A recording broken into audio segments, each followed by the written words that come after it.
Introduction. 1. Does man exist? 2. Does the other exist? 3. Ethics as a figure of nihilism. 4. The ethic of truths. 5. The problem of evil. Conclusion. Appendix, Politics and Philosophy, an interview with Alain Badiou. Intended for a general audience, and first published in a popular series of student-friendly engagements with major philosophical topics, this slender volume provides much the most accessible introduction to Badiou's admittedly complex and unusual thought. Badiou is no longer a complete stranger among Anglo-American readers. Ethics is the third of his books to be translated into English, and his work has already been introduced, summarized, and reviewed in a variety of places and ways. Point 2. There is no need to duplicate such summaries in any detail here. But his work may remain just strange enough to warrant a brief overview of its general orientation, along with some explanation of the precise role played by ethics in his wider conception of things. This conception makes for profitable and provocative comparison with those of his better-known rivals in the field. I will end this introduction by asking a couple of the more pressing questions raised by Badiou's intervention in this the most controversial field of contemporary philosophy. Badiou's project. Badiou is, by any criteria, one of the most significant and original philosophers working in France today, and perhaps the only serious rival of Deleuze and Derrida for that meaningless but unavoidable title of most important contemporary French philosopher. His attention ranges over a unique combination of fields and commitments: the mathematical theories of sets and categories, modernist poetry and art, radical politics, Lacanian psychoanalysis, contemporary theater, and the history of philosophy from Plato and Parmenides to Lyotard and Lardria. He has written more than 20 books, including several successful plays and novels. He edits the prestigious collection L'Ordre philosophique at les Editions du Seuil, and is a professor at the École Normale Supérieure in Paris and at the Collège International de Philosophie, where his lectures consistently draw hundreds of listeners.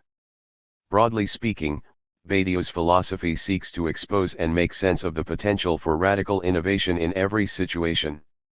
Simplifying things considerably, we might say that he divides the sphere of human action into two overlapping but sharply differentiated subspheres: the ordinary realm of established interests and differences, of approved knowledges that serve to name, recognize, and place consolidated identities, and an exceptional realm of singular innovations or truths, which persist only through the militant proclamation of those rare individuals who constitute themselves as the subjects of a truth, as the militants of their cause.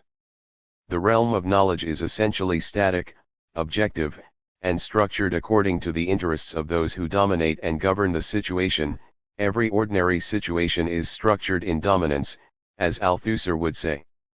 The sum total of these structurings, namings, classifications, divisions, distributions, make up what Badiou calls the state of the situation.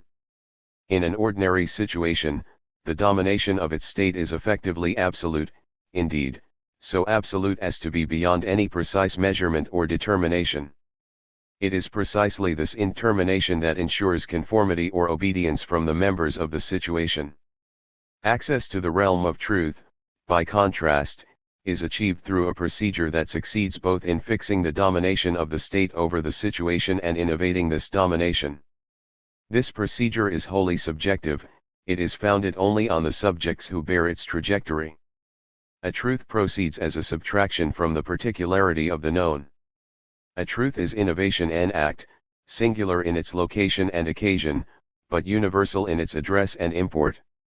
Inaccessible to the classifications of the state, the truth comes to pass as a universal singular, particular to but unlimited by the contents of the situation in which it comes to exist.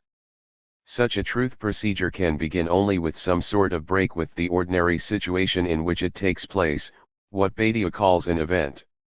An event has no objective or verifiable content.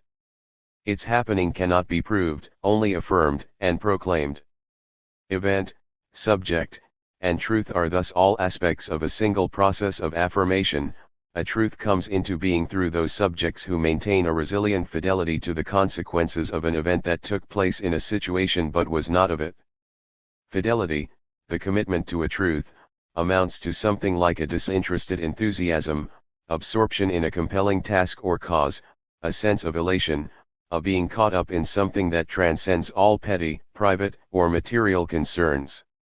Subjects are both carried by a truth, they compose the finite points of an always infinite truth, and provide its literal, material support.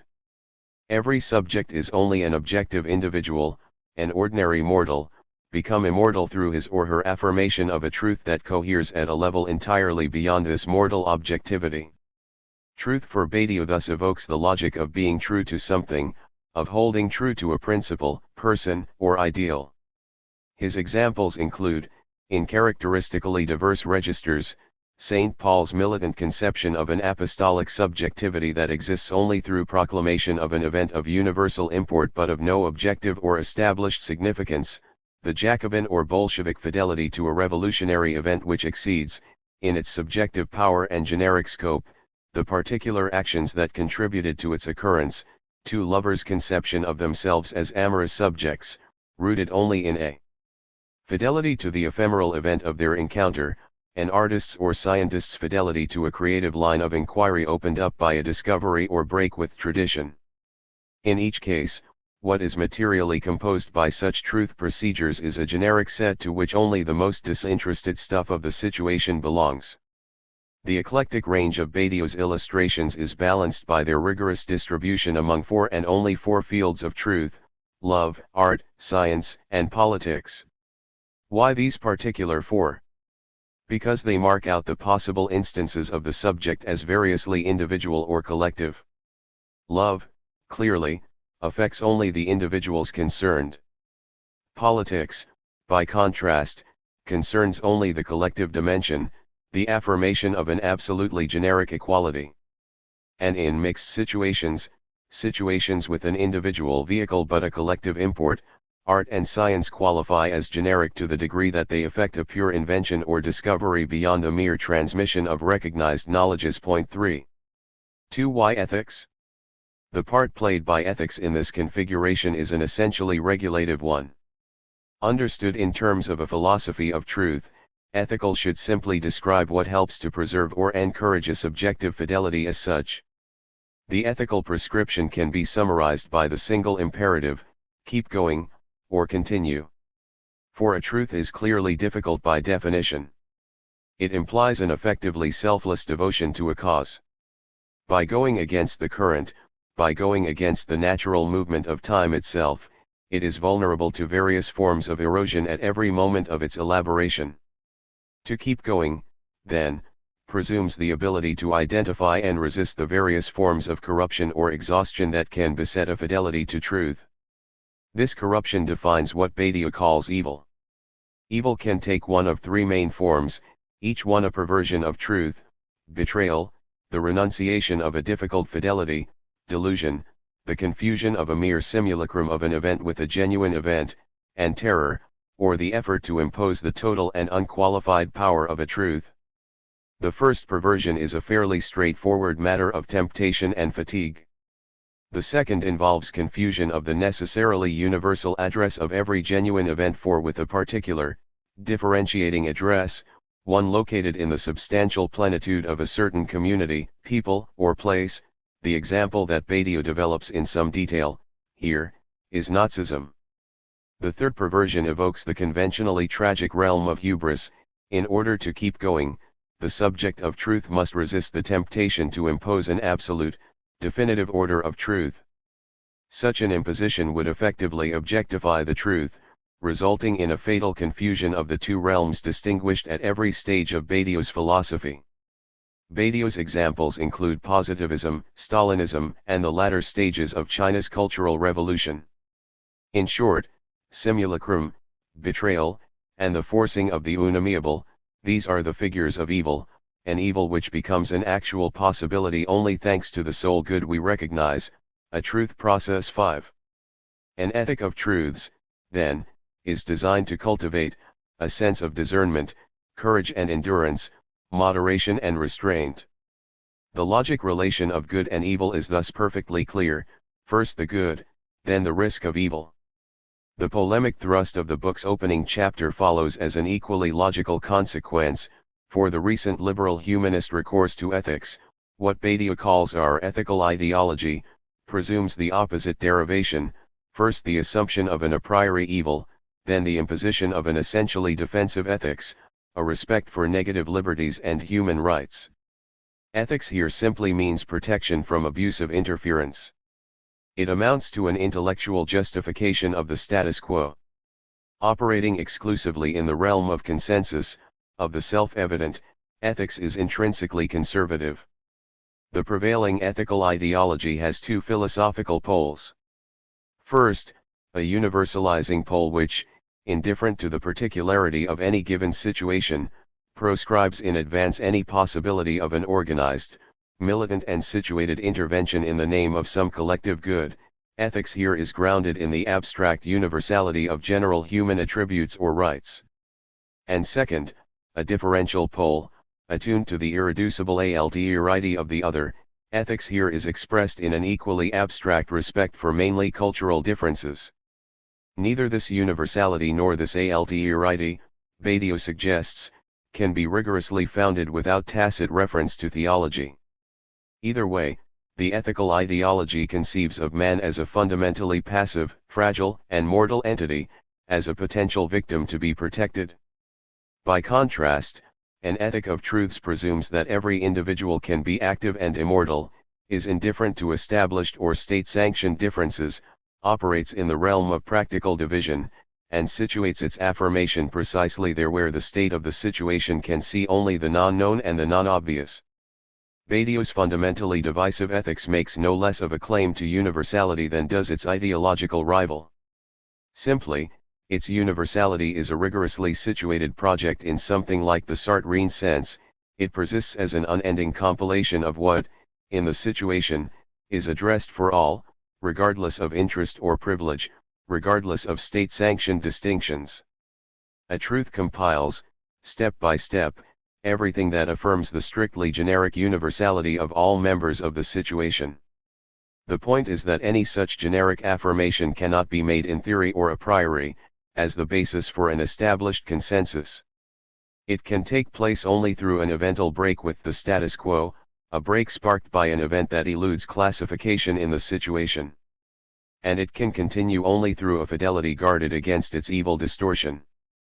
The ethic of truth, then, is fully subordinate to the particularity of a truth. There can be no ethics in general, no general principle of human rights, for the simple reason that what is universally human is always rooted in particular truths, particular configurations of active thought. The combination of trenchant polemic and exuberant affirmation makes ethics the closest thing Badiou has written to a manifesto. The polemic is directed, first and foremost, against the so-called nouveau philosophies, against André Glucksmann in particular, along with other well-known critics of La Pensée 68.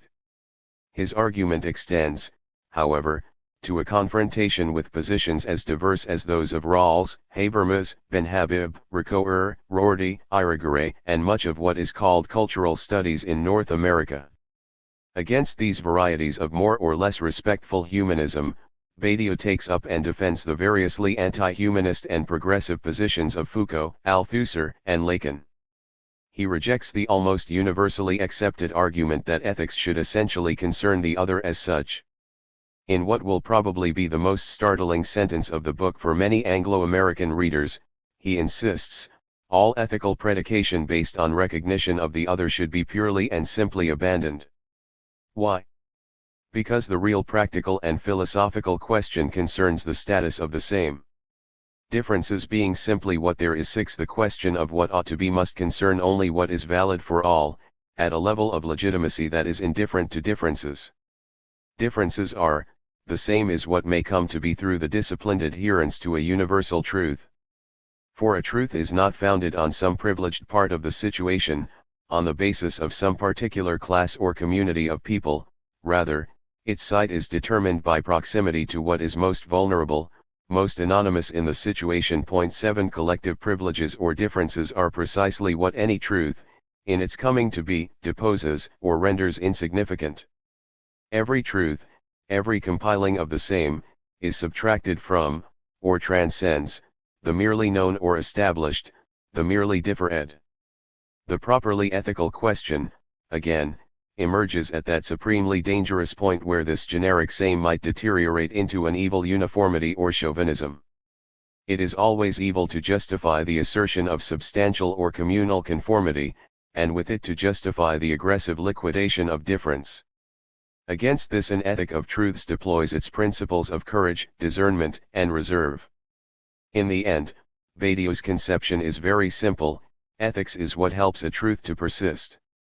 3. Lacan and Kant. The major and immediate inspiration for Badiou's ethics is his master Jacques Lacan. Lacan's search for an ethics of psychoanalysis provides Badiou with the model for a procedure-specific approach, and Lacan's famous imperative "do not give up on your desire," 8 furnishes him with an abstract principle valid for every such procedure. For to be thus faithful to the peculiarity of your desire first requires a radical repudiation of a certain idea of the good, 9, that is, the repudiation of all merely consensual social norms in favor of an exceptional affirmation whose value cannot necessarily be proved or communicated. Examples from the Lacanian pantheon include Antigone in her cave, Oedipus in his pursuit of the truth, Socrates condemned to the hemlock, Thomas More in his fidelity to Catholicism, Geronimo in his refusal to yield to an inevitable defeat. 10. Desire cares no more for the approval of others than for our own happiness. Rather, the ethical question is to be articulated from the point of view of the location of man in relation to the real. 11. That is to say, the traumatic, irreducible, essentially asocial and asymbolic particularity of your experience. Since your normal conscious life is structured around the repression of this real, access to it must be achieved through an essential encounter. 12. Ethics is what helps the subject to endure this ani under, and its consequences. Thus, guided by an ethics of the real, analysis can lead, with time, to the advent of a true speech and the realization by the subject of his history. 13-14. What distinguishes Badiou's philosophical ethics from Lacan's own essentially anti-philosophical stance is the precise status allocated to the real in this arrangement. 15. Badiou emphasizes the topological location of the real as being, in a situation, in any given symbolic field, the point of impasse, or the point of impossibility, which precisely allows us to think the situation as a whole. 16. The real is what seems empty or void from the perspective of those who represent and dominate the situation, rejected from any stable assignation of place. It is thereby that which calls into question the prevailing regime of place and placement. Tout court. 17. Badiou's real is always strictly situation-specific. But from a later Lacanian perspective, the unsymbolizable real often comes to indicate general human finitude in its most elementary form, that is, death. As Lacan's most forceful contemporary disciple puts it, the whole of Lacan's effort is precisely focused on those limit experiences in which the subject finds himself confronted with the death drive at its purest, prior to its reversal into sublimation. What death stands for at its most radical is not merely the passing of earthly life, but the night of the world, the self-withdrawal, the absolute contradiction of subjectivity, the severing of its links with reality. 18. A Lacanian ethics is designed to enable us to endure this severing without flinching, as the price to be paid for a symbolic new beginning, the emergence of the new harmony sustained by a newly emerged master signifier. And it is at this point, Zizek continues, that Lacan parts company with Badiou. For confrontation with Lacan's real here amounts to an experience of the abject, inarticulable realm of the corpse as such, the undead that is Oedipus after his mutilation, or Antigone reduced to her living death. 19. Zizek accepts this reduction without hesitation. Since modern subjectivity emerges when the subject perceives himself as out of joint, as excluded from the order of things, from the positive order of entities, so for that reason, the ontic equivalent of the modern subject is inherently excremental. There is no subjectivity without the reduction of the subject's positive substantial being to a disposable piece of shit. From Zizek's perspective, what thus remains beyond Badiou's reach, is this domain beyond the good, in which a human being encounters the death drive as the utmost limit of human experience, and pays the price by undergoing a radical subjective destitution, by being reduced to an excremental remainder. Badiou would no doubt plead guilty as charged. For the great virtue of his system, compared with Lacan's, is surely its separation of the merely ineffable, insignificant horror of death from the generic destitution or subtraction no doubt demanded by every subjectification. It is Badiou's achievement to have subtracted the operation of truth from any redemption of the abject, and to have made the distinction between living and unliving, between finite and infinite, a matter of absolute indifference. The real emergence of the undead indestructible object, life deprived of support in the symbolic order 20, is incapable of provoking the slightest reaction either from within the domain of purely multiple being as being on the one hand, or from the domain of an infinite, properly immortal subjectivization on the other. From Badiou's perspective, death can never qualify as an event.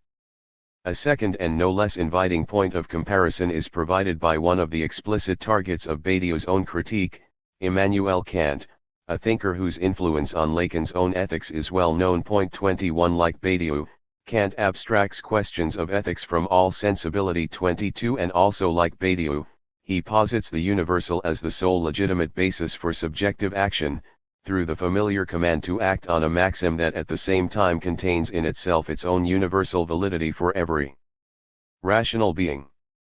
It was Kant who first evacuated the ethical command of any substantial content, so as to ground ethical fidelity in nothing other than the subject's own prescription.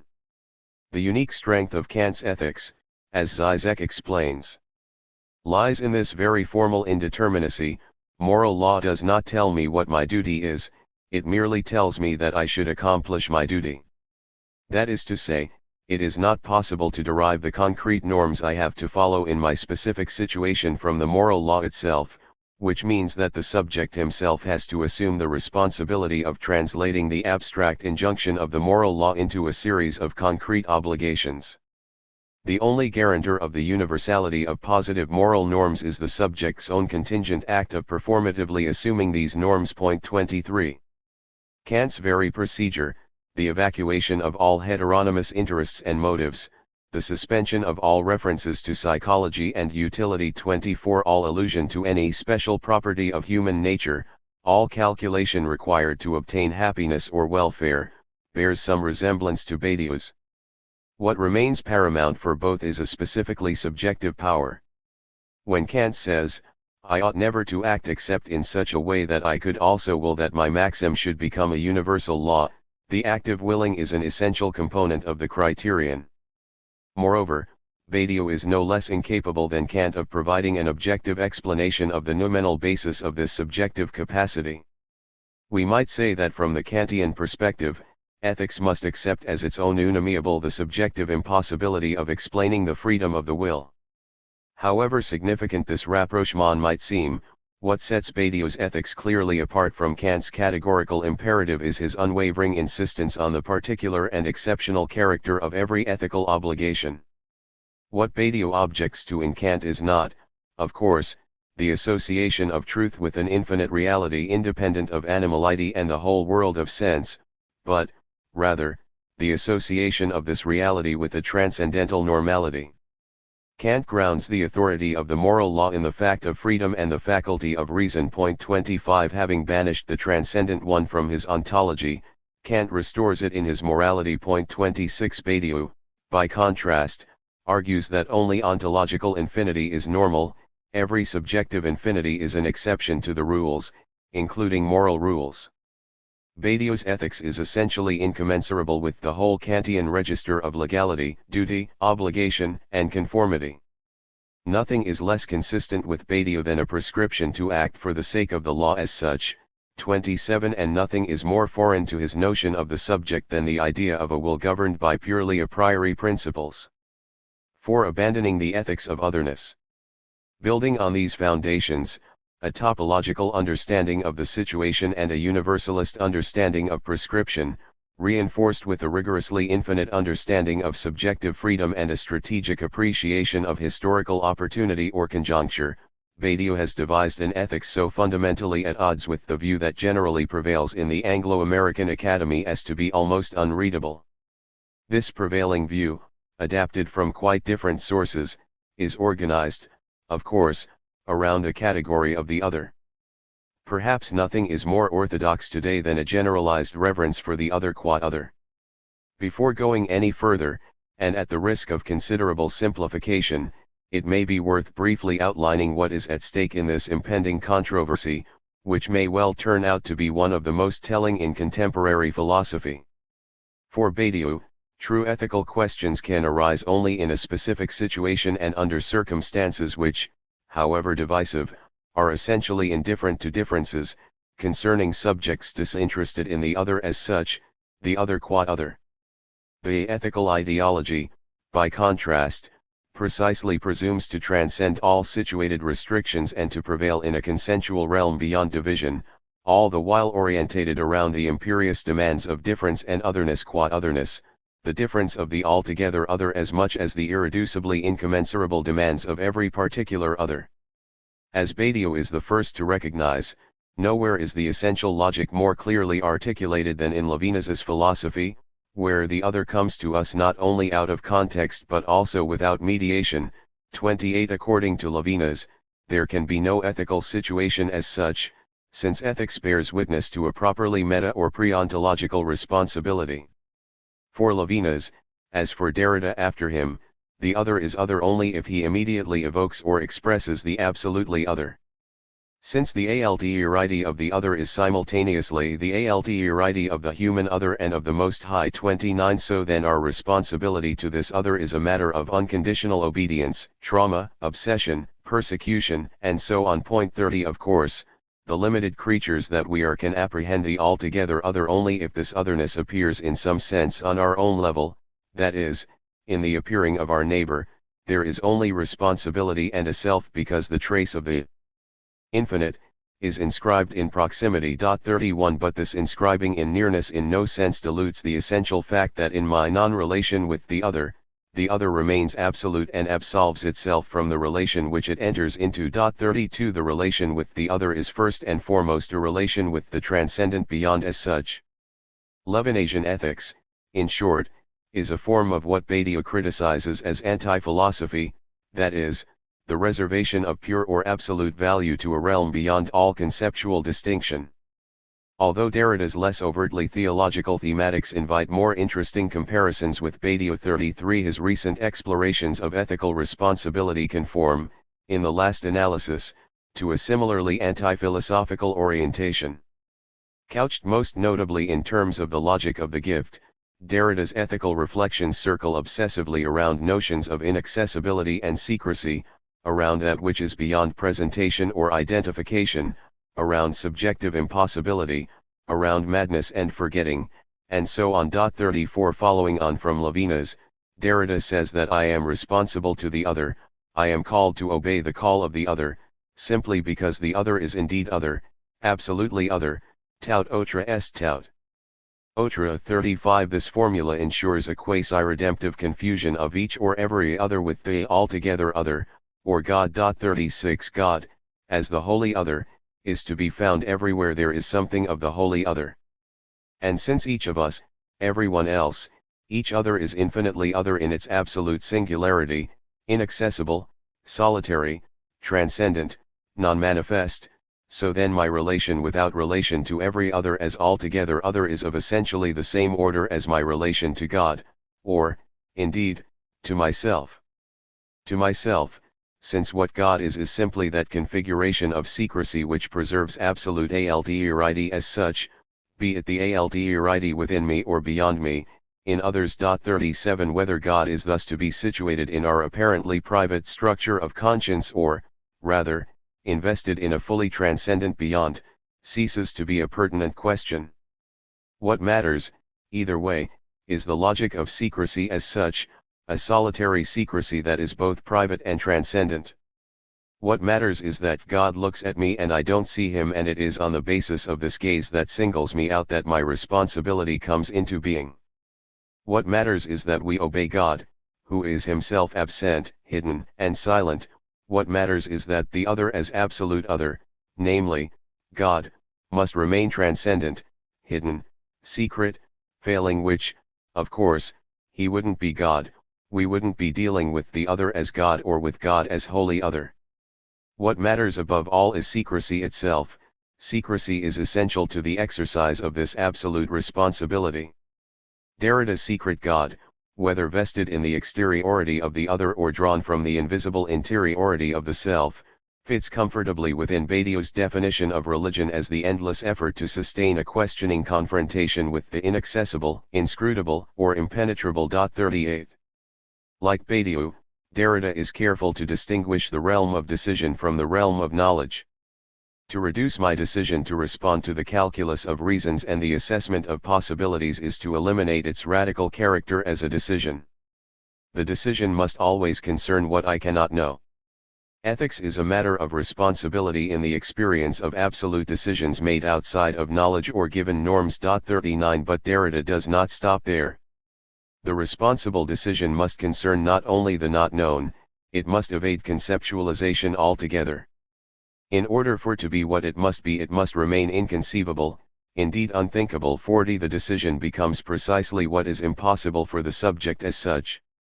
If, then, a response or a decision does take place, it can only have been the decision of the other in me. 41 Like Abraham responding to God's instruction to sacrifice his son, I must respond without trying to interpret the other's meaning. I must respond simply because radical otherness demands it, only then do I become the unknowing vehicle for this other's decision. Hence the mysterium tremendum whose trembling quivers throughout Donner la Mort. We fear and tremble before the inaccessible secret of a God who decides for us although we remain responsible. 42 Hence, 2, the irreducibly tragic and guilty quality of Derrida's ethical responsibility, the impasse of a responsibility to impossibly overwhelming obligations. This impasse, moreover, is only exacerbated by any attempt to justify an ethical decision.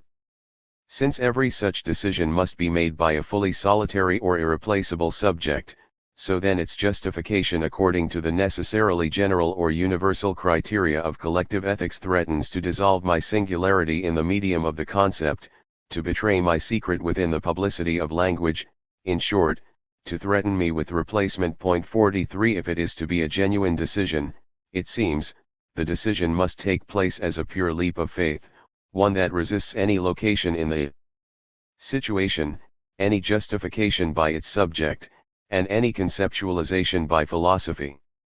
Badiou's emphasis on the material topology of a truth procedure, by contrast, is designed precisely to situate every such leap and to justify every apparently unjustifiable commitment in terms of its eternal and universal address. The decision is no less incalculable, no less extraordinary or extra-legal. But for Badiou, an ordinary individual becomes irreplaceable, becomes a subject, only through this very commitment itself. It is only the commitment to a truth process that induces a subject. 44 Whereas Derrida maintains that responsibility to the absolute singularity of the other, calls for a betrayal of everything that manifests itself within the order of universal generality. 45 Badiou declares that we can access the realm of singularity only through adherence to strictly universal criteria, that is, to the universality produced by a truth procedure. Derrida's responsibility keeps itself apart and secret, it holds to what is apart and secret, whereas Badiou's commitment, inspired by Lacan's logic of the matheme, the literal basis for an integral transmission of truth. 46, pursues clarity for all. Derrida's tension between subject and justification disappears here without trace, as does every hint of pathos roused by a responsibility deemed impossible a priori. A true statement, as Badiou conceives it, is precisely one that can be made by anyone at all. 47 Again, with Badiou, impossibility is invariably thought in terms of a particular situation, that is, as the real of that situation, the void around which it is structured in its systematic entirety, and thus the point from which, through a process of eminently logical revolt. 48 It becomes possible to transform the situation as a whole. And whereas both Badiou and Derrida orientate their ethics around the advent of something to come that escapes incorporation within any logic of anticipation or figuration, Badiou's event remains situated vis-a-vis the state of the situation, whereas Derrida's messianic event is simply monstrous in the strong sense, consigned to a general formlessness. 49. What Irigaray and Spivak, to mention only two of many further voices in the varied but harmonious ethical chorus, contribute to the scheme is a more embodied quality, a more substantially othered understanding of otherness. The contrast with Badiou's orientation becomes proportionally more emphatic. As a rule, the more specified the content of what Deleuze once criticized as the other structure 50, the more vehemently Badiou denounces it. We might say that with Irigaray, Derrida's monster is given a specific sexual location, call it mucosity for short, the ecstatic indistinction achieved through penetration into the mucous membranes of the body. 51, whereas Badiou's subject, through fidelity to an event in love, seeks to subtract a truth of sexual difference from all positive or culturally validated indicators.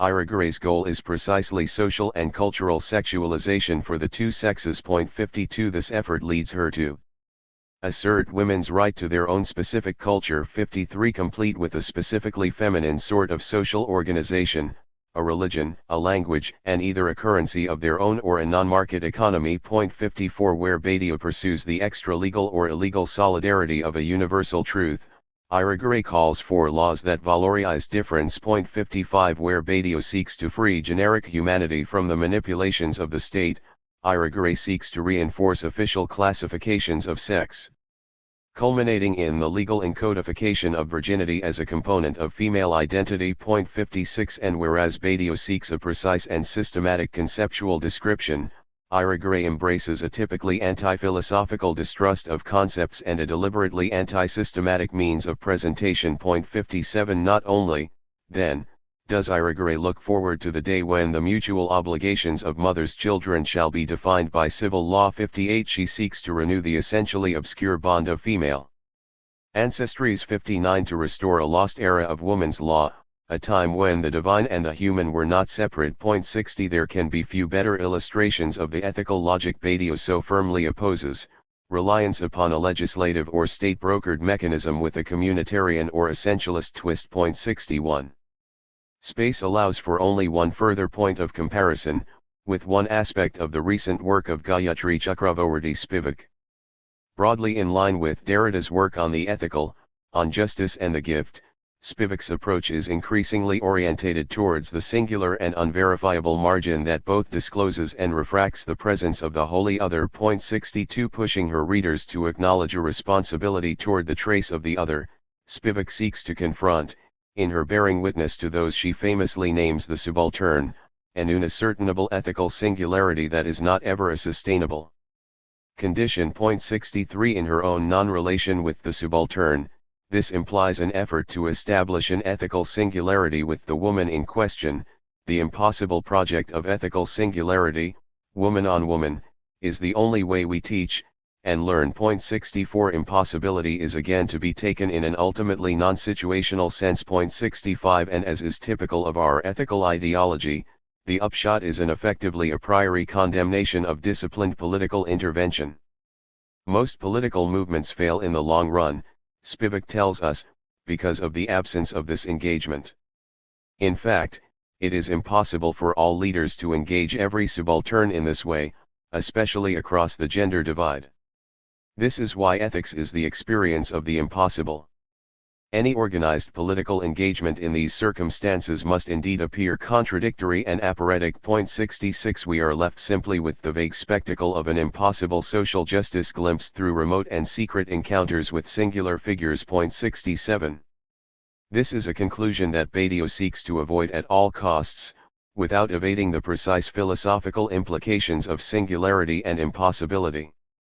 Whereas the deconstructive project is determined to fold every emergence of the new back into a structure of iterability and repetition. 68, if there is a task specific to politics, it must be to find clear and universal principles of justice that break with the infinite complexities and complicities of history, the interminable negotiations of culture and psychology, and thereby to allow something else to take place. Open questions. Eletic is an enormously engaging book. Badiou provides an inspiring, rigorously argued alternative to the tired moralizing truisms of neo-Kantian universalism on the one hand, and a more or less tolerant liberal communitarianism on the other. Badiou's uncompromising emphasis on subjective commitment and his unabashedly militant priorities infuse his work with a trenchant, exhilarating audacity seldom risked in our post-Leninist times. His ethic of truths may prove to be the most provocative contemporary challenge to the reigning orthodoxies of a moralizing cultural studies informed by the valorization of difference and marginality. His systematic reformulation of the concepts of subject, being, event, situation, materialism, engagement, and even of truth itself, will deserve careful, detailed evaluation. So concise an intervention is bound, of course, to leave a number of fairly substantial questions unanswered. In what remains of this introduction I would like to mention two such questions in particular. Does Badiou's theory fully account for the specificity of situations? Like any interventionist philosophy, Badiou's militant conception of truths presumes a well-defined theory of situation. It is an essential point of principle that all humanity has its root in the identification in thought of singular situations. 69 Whatever the circumstances, a truth is something that takes place at a particular time and under particular circumstances. To enter into the composition of a subject of truth can only be something that happens to you. 70 A truth is not only specified by its occasion, it composes, an ongoing production that is entirely internal to the situation. The situated quality of Badiou's theory certainly sets it apart from the altogether less precise musings on community, politics, and ethics proposed by some of his better-known neo-Heideggerian contemporaries and rivals. Badiou's equation of the general notion of situation with the mathematical notion of set, however, undercuts in some ways his claim to grasp the specificity of any particular situation. The set-theoretic approach ensures that a situation is defined exclusively by what belongs to it, without reference to the constituent relations that might exist among these elements.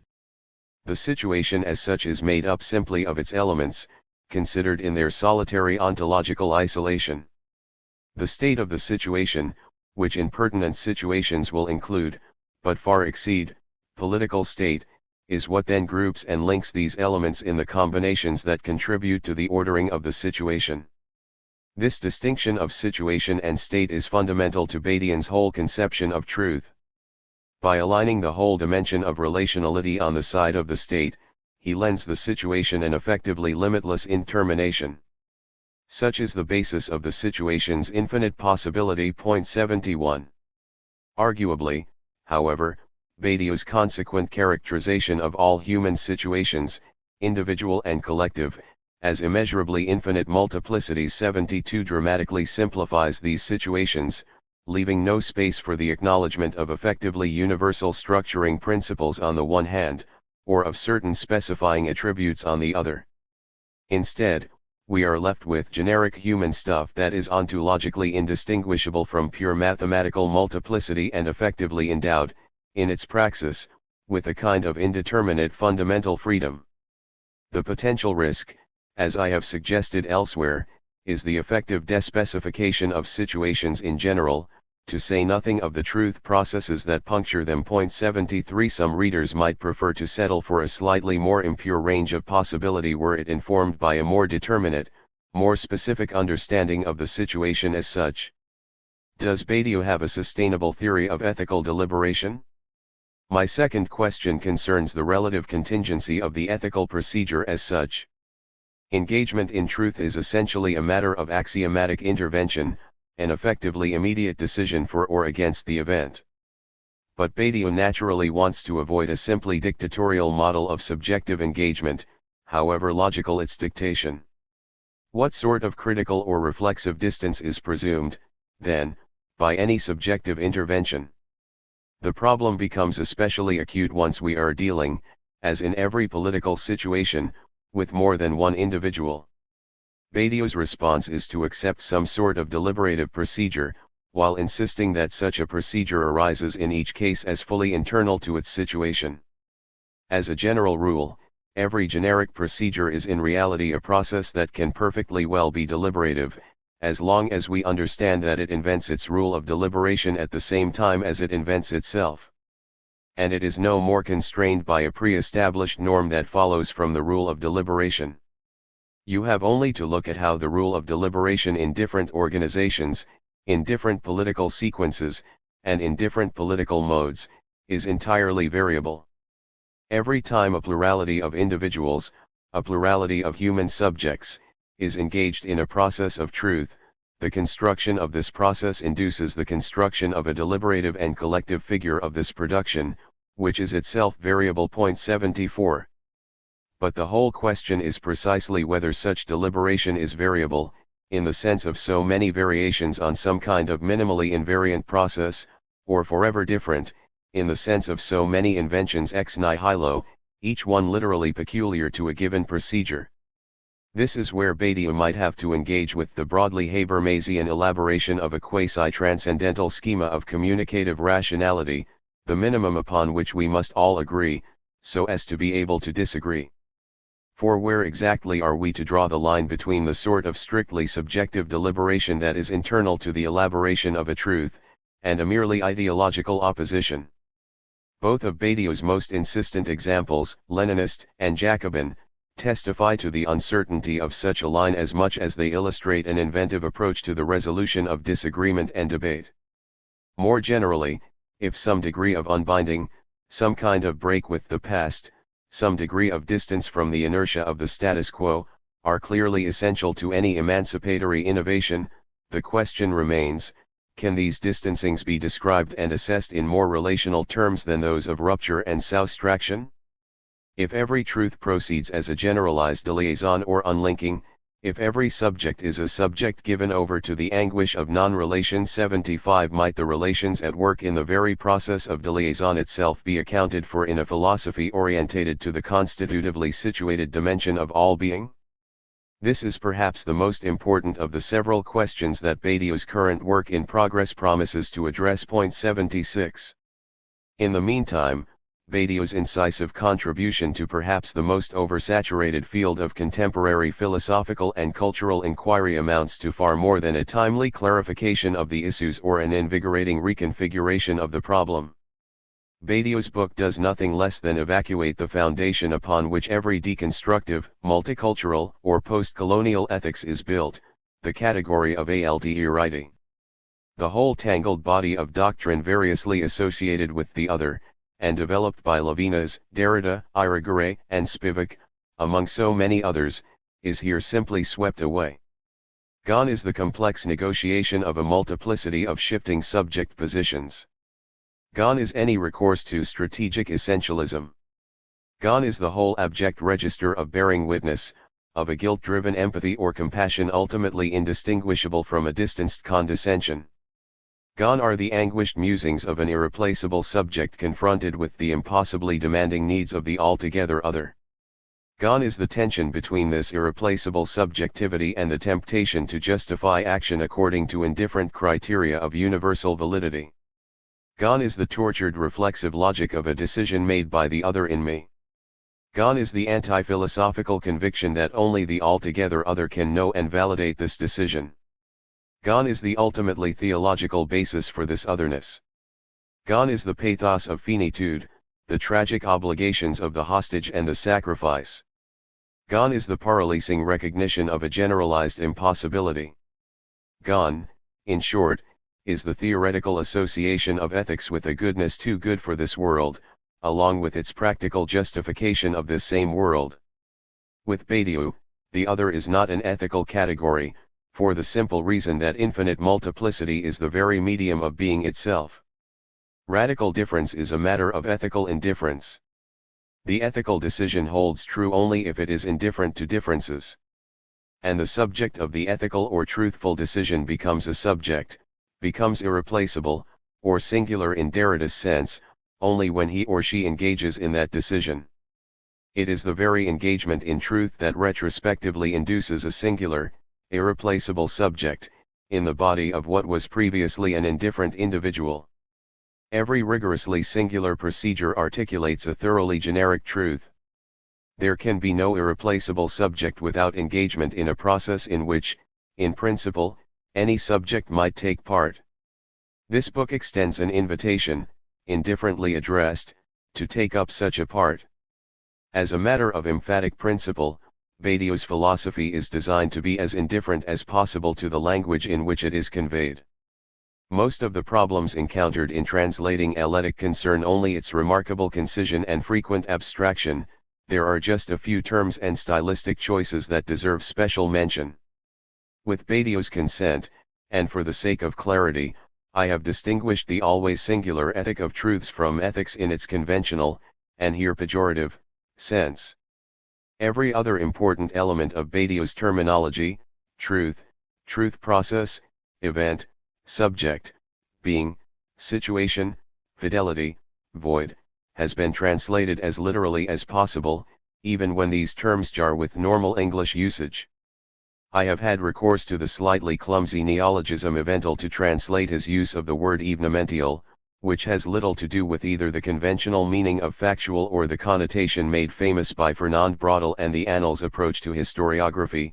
To my mind, the more natural choice of eventful by Mataraz and Burkill in their translations of Badiou's Manifesto and Delos invites misleading associations, while simply to adopt the French word as is would be to concede too much to those principles of linguistic constructivism and particularism that Badiou's universalism so vigorously rejects. An ensemble is usually translated by mathematicians as a set, and I have generally followed suit. The reader should remember, however, that the English word loses the notion of being together or collectivity implied by the French. The awkward-sounding multiple being translates Badiou's être multiple, which is synonymous with what he analyzes, in l'être l'événement, as pure being ka being. This refers to the being of any indifferent thing considered in isolation from its every substantial or describable quality, that is, being reduced to purely ontological characteristics, which Badiou equates with the characteristics of multiplicity as such. Readers of French will be familiar with the double meaning of the word droit, though the context has usually encouraged its translation as right or rights. It is in large part the legal orientation of the term that attracts Badiou's scorn. The words penser and penser are more difficult to render in suitably solemn English. To conceive, to conceptualize, and so on, are all off the mark, and for all their apparent naivete, to think and thought are usually the only viable options. It should be remembered that for Badiou, thinking is an activity reserved to the field of truths, and it should never be confused with the effectively thoughtless expression of recognized opinions or the manipulation of representations. Finally, for the sake of syntactical simplicity and with apologies to readers irritated by such conventions, I have preserved the standard French use of masculine pronouns and the generic term man. Translators' notes have been kept to a minimum, and are distinguished by enclosure in square brackets. All other notes are Badiou's own. Thanks to all those who helped with the translation: Sepide Anver, Gillian Beaumont, Patrick Ferenc, Cecile Laborde, Sinead Rushy, John Taylor, and of course, Alain Badiou himself. The story of this book is peculiar. It actually began as a commission, as part of a series aimed at secondary school and university students. I agreed to write it out of friendship for the man behind the project, Benoit Chanter, one of today's few editors worthy of the name. I wrote it in the countryside, in the summer of 1993, in the space of 2 weeks, stimulated by a constant stream of phone calls from this same Benoit Chanter. My approach at the time thus conformed to that of an exercise whose rules are imposed from the outside: a fixed word limit, the need to remain accessible to a non-specialized readership, the obligation to refer to current affairs, and so on. All the same, the real difficulty lay elsewhere. It sprang from a contradictory state of mind. On the one hand, I was driven by a genuine fury. The world was deeply plunged in ethical delirium. Everyone was busily confusing politics with the hypocrisy of a mindless catechism. The intellectual counter-revolution, in the form of moral terrorism, was imposing the infamies of Western capitalism as the new universal model. The presumed rights of man were serving at every point to annihilate any attempt to invent forms of free thought. As a result, my book became something of a pamphlet. On a number of occasions my editor and friend had to ask me to tone down my invective. On the other hand, however, some of the questions raised in the book called for a subtle and inventive discipline of thought. I had still not yet drawn all the practical consequences, and ethical consequences, for that matter, of the ontology of truths I had put forward 5 years earlier, in THIRD-WORLDISM, so that even for me, a good number of the points developed in the present book were new and uncertain. I was thus caught between the simplifying temptations of the pamphleteer and the necessary rigor of conceptual innovation. The solution, if it was a solution, was to dilute the ideological fury bit by bit over the course of the philosophical construction. As it stands, the book begins as a political attack against the ideology of human rights, and as a defense of the anti-humanism of the 1960s. It closes by sketching an ethic of truths, in which I distinguish from the human animal the subject as such, the subject understood as the local fragment of a truth procedure, and as the immortal creation of an event.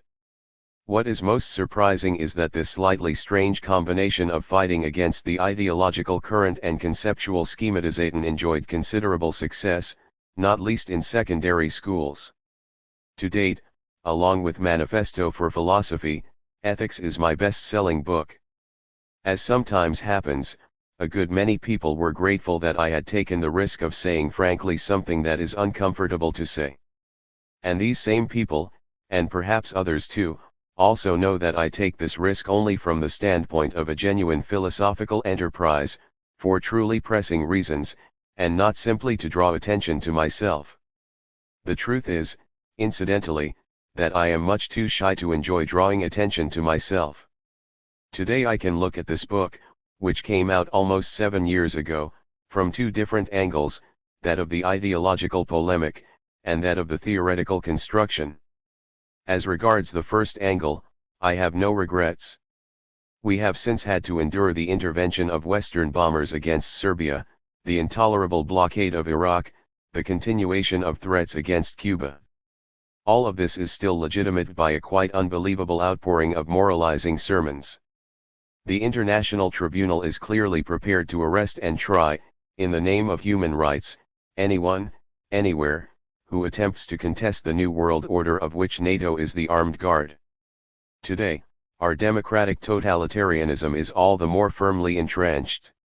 It is now more necessary than ever that those with free minds rise up against this servile way of thinking, against this miserable moralism in the name of which we are obliged to accept the prevailing way of the world and its absolute injustice. The most that can be said is that perhaps the consensus is slowly weakening. The intervention against Serbia did at least provoke a debate which never really took place regarding Bosnia or Iraq. American imperialism and European servility are denounced more often now than they were a few years ago. To be sure, the enemy, comforted by the collapse of authoritarian socialism, dominates everywhere. But it is also true that we are entering into a long period of recomposition, both for emancipatory political thought and for those effective practical forces that correspond to it. We are in a position to declare, as the complementary watchwords of this recomposition, the 2 essential prescriptions of the day, the dissolution of NATO, and the disbanding of the International Court of Human Rights.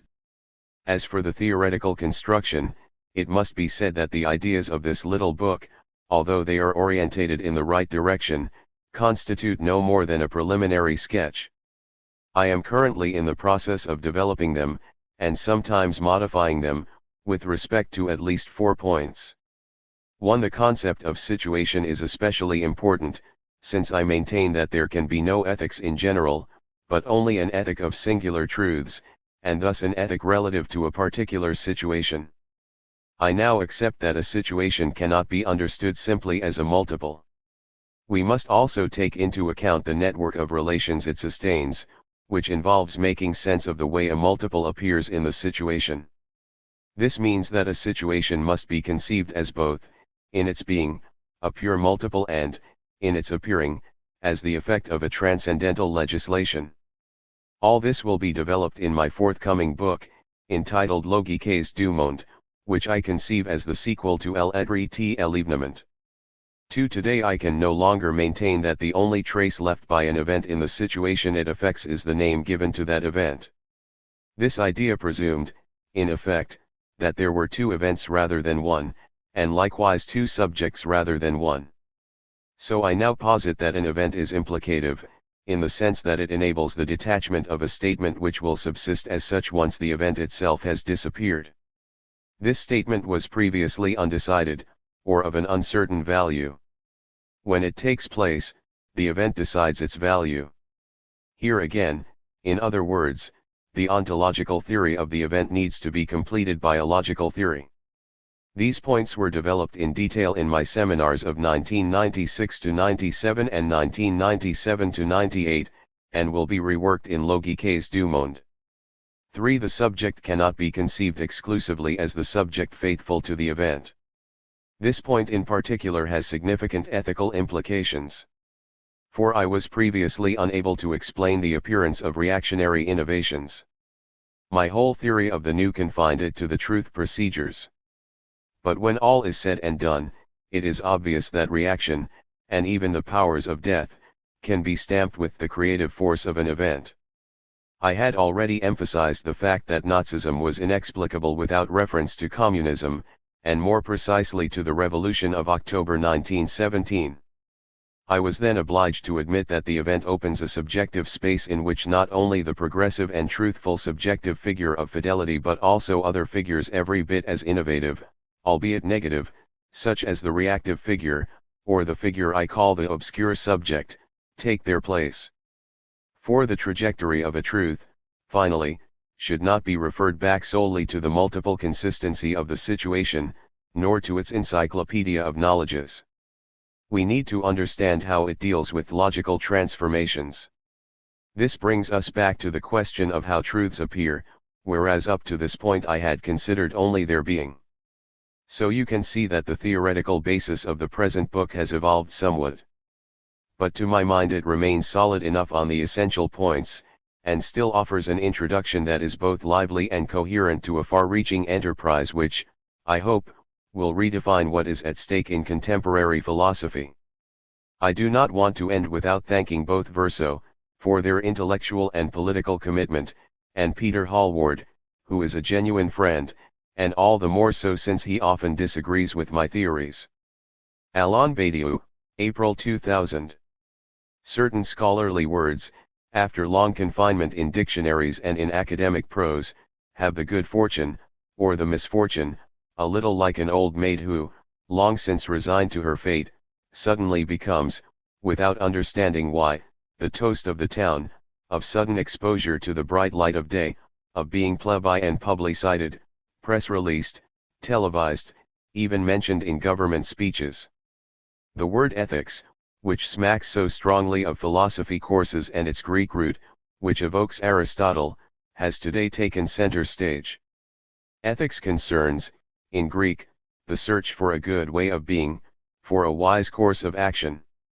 On this account, ethics is a part of philosophy, that part which organizes practical existence around representation of the good.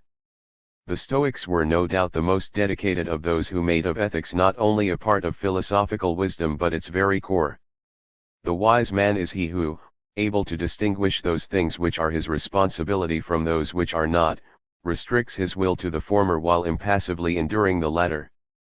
We attribute to the Stoics, moreover, the custom of comparing philosophy to an egg whose shell is logic, whose white is physics, and whose yolk is ethics.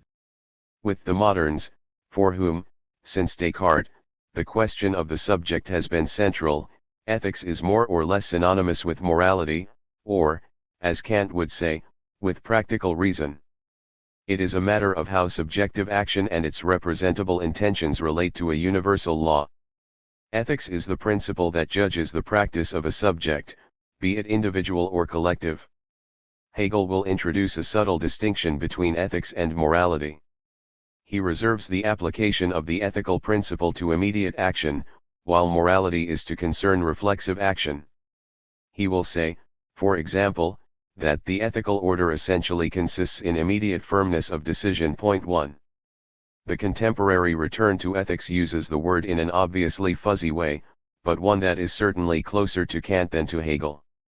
In fact, ethics designates today a principle that governs how we relate to what is going on, a vague way of regulating our commentary on historical situations, technico-scientific situations, social situations, media situations, and so on.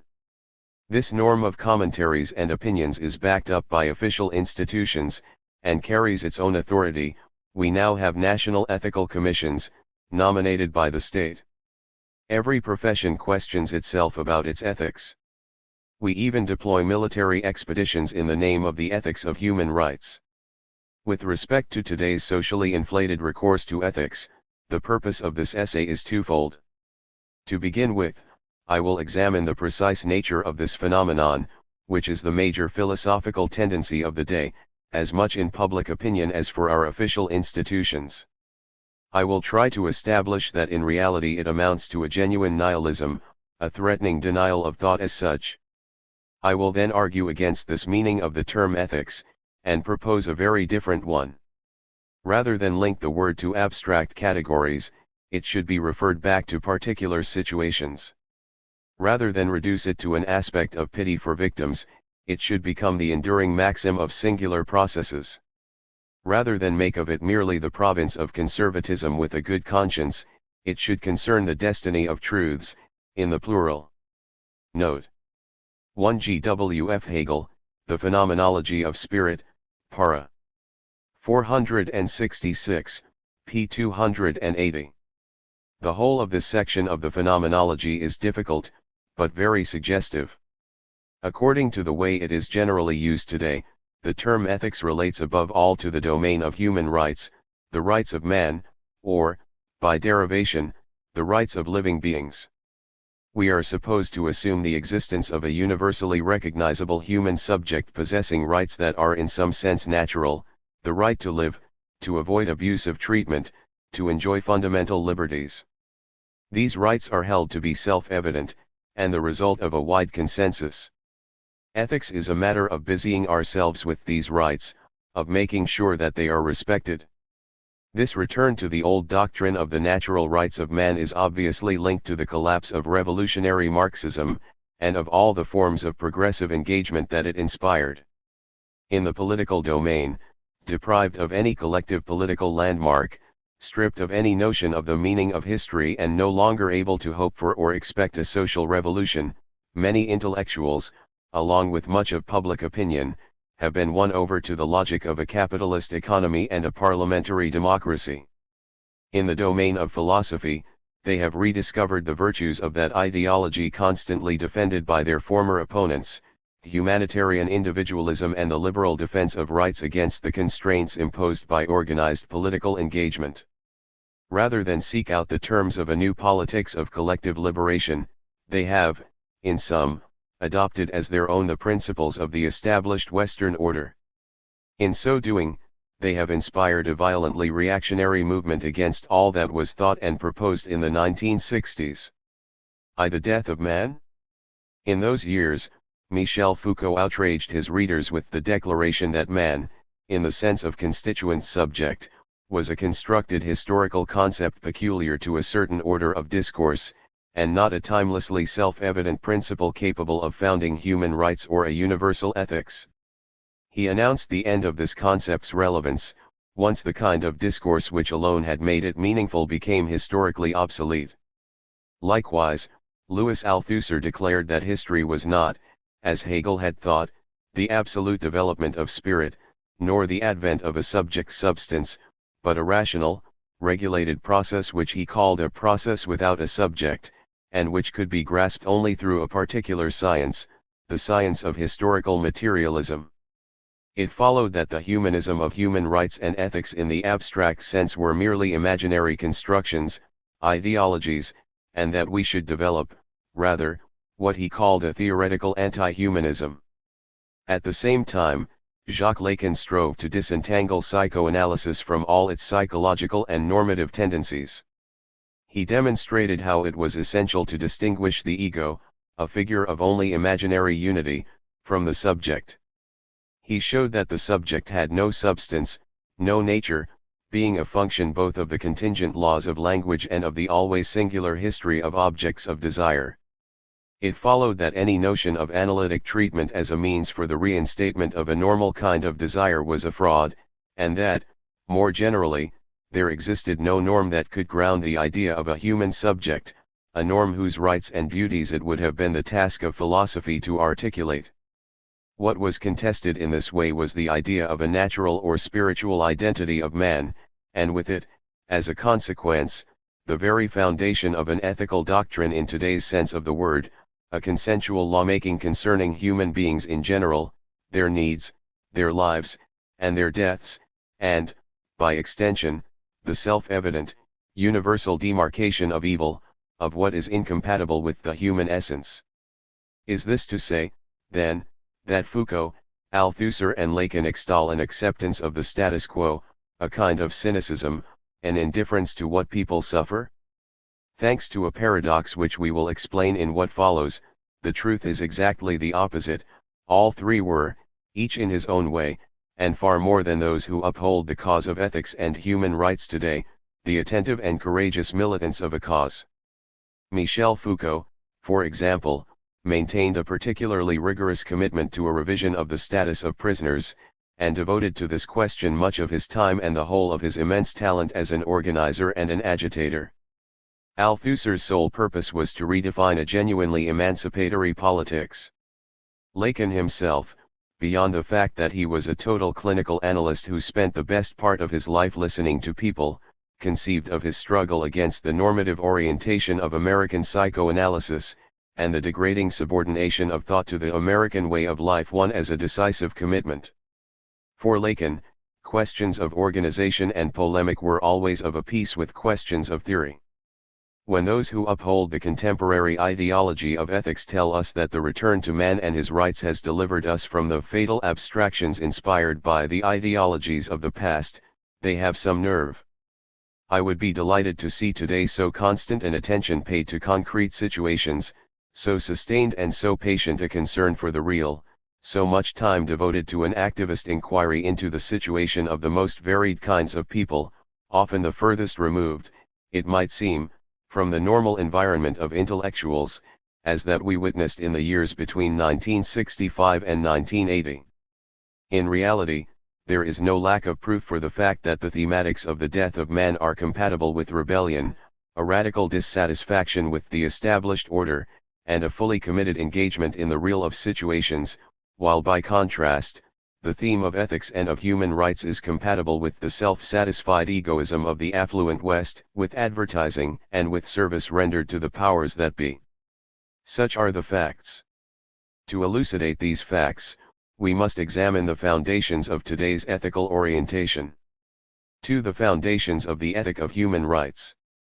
The explicit reference of this orientation, in the corpus of classical philosophy, is Kant. Point 2. Our contemporary moment is defined by an immense return to Kant. In truth, the variety and the detail of this return are labyrinthine in their complexity. Here I will concern myself only with the average version of the doctrine. What essentially is retained from Kant is the idea that there exist formally representable imperative demands that are to be subjected neither to empirical considerations nor to the examination of situations, that these imperatives apply to cases of offense, of crime, of evil, that these imperatives must be punished by national and international law, that, as a result, governments are obliged to include them in their legislation, and to accept the full legal range of their implications, that if they do not, we are justified in forcing their compliance. Ethics is conceived here both as an a priori ability to discern evil, and as the ultimate principle of judgment, in particular political judgment. Good is what intervenes visibly against an evil that is identifiable a priori. Law itself is first of all law against evil. If the rule of law is obligatory, that is because it alone authorizes a space for the identification of evil and provides the means of arbitration when the issue is not clear. The presuppositions of this cluster of convictions are clear. 1. We posit a general human subject, such that whatever evil befalls him is universally identifiable, such that this subject is both, on the one hand, a passive, pathetic, or reflexive subject, he who suffers, and, on the other, the active, determining subject of judgment, he who, in identifying suffering, knows that it must be stopped by all available means. 2. Politics is subordinated to ethics, to the single perspective that really matters in this conception of things, the sympathetic and indignant judgment of the spectator of the circumstances. 3. Evil is that from which the good is derived, not the other way round. 4. Human rights are rights to non-evil, rights not to be offended or mistreated with respect to one's life, one's body, or one's cultural identity. The power of this doctrine rests, at first glance, in its self-evidence. Indeed, we know from experience that suffering is highly visible. The 18th century theoreticians had already made pity, identification with the suffering of a living being, the mainspring of the relation with the other. That political leaders are discredited chiefly by their corruption, indifference, or cruelty was a fact already noted by the Greek theorists of tyranny. That it is easier to establish consensus regarding what is evil rather than regarding what is good is a fact already established by the experience of the Church. It was always easier for church leaders to indicate what was forbidden, indeed, to content themselves with such abstinences, than to try to figure out what should be done. It is certainly true, moreover, that every politics worthy of the name finds its point of departure in the way people represent their lives and rights. It might seem, then, that we have here a body of self-evident principles capable of cementing a global consensus, and of imposing themselves strongly.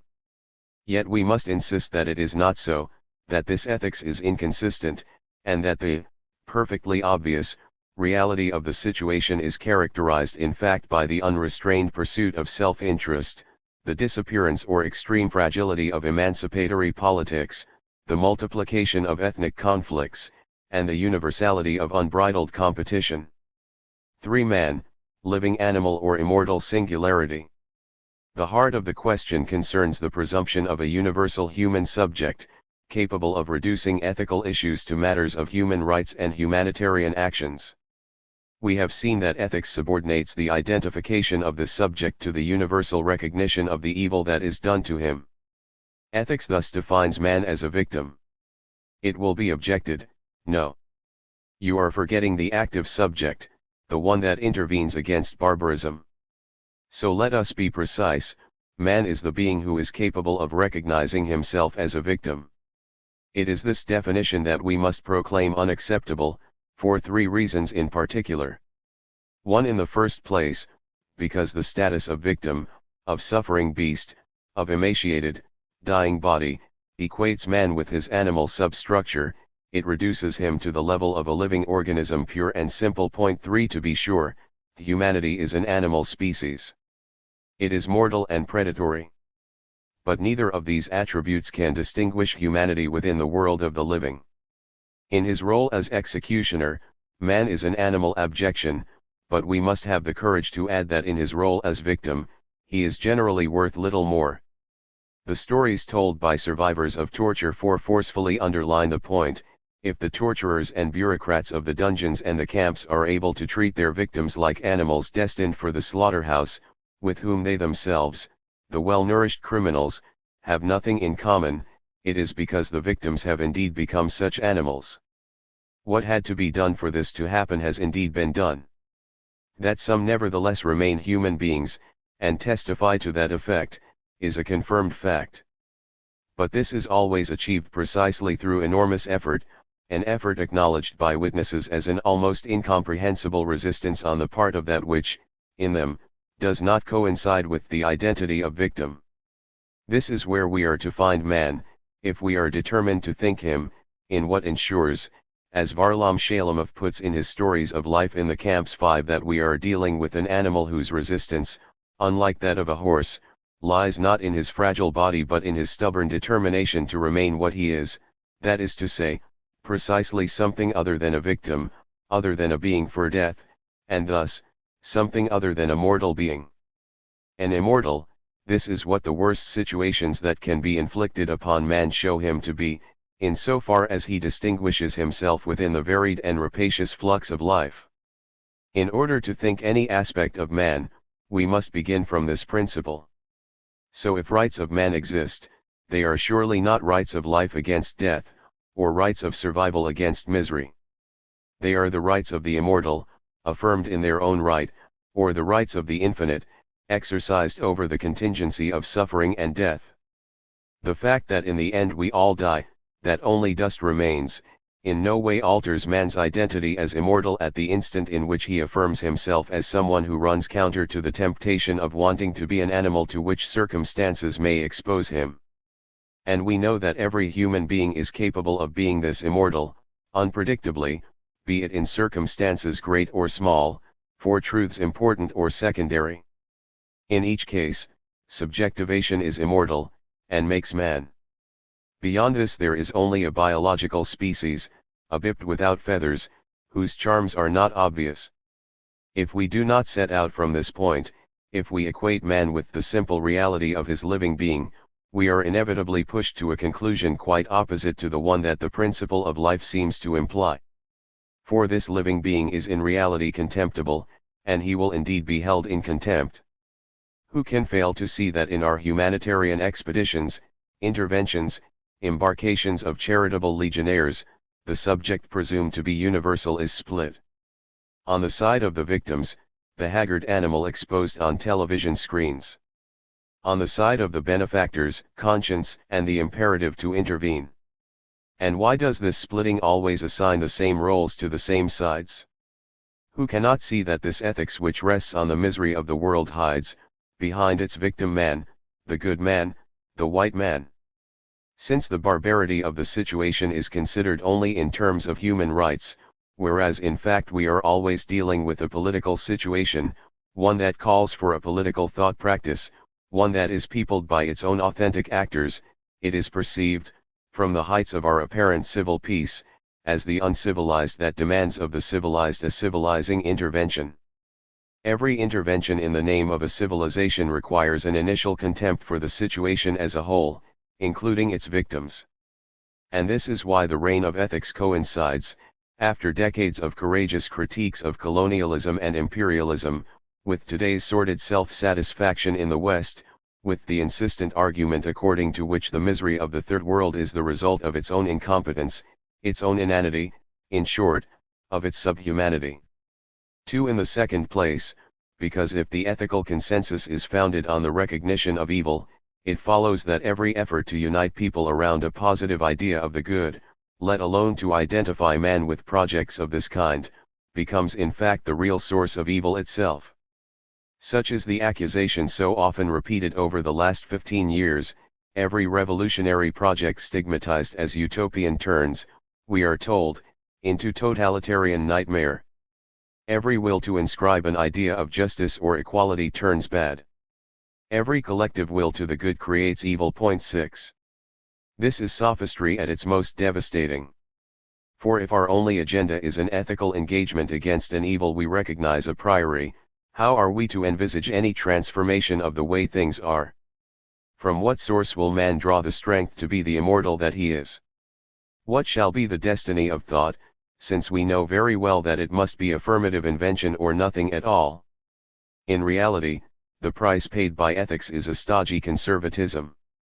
The ethical conception of man, besides the fact that its foundation is either biological or Western, prohibits every broad, positive vision of possibilities.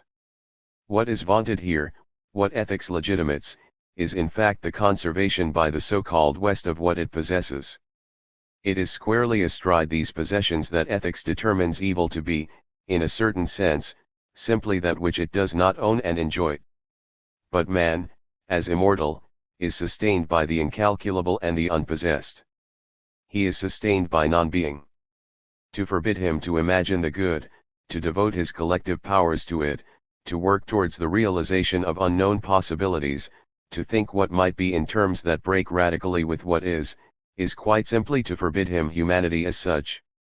3. Finally, thanks to its negative and a priori determination of evil, ethics prevents itself from thinking the singularity of situations as such, which is the obligatory starting point of all properly human action.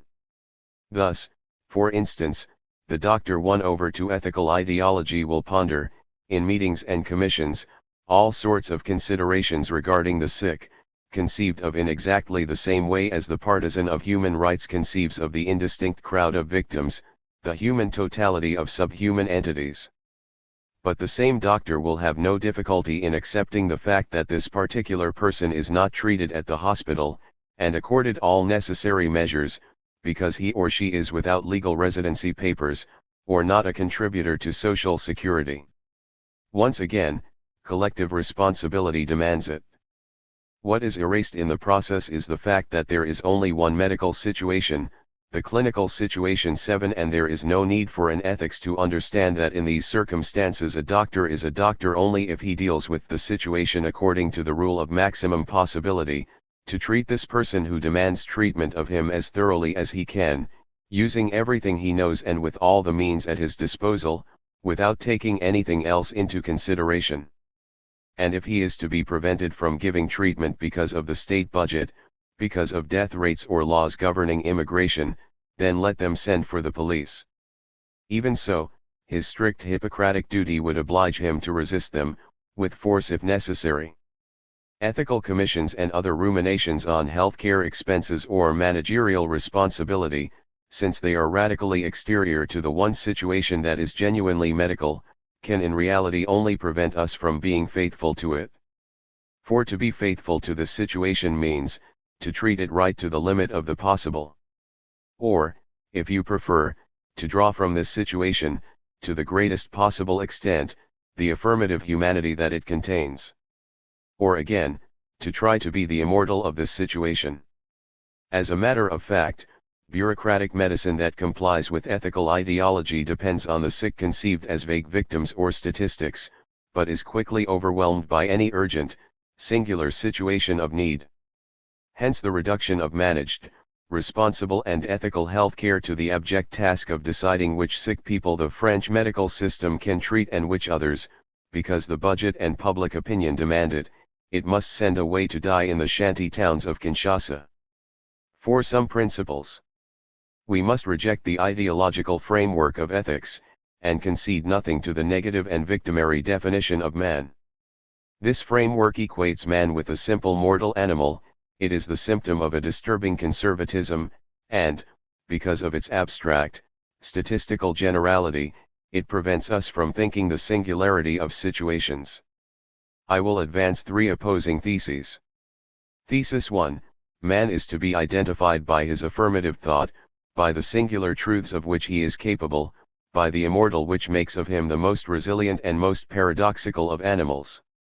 Thesis 2, it is from our positive capability for good, and thus from our boundary-breaking treatment of possibilities and our refusal of conservatism, including the conservation of being, that we are to identify evil, not vice versa. Thesis 3, all humanity has its root in the identification in thought of singular situations. There is no ethics in general. There are only, eventually, ethics of processes by which we treat the possibilities of a situation. At this point the refined man of ethics will object, murmuring, wrong. Wrong from the beginning. Ethics is in no sense founded on the identity of the subject, not even on his identity as recognized victim. From the beginning, ethics is the ethics of the other, it is the principle opening to the other, it subordinates identity to difference. Let us examine this line of argument. Does it contribute something new? Notes. 1. To Immanuel Kant, Groundwork of the Metaphysics of Morals. 3. Bichat was an 18th-century French doctor, anatomist, and physiologist. 4. Henry Alain, Law Question, 1958. It is well worth referring to some of our own episodes of torture, systematically practiced by the French army between 1954 and 1962. 5. Varlam Shalamov, Kalima Tales, Stories of Life in the Camps, 1980. This genuinely admirable book lends the form of art to a true ethics. 6. André Glucksmann, The Master Thinkers, 1977. It is Glucksmann who has been most insistent on the absolute priority of the awareness of evil, and on the idea that the catastrophic primacy of the good was a creation of philosophy. Ethical ideology is thus rooted, in part, in the work of the new philosophers of the late 1970s. 7. C. Cecile Winter, Chu en style de el historicite actuel de la clinique. This text demonstrates a most rigorous will to rethink medicine, in contemporary conditions, in such a way that it recognizes clinical requirements as its sole concern. The conception of ethics as the ethics of the other or the ethics of difference has its origin in the theses of Emmanuel Levinas rather than in those of Kant. Levinas has devoted his work, after a brush with phenomenology, to the deposing of philosophy in favor of ethics. It is to him that we owe, long before the current fashion, a kind of ethical radicalism. 1. Ethics according to Levinas. Roughly speaking, Levinas maintains that metaphysics, imprisoned by its Greek origins, has subordinated thought to the logic of the same, to the primacy of substance and identity. But, according to Levinas, it is impossible to arrive at an authentic thought of the other from the despotism of the same, which is incapable of recognizing this other. The dialectic of the same and the other, conceived ontologically under the dominance of self-identity, ensures the absence of the other in effective thought, suppresses all genuine experience of the other, and bars the way to an ethical opening to THIRD. So we must push thought over to a different origin, a non-Greek origin, one that proposes a radical, primary opening to the other conceived as ontologically anterior to the construction of identity. It is in the Jewish tradition that Levinas finds the basis for this pushing over. What the law names is precisely the anteriority, founded in being before the same, and with respect to theoretical thought, of the ethics of the relation to the other, itself conceived merely as the objective identification of regularities and identities. The law, indeed, does not tell me what is, but what is imposed by the existence of others. This law might be opposed to the laws. According to Greek thought, adequate action presumes an initial theoretical mastery of experience, which ensures that the action is in conformity with the rationality of being. From this point of departure are deduced laws of the city and of action. According to Jewish ethics, in Levinas's sense, everything is grounded in the immediacy of an opening to the other which disarms the reflexive subject. The thou prevails over the I. Such is the whole meaning of the law. Levinas proposes a whole series of phenomenological themes for testing and exploring the originality of the other, at the center of which lies the theme of the face, of the singular giving of the other in person, through his fleshly epiphany, which does not test mimetic recognition, but, on the contrary, is that from which I experience myself ethically as pledged to the appearing of the other, and subordinated in my being to this pledge. For Levinas, ethics is the new name of thought, thought which has thrown off its logical chains in favor of its prophetic submission to the law of founding THIRD. 2. The ethics of difference. Whether they know it or not, it is in the name of this configuration that the proponents of ethics explain to us today that it amounts to recognition of the other, or to the ethics of differences, or to multiculturalism. Or, quite simply, to good old-fashioned tolerance, which consists of not being offended by the fact that others think and act differently from you. This commonsensical discourse has neither force nor truth. It is defeated in advance in the competition it declares between tolerance and fanaticism, between the ethics of difference and racism, between recognition of the other and identitarian fixity.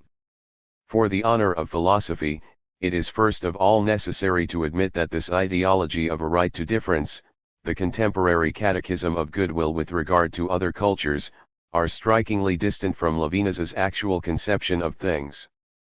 3. From the other to the altogether other. The principal, but also fairly superficial, objection that we might make to ethics in Levinas's sense is, what is it that testifies to the originality of my devotion to the other? The phenomenological analyses of the face, of the caress, of love, cannot by themselves ground the anti-ontological thesis of the author of totality and infinity. A mimetic conception that locates original access to the other in my own redoubled image also sheds light on that element of self-forgetting that characterizes the grasping of this other. What I cherish is that me myself at a distance which, precisely because it is objectified for my consciousness, founds me as a stable construction, as an interiority accessible in its exteriority. Psychoanalysis explains brilliantly how this construction of the ego in the identification with the other, this mirror effect too, combines narcissism and aggressivity. Here, however, we are a very long way from what Levinas wants to tell us. As always, the pure analysis of phenomenal appearing cannot decide between divergent orientations of thought. We need, in addition, to make explicit the axioms of thought that decide an orientation. The difficulty, which also defines the point of application for these axioms, can be explained as follows. The ethical primacy of the other over the same requires that the experience of a THIRD be ontologically guaranteed as the experience of a distance, or of an essential non-identity, the traversal of which is the ethical experience itself. But nothing in the simple phenomenon of the other contains such a guarantee. And this simply because the finitude of the other's appearing certainly can be conceived as resemblance, or as imitation, and thus lead back to the logic of the same. The other always resembles me too much for the hypothesis of an originary exposure to his THIRD to be necessarily true. The phenomenon of the other must then attest to a radical THIRD which he nevertheless does not contain by himself.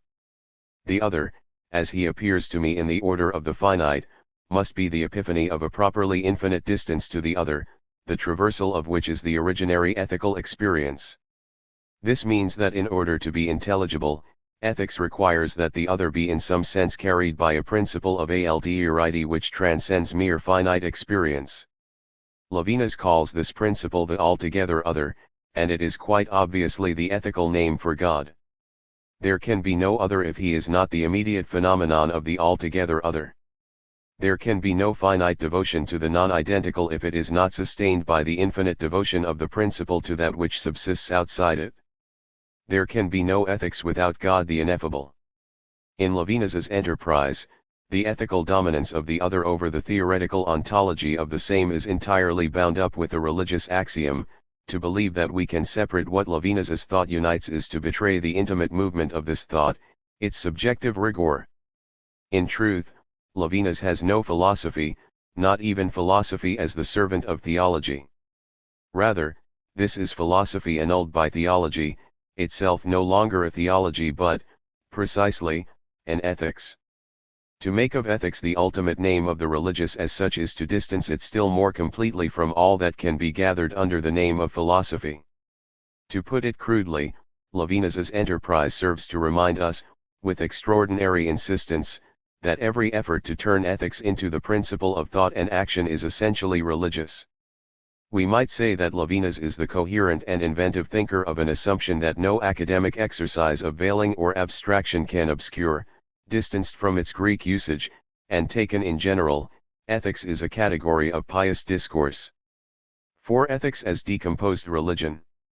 What then becomes of this category if we claim to suppress, or mask, its religious character, all the while preserving the abstract arrangement of its apparent constitution? The answer is obvious: a dog's dinner.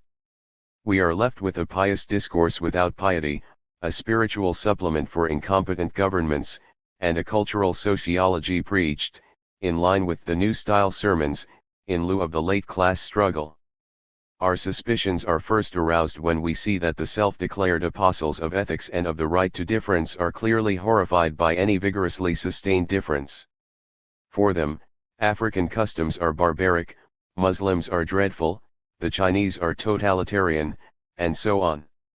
As a matter of fact, this celebrated other is acceptable only if he is a good other, which is to say what, exactly, if not the same as us? Respect for differences, of course. But on condition that the different be parliamentary democratic, pro-free market economics, in favor of freedom of opinion, feminism, the environment. That is to say, I respect differences, but only, of course, in so far as that which differs also respects, just as I do, the said differences. Just as there can be no freedom for the enemies of freedom, so there can be no respect for those whose difference consists precisely in not respecting differences. To prove the point, just consider the obsessive resentment expressed by the partisans of ethics regarding anything that resembles an Islamic fundamentalist. The problem is that the respect for differences and the ethics of human rights do seem to define an identity. And that as a result, the respect for differences applies only to those differences that are reasonably consistent with this identity. Even immigrants in this country, as seen by the partisans of ethics, are acceptably different only when they are integrated, only if they seek integration. It might well be that ethical ideology, detached from the religious teachings which at least conferred upon it the fullness of a revealed identity, is simply the final imperative of a conquering civilization: become like me and I will respect your difference.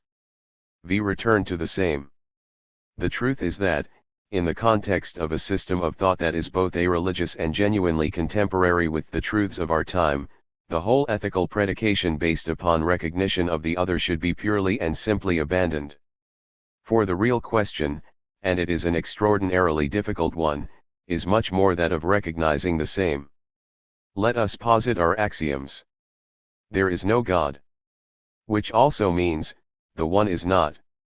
The multiple without one, every multiple being in its turn nothing other than a multiple of multiples, is the law of being. The only stopping point is the void. The infinite, as Pascal had already realized, is the banal reality of every situation, not the predicate of a transcendence. For the infinite, as Cantor demonstrated with the creation of set theory, is actually only the most general form of multiple being. In fact, every situation, inasmuch as it is a multiple composed of an infinity of elements, each one of which is itself a multiple. Considered in their simple belonging to a situation, the animals of the species Homo sapiens are ordinary multiplicities. What, then, are we to make of the other, of differences, and of their ethical recognition? Infinite alterity is quite simply what there is. Any experience at all is the infinite deployment of infinite differences. Even the apparently reflexive experience of myself is by no means the intuition of a unity but a labyrinth of differentiations, and Rimbaud was certainly not wrong when he said, "I am another." There are as many differences, say, between a Chinese peasant and a young Norwegian professional as between myself and anybody at all, including myself. As many, but also, then, neither more nor less. 6. Cultural differences and culturalism. Contemporary ethics kicks up a big fuss about cultural differences. Its conception of the other is informed mainly by this kind of differences. Its great ideal is the peaceful coexistence of cultural, religious, and national communities, the refusal of exclusion.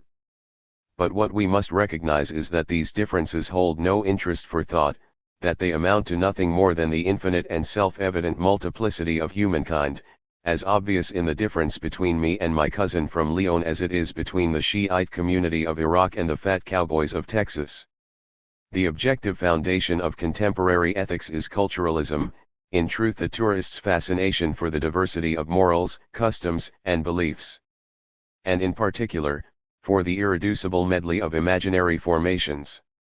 Yes, the essential objective basis of ethics rests on a vulgar sociology, directly inherited from the astonishment of the colonial encounter with savages. And we must not forget that there are also savages among us, confronted by an ethics that offers, without changing its means of investigation, its recognition and its social workers. Against these trifling descriptions, genuine thought should affirm the following principle: since differences are what there is, and since every truth is the coming to be of that which is not yet, so differences are then precisely what truths depose, or render insignificant. No light is shed on any concrete situation by the notion of the recognition of the other. Every modern collective configuration involves people from everywhere, who have their different ways of eating and speaking, who wear different sorts of headgear, follow different religions, have complex and varied relations to sexuality, prefer authority or disorder, and such is the way of the world. 7. From the same to truths. Philosophically, if the other doesn't matter, it is indeed because the difficulty lies on the side of the same. The same, in effect, is not what is but what comes to be. I have already named that in regard to which only the advent of the same occurs, it is a truth. Only a truth is, as such, indifferent to differences. This is something we have always known, even if sophists of every age have always attempted to obscure its certainty. A truth is the same for all. What is to be postulated for one and all, what I have called our being immortal, certainly is not covered by the logic of cultural differences, as insignificant as they are massive. It is our capacity for truth, our capacity to be that same that a truth convokes to its own sameness. Or in other words, depending on the circumstances, our capacity for science, love, politics, or art, since all truths, in my view, fall under one or another of these universal names. It is only through a genuine perversion, for which we will pay a terrible historical price, that we have sought to elaborate an ethics on the basis of cultural relativism. For this is to pretend that a merely contingent state of things can found a law. The only genuine ethics is of truths in the plural, or, more precisely, the only ethics is of processes of truth, of the labor that brings some truths into the world. Ethics must be taken in the sense presumed by Lacan when, against Kant and the notion of a general morality, he discusses the ethics of psychoanalysis. Ethics does not exist. There is only the ethic of. There is not, in fact, one single subject, but as many subjects as there are truths, and as many subjective types as there are procedures of truths. As for me, I identify four fundamental subjective types: political, scientific, artistic, and amorous. Every human animal, by participating in a given singular truth, is inscribed in one of these four types. A philosophy sets out to construct a space of thought in which the different subjective types, expressed by the singular truths of its time, coexist. But this coexistence is not a unification, that is why it is impossible to speak of one ethics. Notes 1. Emmanuel Levinas, Totality and Infinity, 1961. This is his major work. 2. Jacques Lacan, The Mirror Phase, in Écrits, a Selection, 1966. Whether we think of it as the consensual representation of evil or as concern for the other, ethics designates above all the incapacity, so typical of the contemporary world, to name and strive for a good. We should go even further, and say that the reign of ethics is one symptom of a universe ruled by a distinctive combination of resignation in the face of necessity together with a purely negative, if not destructive, will. It is this combination that should be designated as nihilism. Nietzsche demonstrated very neatly that humanity prefers to will nothingness rather than to will nothing at all. I will reserve the name nihilism for this will to nothingness, which is like a kind of understudy of blind necessity. Ethics as the servant of necessity. The modern name for necessity is, as everyone knows, economics. Economic objectivity, which should be called by its name, the logic of capital, is the basis from which our parliamentary regimes organize a subjectivity and a public opinion condemned in advance to ratify what seems necessary. Unemployment, the anarchy of production, inequalities, the complete devaluation of manual work, the persecution of foreigners, all this fits together as part of a debased consensus regarding a state of things as changeable as the weather, yet apparently shaped by inflexible and interminable external constraint. Parliamentary politics as practiced today does not in any way consist of setting objectives inspired by principles and of inventing the means to attain them. It consists of turning the spectacle of the economy into the object of an apathetic public consensus. In itself, the economy is neither good nor bad, it is the place of no value. It simply runs more or less well. Routine politics is the subjective or valorizing moment of this neutral exteriority. For the possibilities whose development it pretends to organize are in reality circumscribed and annulled, in advance, by the external neutrality of the economic referent, in such a way that subjectivity in general is inevitably dragged down into a kind of belligerent impotence, the emptiness of which is filled by elections and the sound bites of party leaders. Right from the first moment in the constitution of contemporary subjectivity, ethics has duly played its accompanying role.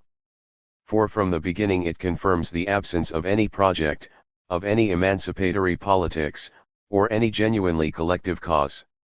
By blocking, in the name of evil and of human rights, the way towards the positive prescription of possibilities, the way towards the good as the superhumanity of humanity, towards the immortal as the master of time, it accepts the play of necessity as the objective basis for all judgments of value.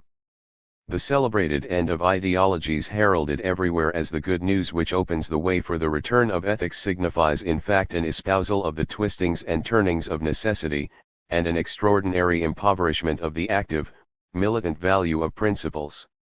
The very idea of a consensual ethics, stemming from the general feeling provoked by the sight of atrocities, which replaces the old ideological divisions, is a powerful contributor to subjective resignation and acceptance of the status quo. For what every emancipatory project does, what every emergence of hitherto unknown possibilities does, is to put an end to consensus. How, indeed, could the incalculable novelty of a truth, and the whole that it bores in established knowledges, be inscribed in a situation without encountering resolute opposition? Precisely because a truth, in its invention, is the only thing that is for all, so it can actually be achieved only against dominant opinions, since these always work for the benefit of some rather than all. These privileged few certainly benefit from their position, their capital, their control of the media, and so on.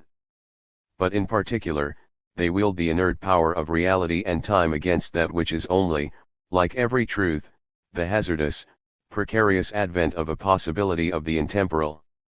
As Mao Zedong used to say, with his customary simplicity, if you have an idea, one will have to split into two. Yet ethics explicitly presents itself as the spiritual supplement of the consensus. The splitting into two horrifies it. Ethics is thus part of what prohibits any idea, any coherent project of thought, settling instead for overlaying unthought and anonymous situations with mere humanitarian prattle. And in the same way, the concern for the other signifies that it is not a matter, that it is never a matter, of prescribing hitherto unexplored possibilities for our situation, and ultimately for ourselves. The law is always already there. It regulates judgments and opinions concerning the evil that happens in some variable elsewhere. But there is no question of reconsidering the foundation of this law, of going right back to the conservative identity that sustains it. As everyone knows, France, which, under Vichy, approved a law regulating the status of the Jews, and which at this very moment is voting to approve laws for the racial identification of an alleged internal enemy that goes by the name of illegal immigrant, France, which is subjectively dominated by fear and impotence, is an island of law and liberty. Ethics is the ideology of this insularity, and this is why it valorizes, throughout the world, and with the complacency of intervention, the gunboats of law. But by doing this, by everywhere promoting a domestic haughtiness and cowardly self-satisfaction, it sterilizes every collective gathering around a vigorous conception of what can be done here and now. And in this, once again, it is nothing more than a variant of the conservative consensus.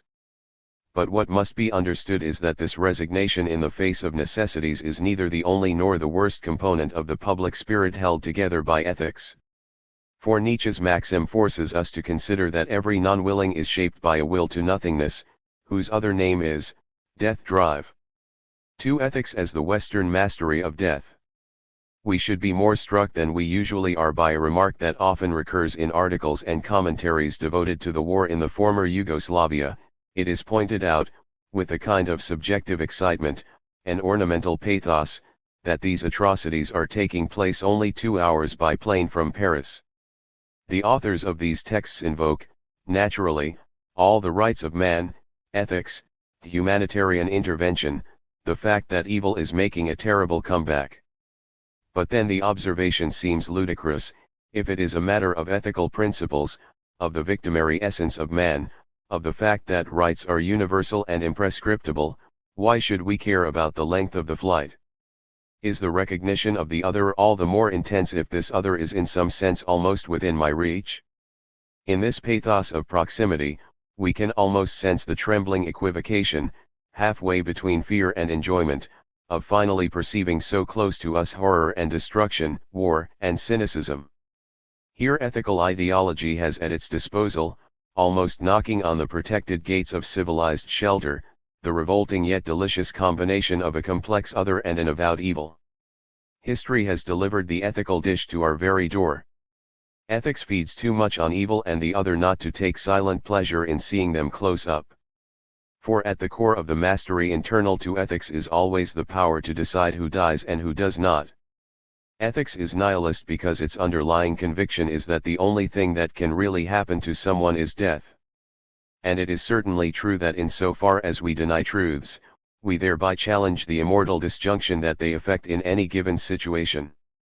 Between man as the possible basis for the uncertainty of truths, or man as being for death, you have to choose. It is the same choice that divides philosophy from ethics, or the courage of truths from nihilism. 3. Bioethics. This, no doubt, is what explains the privilege that ethics grants, among the social issues that spice up our daily routine, and all the more so, in that none of them makes the slightest sense, to the never-ending debate on euthanasia. The word euthanasia poses the question very clearly, when and how, in the name of our idea of happiness, may we kill someone? It names the stable core on which ethical sentiment depends. We all know the constant reference ethical thought makes to human dignity. And the combination of being for death and dignity constructs precisely the idea of a dignified death. Commissions, reporters, judges, politicians, priests, doctors, debate the ethical definition, sanctioned by law, of a death administered with dignity. To be sure, suffering and degeneration are not dignified, do not conform to the smooth, young, well-nourished image that we have of man and his rights. Who can fail to see that the debate on euthanasia points above all to the radical poverty of the symbols available today for old age and death? To the unbearable character of the latter as a site for the living? Here ethics is at the junction of two only apparently contradictory drives, since it defines man by non-evil, and thus by happiness and life, it is simultaneously fascinated by death yet incapable of inscribing it in thought. The upshot of this compromise is the transformation of death itself into a spectacle made as discreet as possible, a mere disappearing, regarding which the living have the right to hope that it will not disrupt their delusional habits of contented ignorance. Ethical discourse is thus both fatalist and resolutely non-tragic. It allows death to go about its business, without opposing to it the immortal of a resistance. Let us remember, since such are the facts, that bioethics and the state's obsession with euthanasia were explicit categories of Nazism. Fundamentally, Nazism was a thoroughgoing ethics of life. It had its own concept of dignified life, and it accepted, implacably, the necessity of putting an end to undignified lives. Nazism isolated and carried to its ultimate conclusion the nihilist core of the ethical disposition once it has at its disposal the political means to be something other than prattle. In this respect, the appearance in our country of major state commissions on bioethics bodes ill. Here there will be loud cries of protest. It will be said that it is precisely because of Nazism that it is necessary to lay down the law protecting the right to life and to dignity, once the impetuous advances of science give us the means to practice all sorts of genetic manipulations. We should not be impressed by these cries. We should argue strongly that the necessity of such state commissions and such laws indicates that, in the configuration of public and private minds, the whole problematic remains essentially suspect. The conjunction of ethics and bio is in itself threatening. So is the similarity of prefixes between eugenics and euthanasia. A hedonistic doctrine of dying well will make for no defense against the powerful and genuinely murderous aspiration of generating well, an obvious component of living well. The root of the problem is that, in a certain way, every definition of man based on happiness is nihilist. It is clear that the external barricades erected to protect our sickly prosperity have as their internal counterpart, against the nihilist drive, the derisory and complicit barrier of ethical commissions. When a prime minister, the political eulogist of a civic ethics, declares that France cannot welcome all the misery of the world, he is careful not to tell us about the criteria and the methods that will allow us to distinguish the part of the said misery that we welcome from that part which we will request, no doubt from within detention centers, to return to its place of death, so that we might continue to enjoy those unshared riches which, as we know, condition both our happiness and our ethics. And in the same way, it is certainly impossible to settle on stable, responsible, and of course collective criteria in the name of which commissions on bioethics will distinguish between eugenics and euthanasia, between the scientific improvement of the white man and his happiness, and the elimination with dignity of monsters, of those who suffer or become unpleasant to behold. Chance, the circumstances of life, the tangle of beliefs, combined with the rigorous and impartial treatment without exception of the clinical situation, is worth 1,000 times more than the pompous, made for media conscription of bioethical authorities, a conscription whose place of work, whose very name, have a nasty smell about them. 4. Ethical nihilism between conservatism and the death drive. Considered as a figure of nihilism, reinforced by the fact that our societies are without a future that can be presented as universal, ethics oscillates between two complementary desires: a conservative desire, seeking global recognition for the legitimacy of the order peculiar to our Western position, the interweaving of an unbridled and impassive economy with a discourse of law, and a murderous desire that promotes and shrouds, in one and the same gesture, an integral mastery of life, or, again, that dooms what is to the Western mastery of death. This is why ethics would be better named, since it speaks Greek, aiouidnos, a smug nihilism. Against this we can set only that which is not yet in being, but which our thought declares itself able to conceive. Every age, and in the end, none is worth more than any other, has its own figure of nihilism. The names change, but always under these names we find the articulation of conservative propaganda with an obscure desire for catastrophe. It is only by declaring that we want what conservatism decrees to be impossible, and by affirming truths against the desire for nothingness, that we tear ourselves away from nihilism. The possibility of the impossible, which is exposed by every loving encounter, every scientific refoundation, every artistic invention and every sequence of emancipatory politics, is the sole principle, against the ethics of living well whose real content is the deciding of death, of an ethic of truths. Note 1. It is a difficult task, for the philosopher, to pull names away from a usage that prostitutes them. Already Plato had to take all possible pains to hold his ground with the word justice, against the sophists' quibbling and devious usage. Let us nevertheless try to preserve this word ethics, in spite of all that has preceded this chapter, since those who, after Aristotle, have used the word in a reasonable way make up a long and honorable lineage. I being, event, truth, subject. If there is no ethics in general, that is because there is no abstract subject, who would adopt it as his shield. There is only a particular kind of animal, convoced by certain circumstances to become a subject, or rather, to enter into the composing of a subject. This is to say that at a given moment, everything he is, his body, his abilities, is called upon to enable the passing of a truth along its path. This is when the human animal is convoced to be the immortal that he was not yet. What are these circumstances? They are the circumstances of a truth.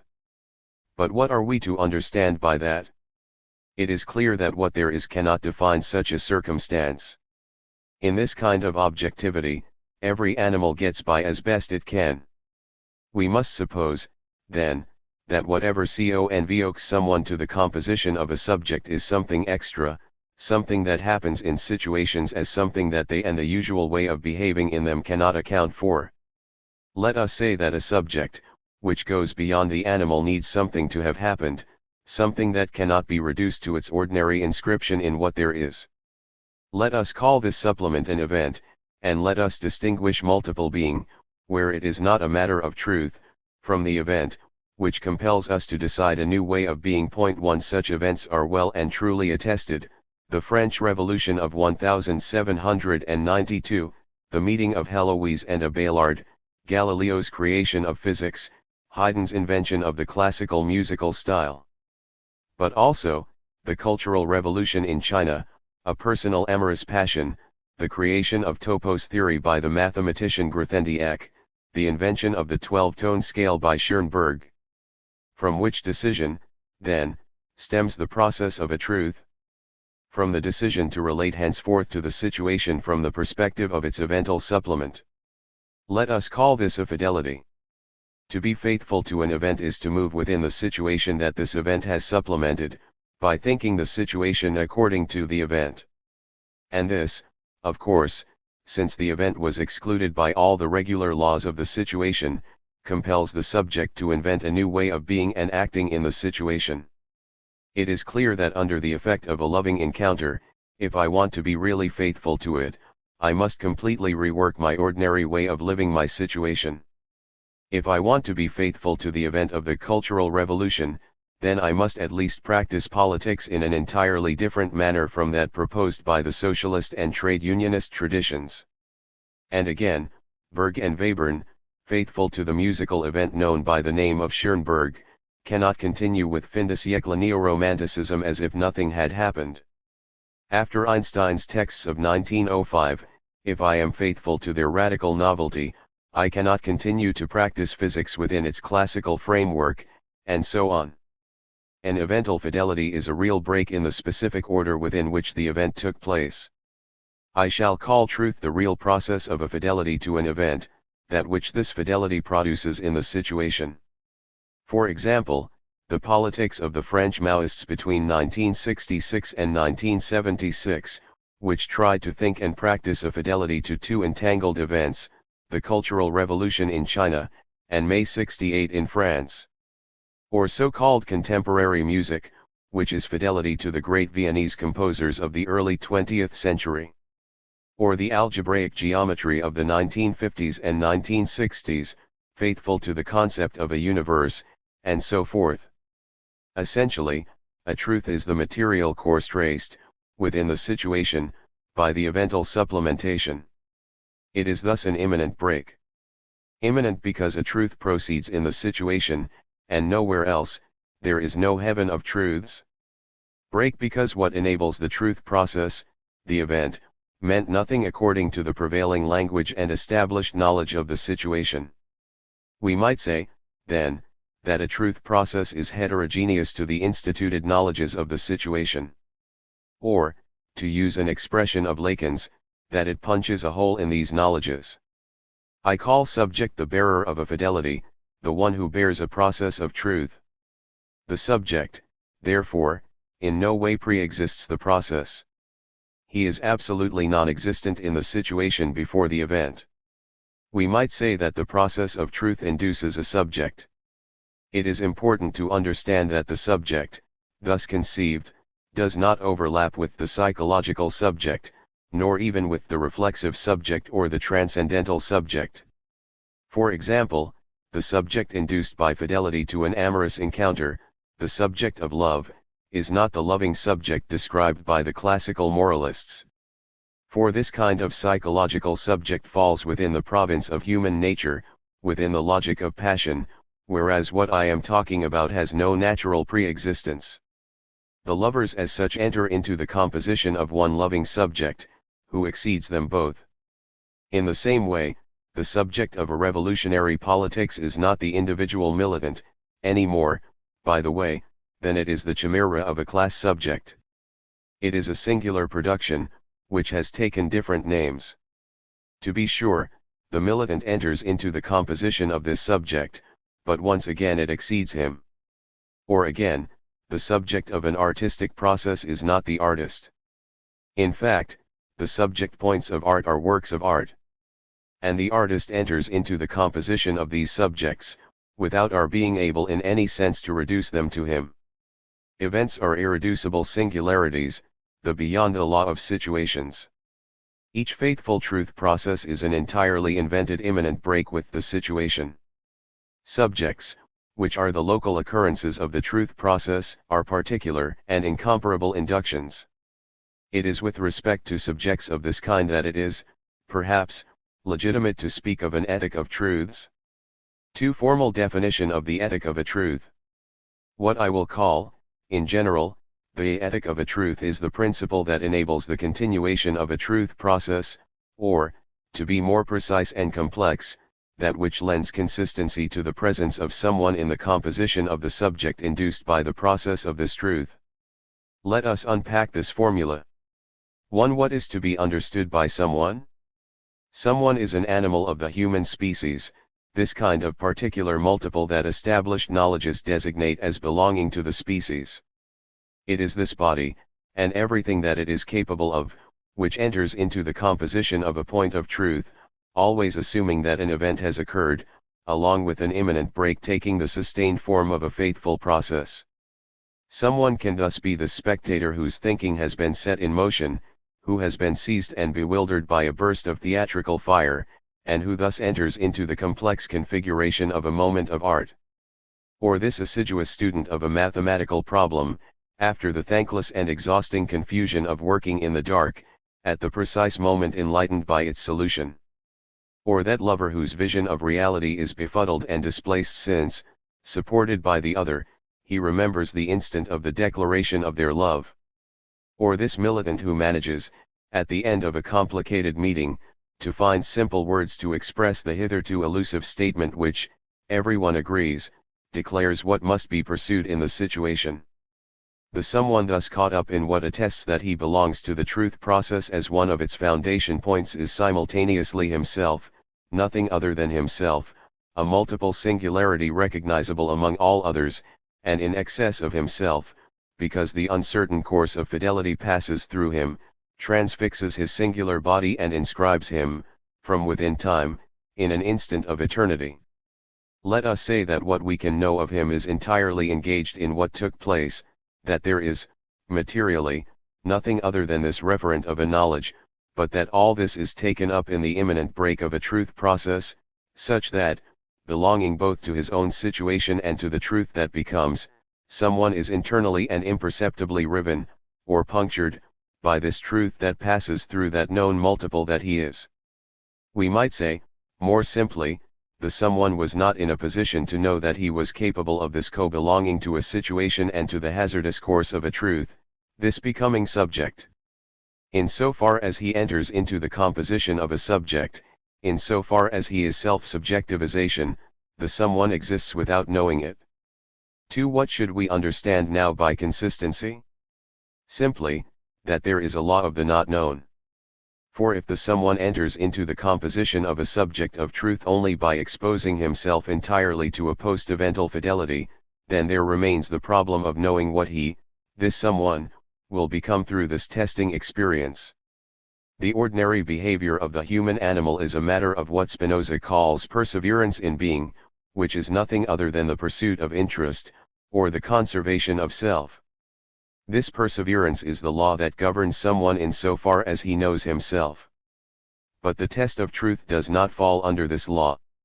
To belong to the situation is everyone's natural destiny, but to belong to the composition of a subject of truth concerns a particular route, a sustained break, and it is very difficult to know how this composition is to be superimposed upon or combined with the simple perseverance of self. I shall call consistency the principle of this superimposition, or this combination. That is to say, the manner in which our devotee of mathematics will engage his perseverance in that which breaks or opposes this perseverance, which is his belonging to a truth process. Or the manner in which our lover will be entirely himself in the sustained testing of his inscription in a subject of love. When all is said and done, consistency is the engagement of one singularity in the continuation of a subject of truth. Or again, it is to submit the perseverance of what is known to a duration peculiar to the not known. Lacan touched on this point when he proposed his ethical maxim, "Do not give up on your desire." For desire is constitutive of the subject of the unconscious, it is thus the not known par excellence, such that "do not give up on your desire" rightly means, do not give up on that part of yourself that you do not know. We might add that the ordeal of the not known is the distant effect of the evental supplement, the puncturing of someone by a fidelity to this vanished supplement, and that "do not give up" means, in the end, do not give up on your own seizure by a truth process. But since the truth process is fidelity, then if do not give up is the maxim of consistency, and thus of the ethic of a truth, we might well say that it is a matter, for the someone, of being faithful to a fidelity. And he can manage this only by adhering to his own principle of continuity, the perseverance in being of what he is. By linking the known by the not known. It is now an easy matter to spell out the ethic of a truth. Do all that you can to persevere in that which exceeds your perseverance.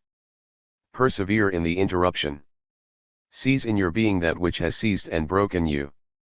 The technique of consistency is singular in each case, depending on the animal traits of the someone.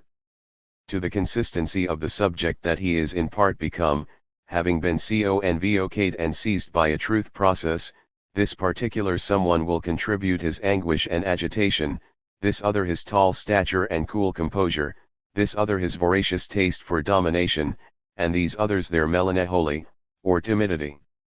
All the material of human multiplicity can be fashioned, linked, by a consistency, while at the same time, of course, it opposes to this fashioning the worst kinds of inertia, and exposes the someone to the permanent temptation of giving up, of returning to the mere belonging to the ordinary situation, of erasing the effects of the not known. The place of ethics is indicated by the chronic conflict between two functions of the multiple material that makes up the whole being of a someone, on the one hand, its simple deployment, his belonging to the situation, or what we might call the principle of interest, on the other, consistency, the linking of the known by the not known, or what we might call the subjective principle. It is now a simple matter to describe the manifestations of consistency, to sketch a phenomenology of the ethic of truths. 3. The experience of ethical consistency. Consider two examples. 1. If we define interest as perseverance in being, then we can see that ethical consistency manifests itself as disinterested interest. It concerns interest, in the sense that it engages the motivating forces of perseverance. But it is disinterested in a radical sense, since it aims to link these traits in a fidelity, which in its turn is addressed to a primary fidelity, the one that constitutes the truth process and which, in itself, has nothing to do with the interests of the animal, which is indifferent to its perpetuation, which has eternity for its destiny. We might play here upon the ambiguity of the word interest. Certainly, the devotee of mathematics, the theater spectator on the edge of his seat, the transfigured lover, the enthusiastic militant, demonstrate a prodigious interest in what they are doing, in the advent of the not known immortal in them, in the advent of that which they did not know themselves capable of. Nothing in the world could arouse the intensity of existence more than this actor who lets me encounter Hamlet, this perception in thought of what it means to be two, this problem in algebraic geometry whose innumerable ramifications I suddenly discover, or this open-air meeting, by the doors of a factory, which confirms that my political statement does indeed bring people together and transform them. Nevertheless, as regards my interests as a mortal and predatory animal, what is happening here does not concern me. No knowledge tells me that these circumstances have anything to do with me. I am altogether present there, linking my component elements via that excess beyond myself induced by the passing through me of a truth. But as a result, I am also suspended, broken, annulled, disinterested. For I cannot, within the fidelity to fidelity that defines ethical consistency, take an interest in myself, and thus pursue my own interests. All my capacity for interest, which is my own perseverance in being, has poured out into the future consequences of the solution to this scientific problem, into the examination of the world in the light of love's being too, into what I will make of my encounter, one night, with the eternal Hamlet, or into the next stage of the political process, once the gathering in front of the factory has dispersed. There is always only one question in the ethic of truths: how will I, as someone, continue to exceed my own being? How will I link the things I know, in a consistent fashion, via the effects of being seized by the not known? One might also put it like this: how will I continue to think? That is, to maintain in the singular time of my multiple being, and with the sole material resources of this being, the immortal that a truth brings into being through me in the composition of a subject.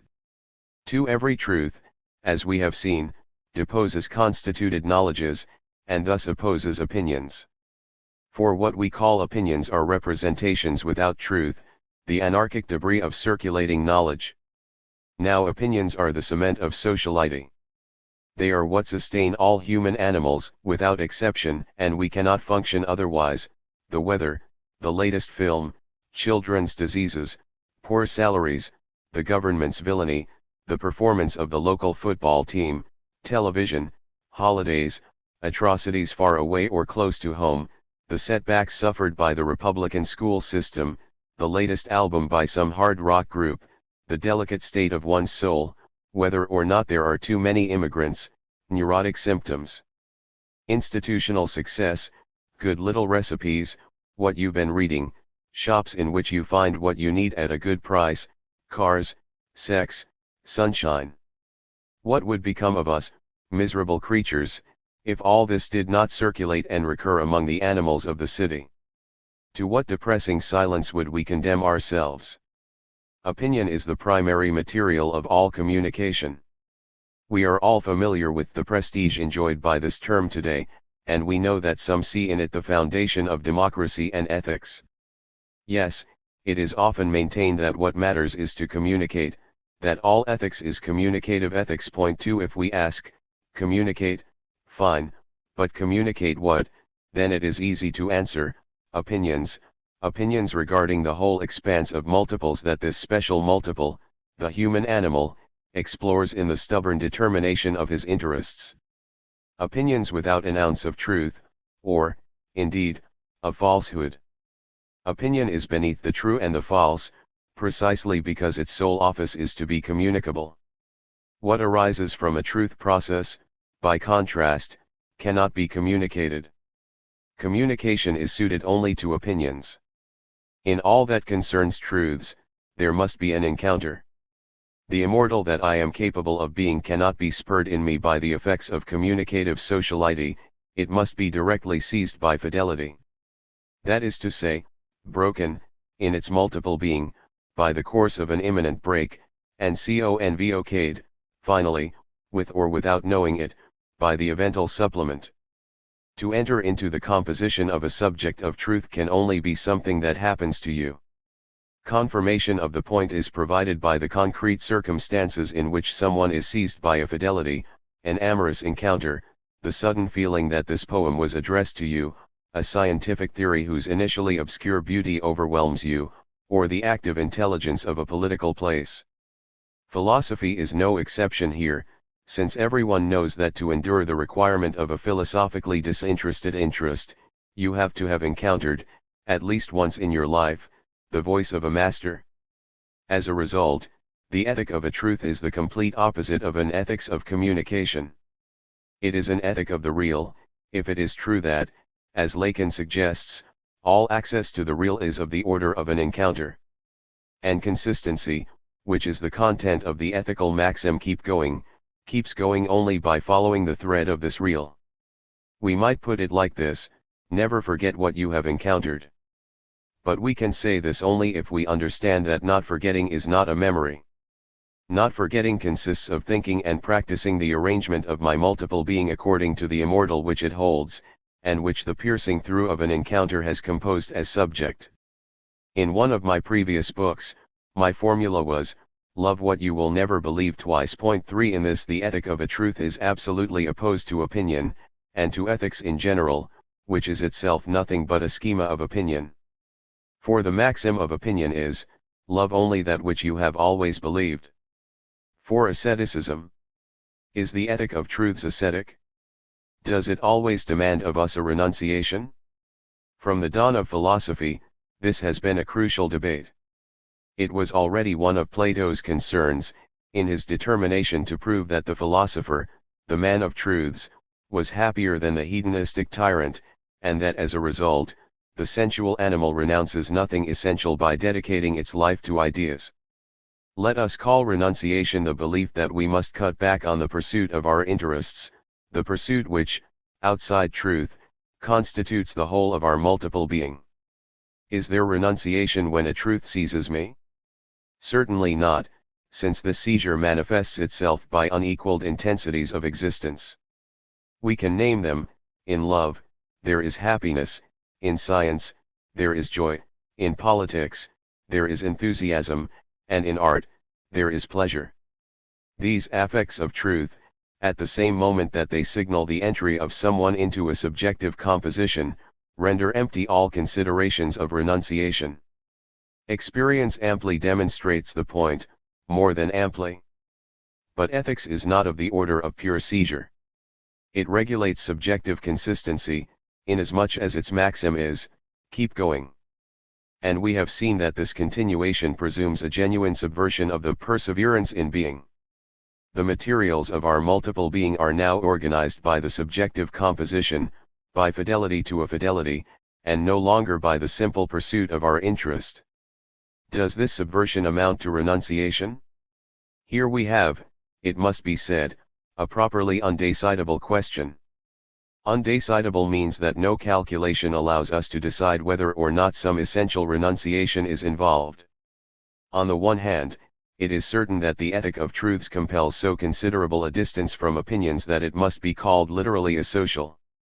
This asociality has always been recognized for what it is, in the image of Thales falling into a well because he seeks to penetrate the secret of celestial movement, for in the proverb lovers have eyes only for each other, in the isolated destiny of the great revolutionary militants, in the theme of solitary genius, and so on.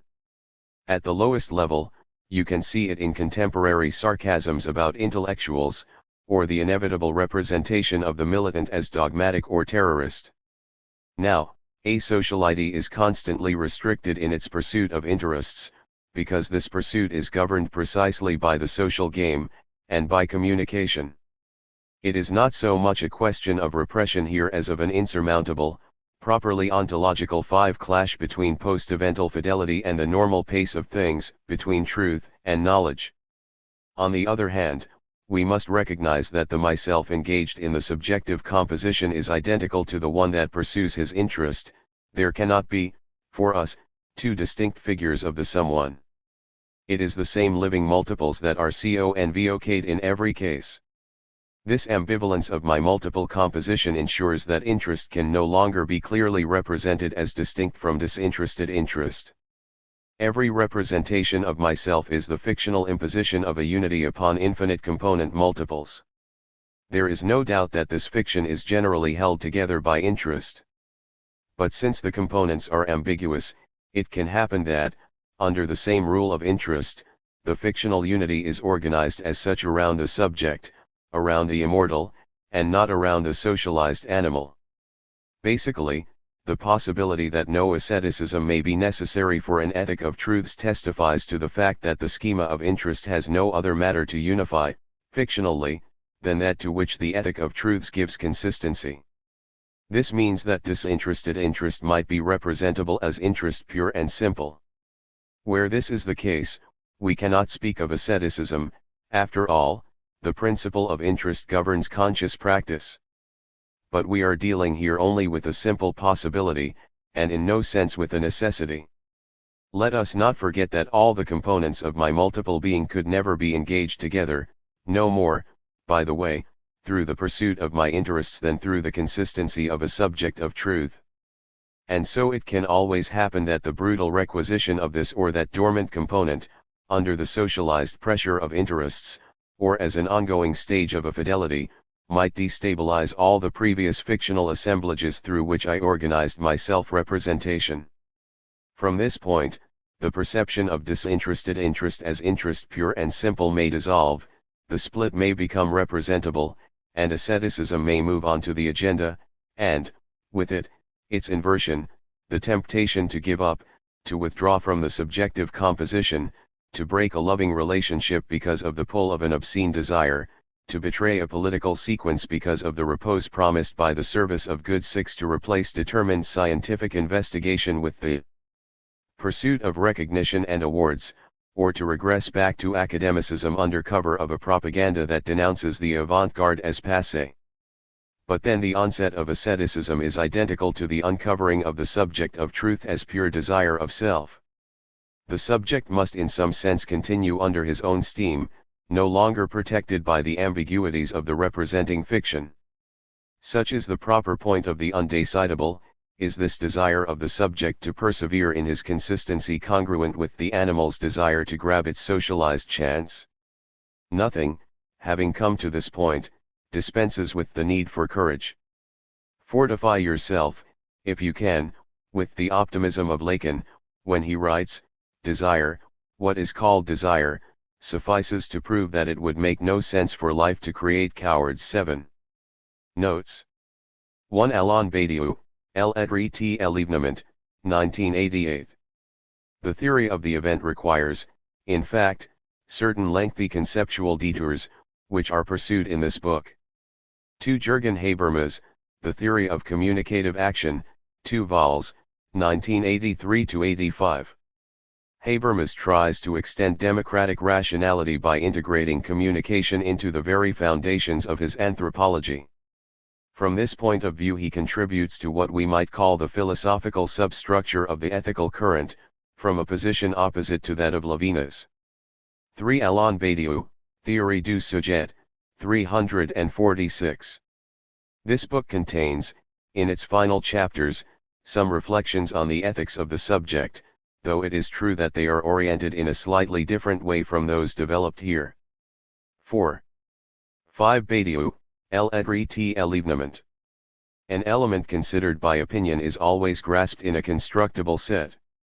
Whereas the same element, considered from a truth process, is caught up in a generic set. 6. 7. Jacques Lacan, Kant avec Sada, in Écrits, 782. I have already emphasized the degree to which our contemporary ethical ideology is rooted in the consensual self-evidence of evil. We have overturned this judgment by determining the affirmative process of truths to be the central core both of the possible composition of a subject and, for the someone who enters into this composition, of the singular advent of a persevering ethic. Is this to say that we must refuse the notion of evil all validity, and refer it back exclusively to its obviously religious origin? A life, truths, and the good. I will make no concessions here to those who believe that there is a kind of natural law, founded in the last analysis on the self-evidence of what is harmful to man. Considered in terms of its mere nature alone, the human animal must be lumped in the same category as its biological companions. This systematic killer pursues, in the giant anthills he constructs, interests of survival and satisfaction neither more nor less estimable than those of moles or tiger beetles. He has shown himself to be the most wily of animals, the most patient, the most obstinately dedicated to the cruel desires of his own power. Above all, he has succeeded in harnessing to the service of his mortal life his own peculiar ability, his ability to take up a position along the course of truth such that he acquires an immortal aspect. This is what Plato had already anticipated, when he indicated that the duty of those who escape from his famous cave, dazzled by the sun of the idea, was to return to the shadows and to help their companions in servitude to profit from that by which, on the threshold of this dark world, they had been seized. Only today can we fully assess what this return means. It is that of Galilean physics back towards technical machinery, or of atomic theory back towards bombs and nuclear power plants. The return of disinterested interest towards brute interest, the forcing of knowledges by a few truths. At the end of which the human animal has become the absolute master of his environment, which is, after all, nothing but a fairly mediocre planet. Thus conceived, it is clear that the human animal, in itself, implies no value judgment. Nietzsche is no doubt right, once he has assessed humanity in terms of the norm of its vital power, to declare it essentially innocent, foreign in itself to both good and evil. His delusion is to imagine a superhumanity restored to this innocence, once delivered from the shadowy, life-destroying enterprise led by the powerful figure of the priest. 1. No life, no natural power, can be beyond good and evil. We should say, rather, that every life, including that of the human animal, is beneath good and evil. What provokes the emergence of the good, and, by simple consequence, evil, exclusively concerns the rare existence of truth processes. Transfixed by an imminent break, the human animal finds its principle of survival, its interest, disorganized. We might say, then, if we accept that someone can enter into the composition of a subject of truth, that the good is, strictly speaking, the internal norm of a prolonged disorganization of life. In any case, everyone knows this, the routines of survival are indifferent to any good you might care to mention.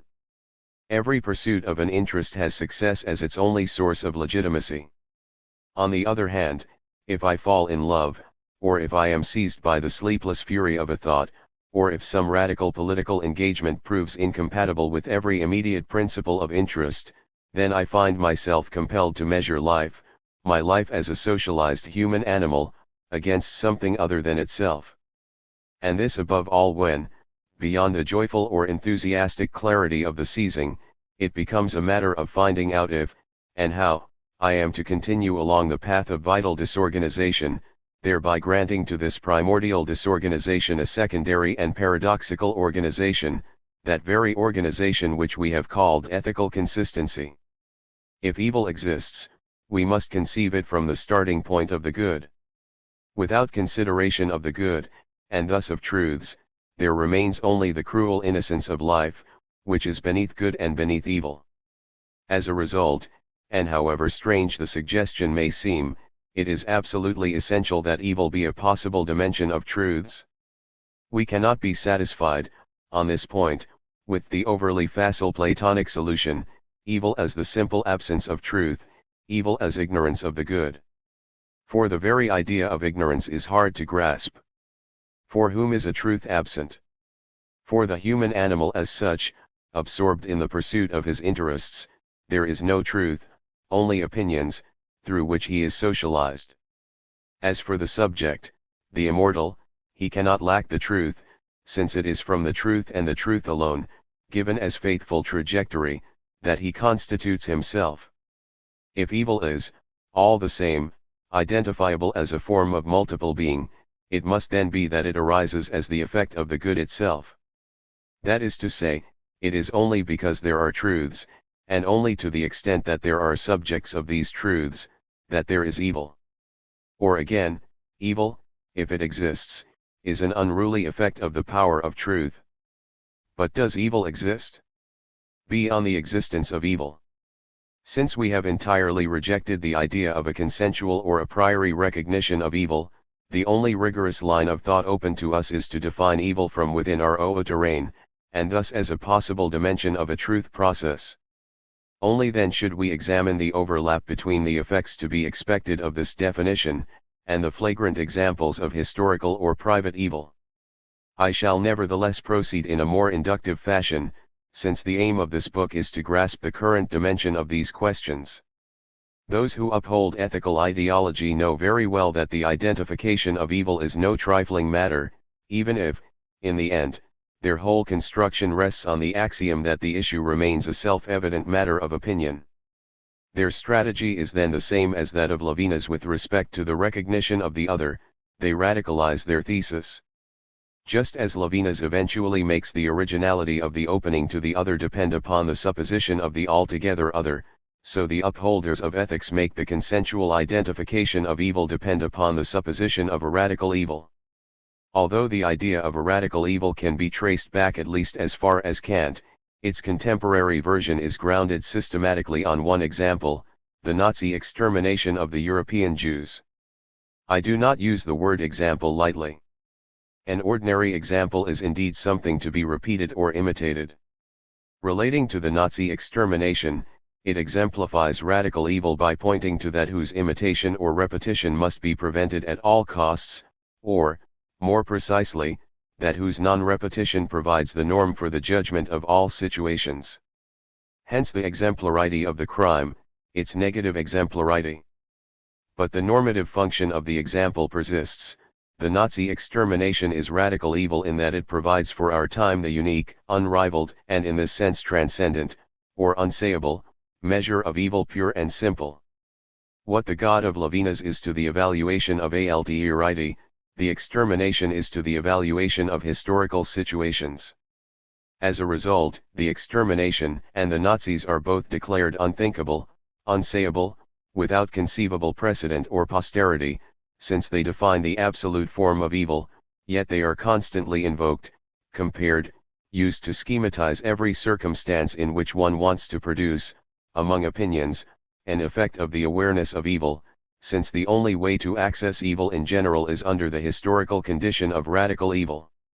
So it was as early as 1956, in order to justify the Anglo-French invasion of Egypt, some Western political leaders and the press did not hesitate for a second to use the formula Nasser is Hitler.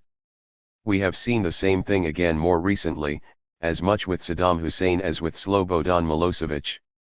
But at the same time, we are insistently reminded that the extermination and the Nazis were unique, and that to compare them to anything else at all is a defilement. In fact, this paradox is simply that of radical evil itself. The measure must itself be unmeasurable, yet it must constantly be measured. The extermination is indeed both that which measures all the evil our time is capable of, being itself beyond measure, and that to which we must compare everything that we say is to be judged in terms of the manifest certainty of evil. As the supreme negative example, this crime is inimitable, but every crime is an imitation of it. To get out of this circle, to which we are condemned by the fact that we want to subordinate the question of evil to a consensual judgment of opinion, we obviously have to abandon the theme of radical evil, of the measure without measure. This theme, like that of the altogether other, belongs to religion. It goes without saying, of course, that the extermination of the European Jews is a hideous state crime, whose horror is such that whichever way we look at it, we know, unless we are prepared to stoop to repulsive sophistry, that we are confronted by an evil that cannot in any sense be quietly classified among the transitory necessities of the historical process. I further accept, without reservation, the singularity of the extermination. The bland category of totalitarianism was forged in order to group under a single concept the politics of Nazism and of Stalinism, the extermination of the European Jews and the massacres in Siberia. This amalgamation does nothing to clarify our thinking, not even our thinking about evil. We must accept the irreducibility of the extermination. But then the whole point is to situate the singularity. Fundamentally, those who uphold the ideology of human rights try to situate it directly in evil, in keeping with their objectives of pure opinion. We have seen that this attempt at the religious absolutization of evil is incoherent. Moreover, it is very threatening, like anything that puts thought up against an impassable limit. For the reality of the inimitable is constant imitation, and by dint of seeing Hitlers everywhere we forget that he is dead, and that what is happening before our eyes is the creation of new singularities of evil. In fact, to think the singularity of the extermination is to think, first of all, the singularity of Nazism as a political sequence. This is the whole problem. Hitler was able to conduct the extermination as a colossal militarized operation because he had taken power, and he took power in the name of a politics whose categories included the term Jew. The defenders of ethical ideology are so determined to locate the singularity of the extermination directly in evil that they generally deny, categorically, that Nazism was a political sequence. But this position is both feeble and cowardly. Feeble, because the constitution of Nazism as a massive subjectivity integrating the word Jew as part of a political configuration is what made the extermination possible, and then inevitable. Cowardly, because it is impossible to think politics through to the end if we refuse to envisage the possibility of political sequences whose organic categories and subjective prescriptions are criminal. The partisans of the democracy of human rights are fond, with Hannah Arendt, of defining politics as the stage of a being together. It is with regard to this definition, incidentally, that they fail to grasp the political essence of Nazism. But this definition is merely a fairy tale, all the more so since the being together must first determine the collective concerned, and this is the whole question. Nobody desired the being together of the Germans more than Hitler. The Nazi category of the Jew served to name the German interior, the space of a being together, via the construction of an exterior that could be monitored from the interior, just as the certainty of being all French together presupposes that we persecute, here and now, those who fall under the category of illegal immigrant. One of the singularities of Nazi politics was its precise proclamation of the historical community that was to be endowed with a conquering subjectivity. And it was this proclamation that enabled its subjective victory, and put extermination on the agenda. Thus we are entitled to say, in this case, that the link between politics and evil emerges precisely from the way both the collective and the being with are taken into consideration. But what matters is that the singularity of the evil derives, in the final analysis, from the singularity of a political sequence. This takes us back to the subordination of evil, if not directly to the good, at least to the processes that lay claim to it. Nazi politics was not a truth process, but it was only insofar as it could be represented as such that it seized the German situation.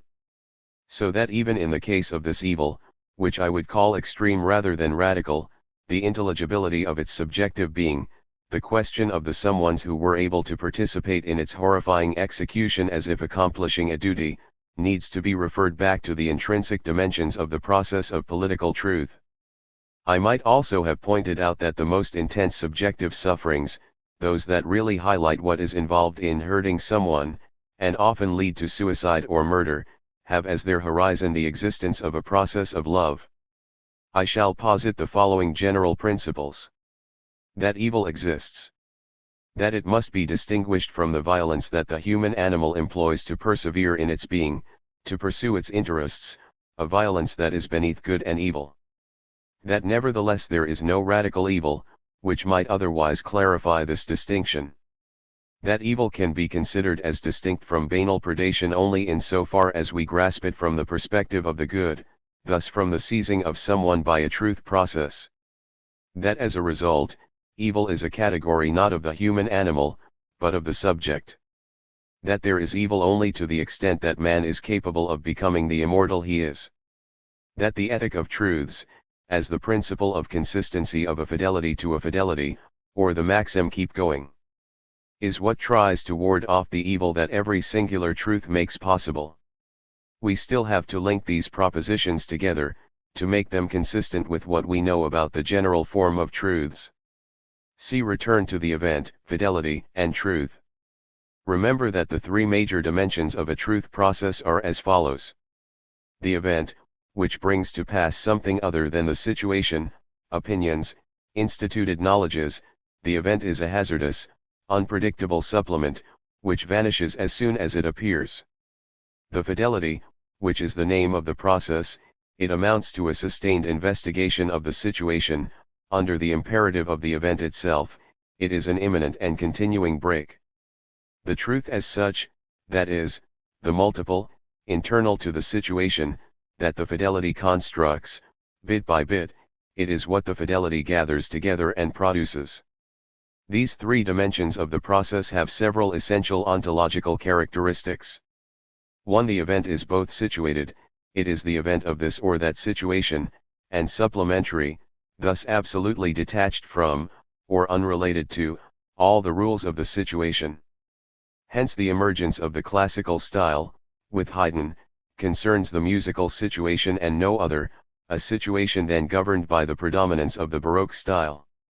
It was an event for this situation.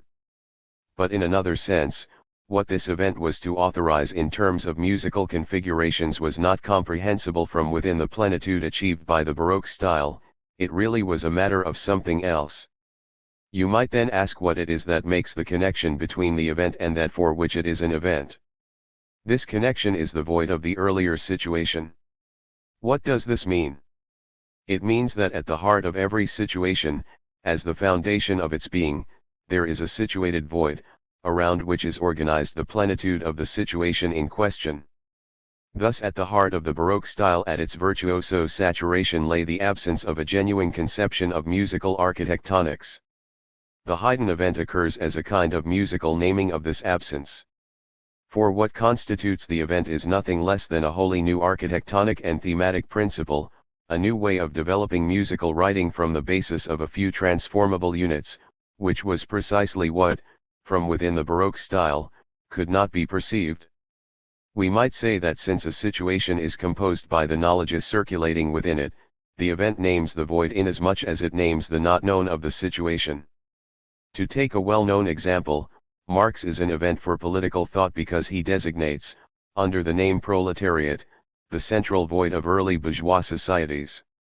For the proletariat, being entirely dispossessed, and absent from the political stage, is that around which is organized the complacent plenitude established by the rule of those who possess capital. To sum up, the fundamental ontological characteristic of an event is to inscribe, to name, the situated void of that for which it is an event. 2. As for fidelity, I have already explained what is at stake. The essential point is that it is never inevitable or necessary. What remains undecidable is whether the disinterested interest that it presumes on the part of the someone who participates in it can, even if only as part of a fictional representation of self, count as interest pure and simple.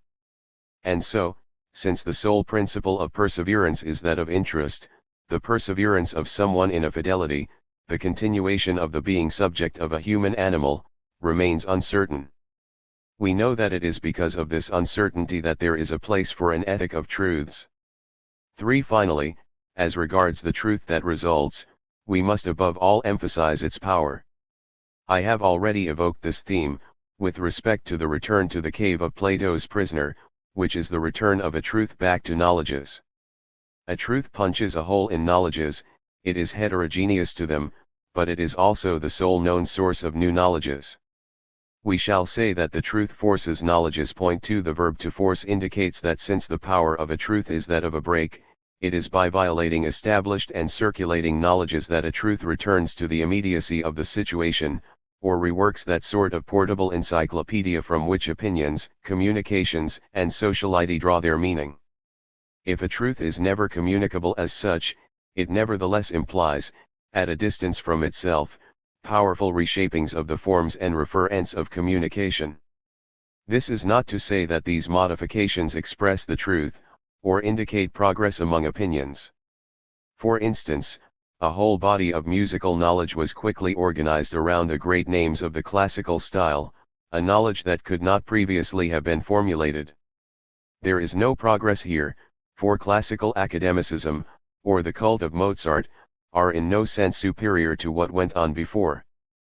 But it marks a forcing of knowledges, an often extensive modification of the codes of communication. Of course, these modified opinions are ephemeral, whereas the truths themselves, which are the great creations of the classical style, shall endure eternally.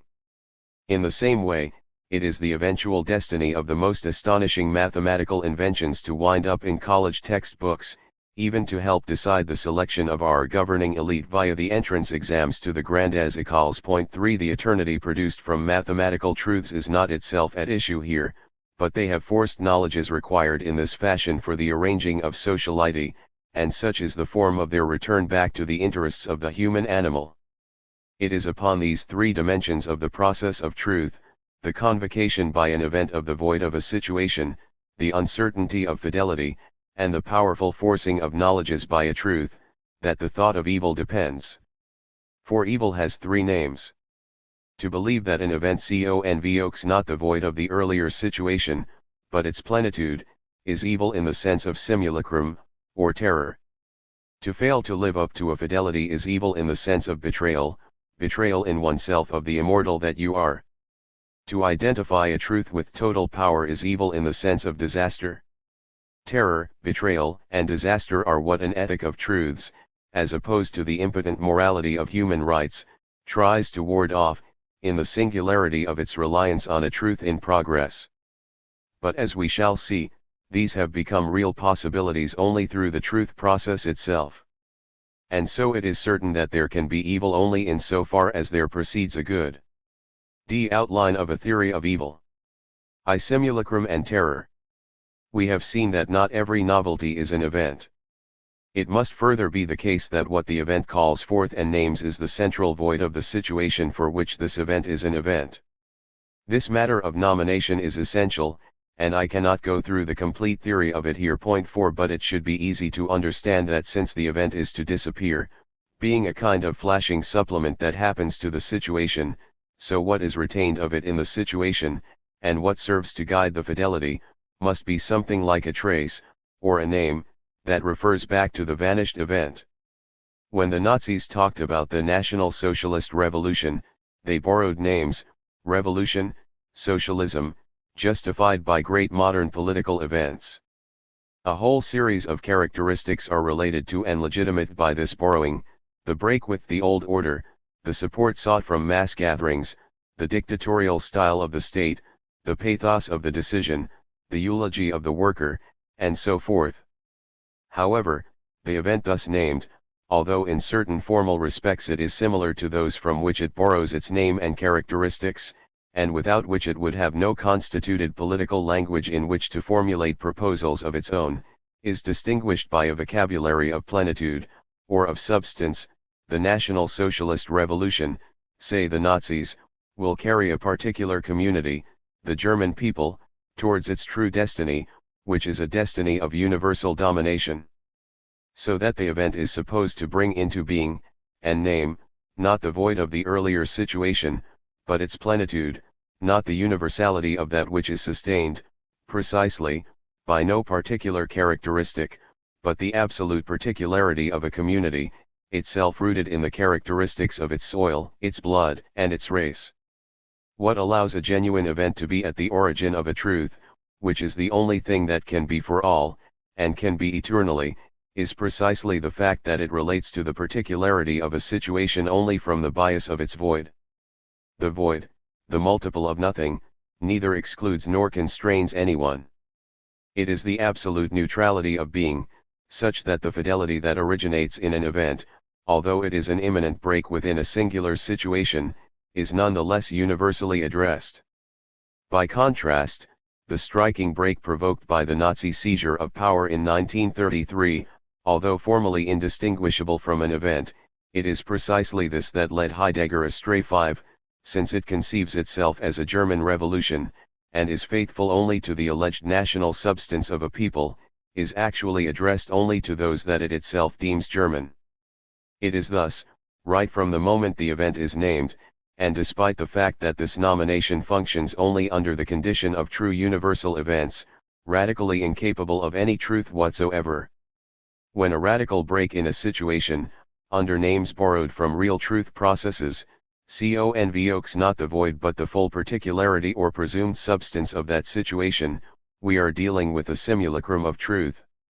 Simulacrum must be understood here in its strong sense: all the formal traits of a truth are at work in the simulacrum. Not only a universal nomination of the event, inducing the power of a radical break, but also the obligation of a fidelity, and the promotion of a simulacrum of the subject, erected, without the advent of any immortal, above the human animality of the others, of those who are arbitrarily declared not to belong to the communitarian substance whose promotion and domination the simulacrum event is designed to assure. Fidelity to a simulacrum, unlike fidelity to an event, regulates its break with the situation not by the universality of the void, but by the closed particularity of an abstract set. Its invariable operation is the unending construction of this set, and it has no other means of doing this than that of voiding what surrounds it. The void, avoided by the simulacrous promotion of an event substance, here returns, with its universality, as what must be accomplished in order that this substance can be. This is to say that what is addressed to everyone is death, or that deferred form of death which is slavery in the service of the German substance. Hence fidelity to the simulacrum has as its content war and massacre.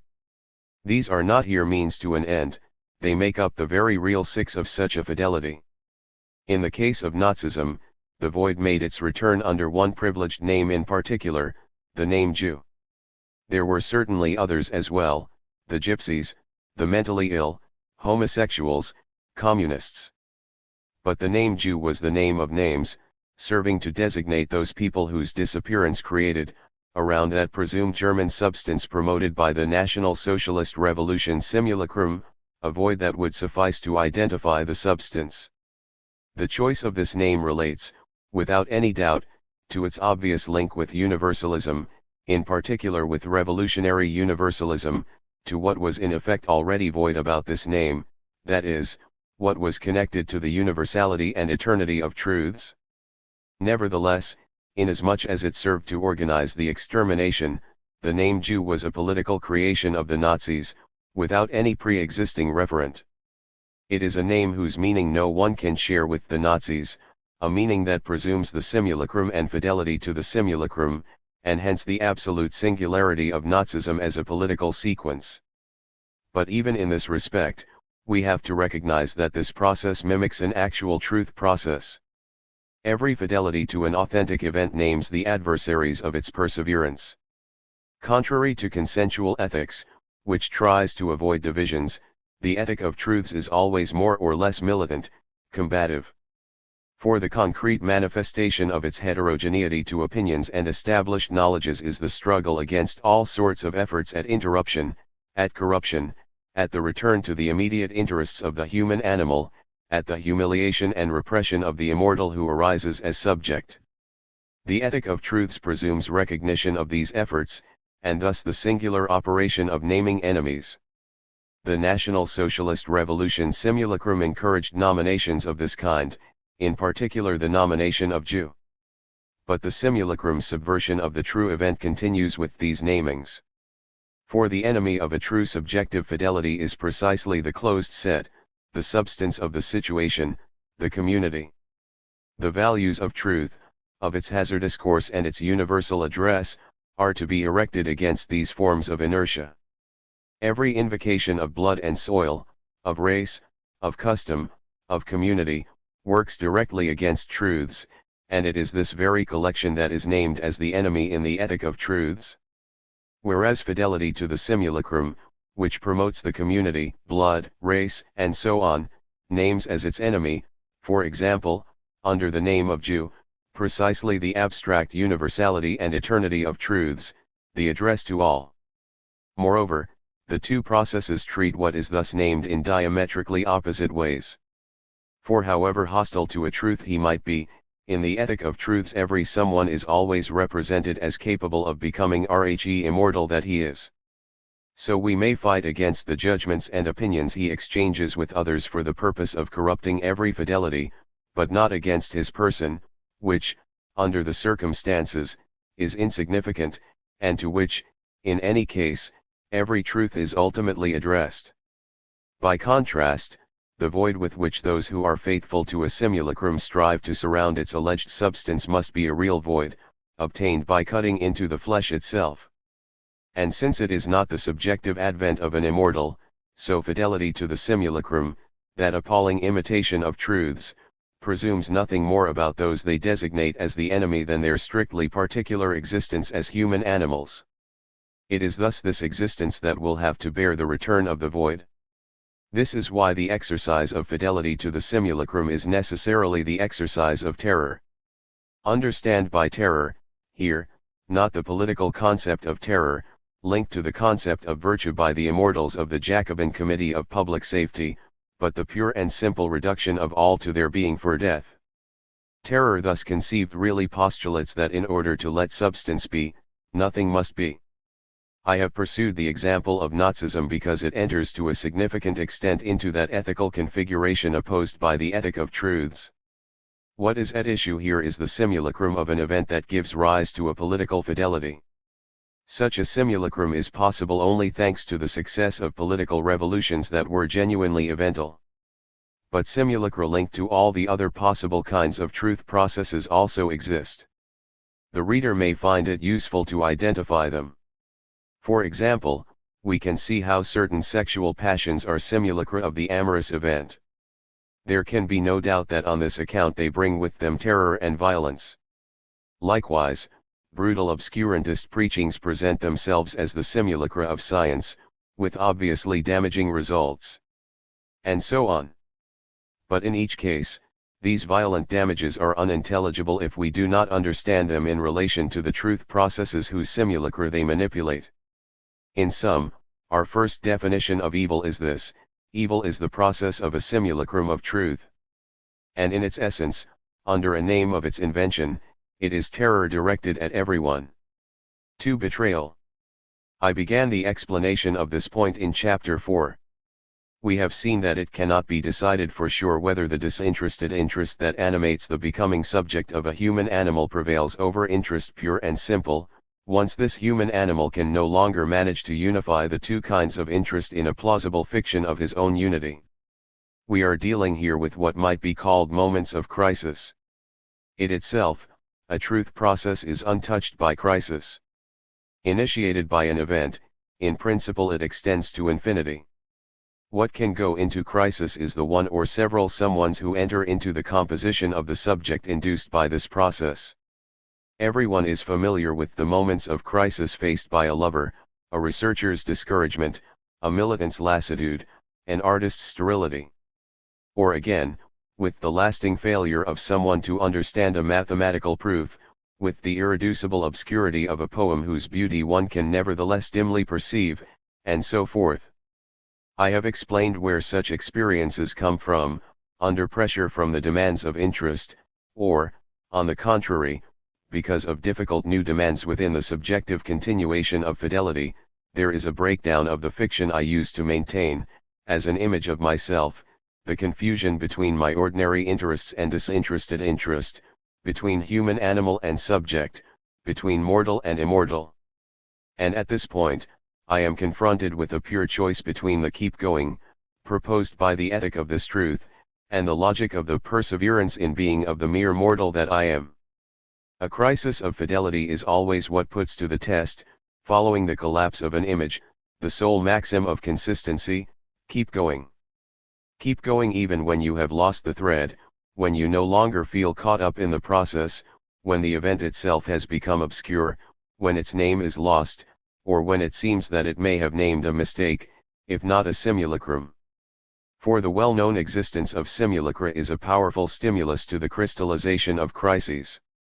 Opinion tells me that my fidelity may well be terror exerted against myself, and that the fidelity to which I am faithful looks very much like, too much like, this or that certified evil.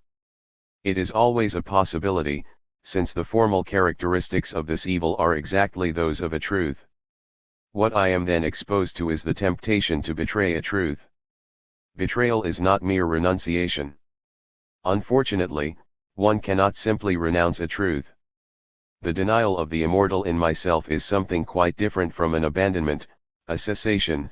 I must always convince myself that the immortal in question never existed, and thus rally to opinion's perception of this point, opinion, whose whole purpose, in the service of interests, is precisely this negation. For the immortal, if I recognize its existence, calls on me to continue, it has the eternal power of the truths that induce it.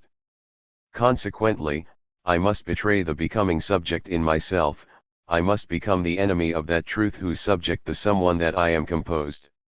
This explains why former revolutionaries are obliged to declare that they used to be lost in error and madness, why a former lover no longer understands why he loved that woman, why a tired scientist comes to misunderstand, and to frustrate through bureaucratic routine, the very development of his own science. Since the process of truth is an imminent break, you can leave it only by breaking with this break which has seized you. And this breaking of a break has continuity as its motif. Continuity of the situation and continuity of opinions. All that came before, under the names of politics or love, was an illusion at best, a simulacrum at worst. So it is that the defeat of the ethic of a truth, at the undecidable point of a crisis, presents itself as betrayal.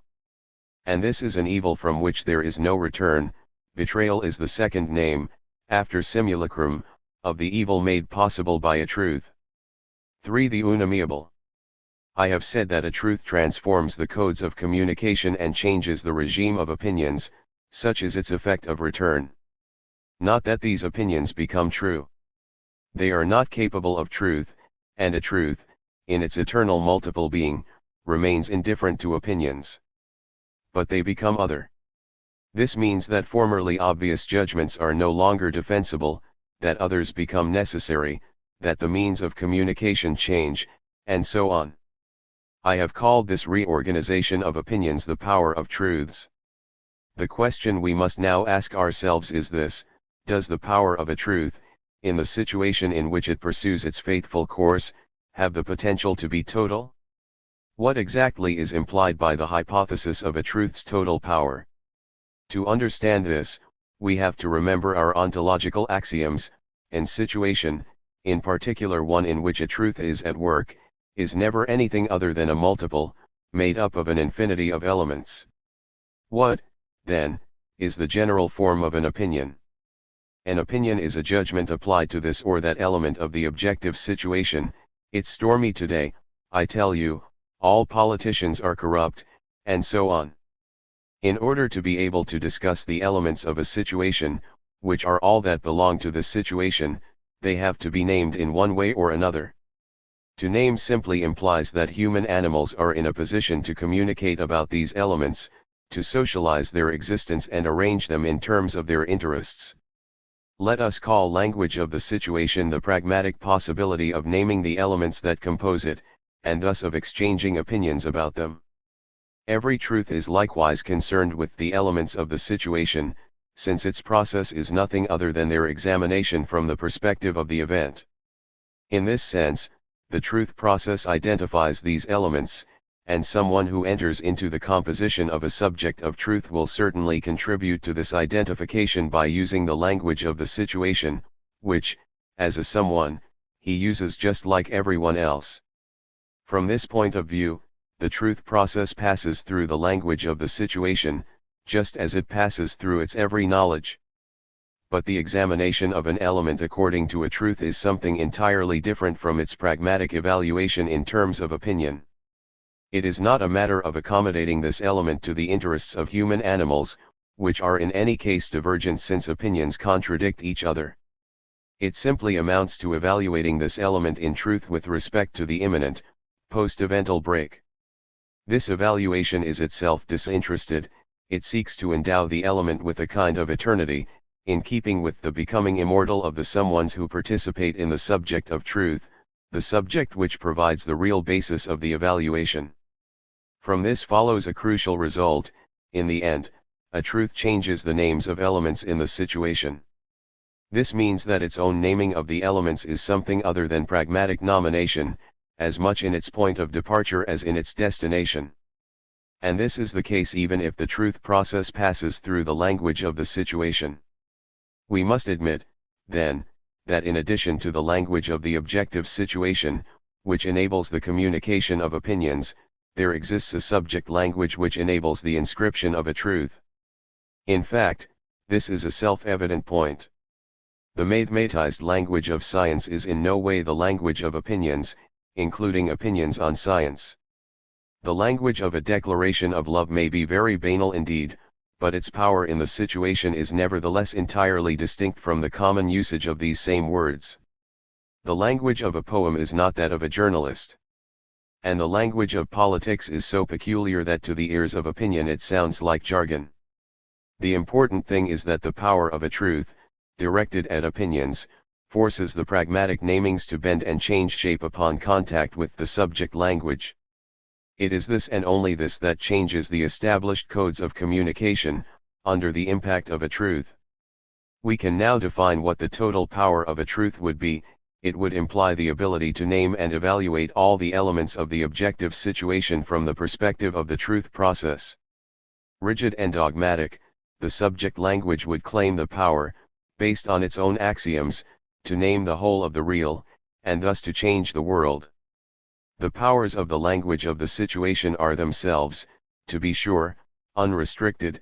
Every element can be named from the perspective of a given interest, and judged in the communication between human animals. But since this language is in any case incoherent, and dedicated to pragmatic exchange, its totalizing vocation does not matter much. By contrast, when we come to the subject language, which is the result of a truth process, the hypothesis of total power here has consequences of an altogether different order.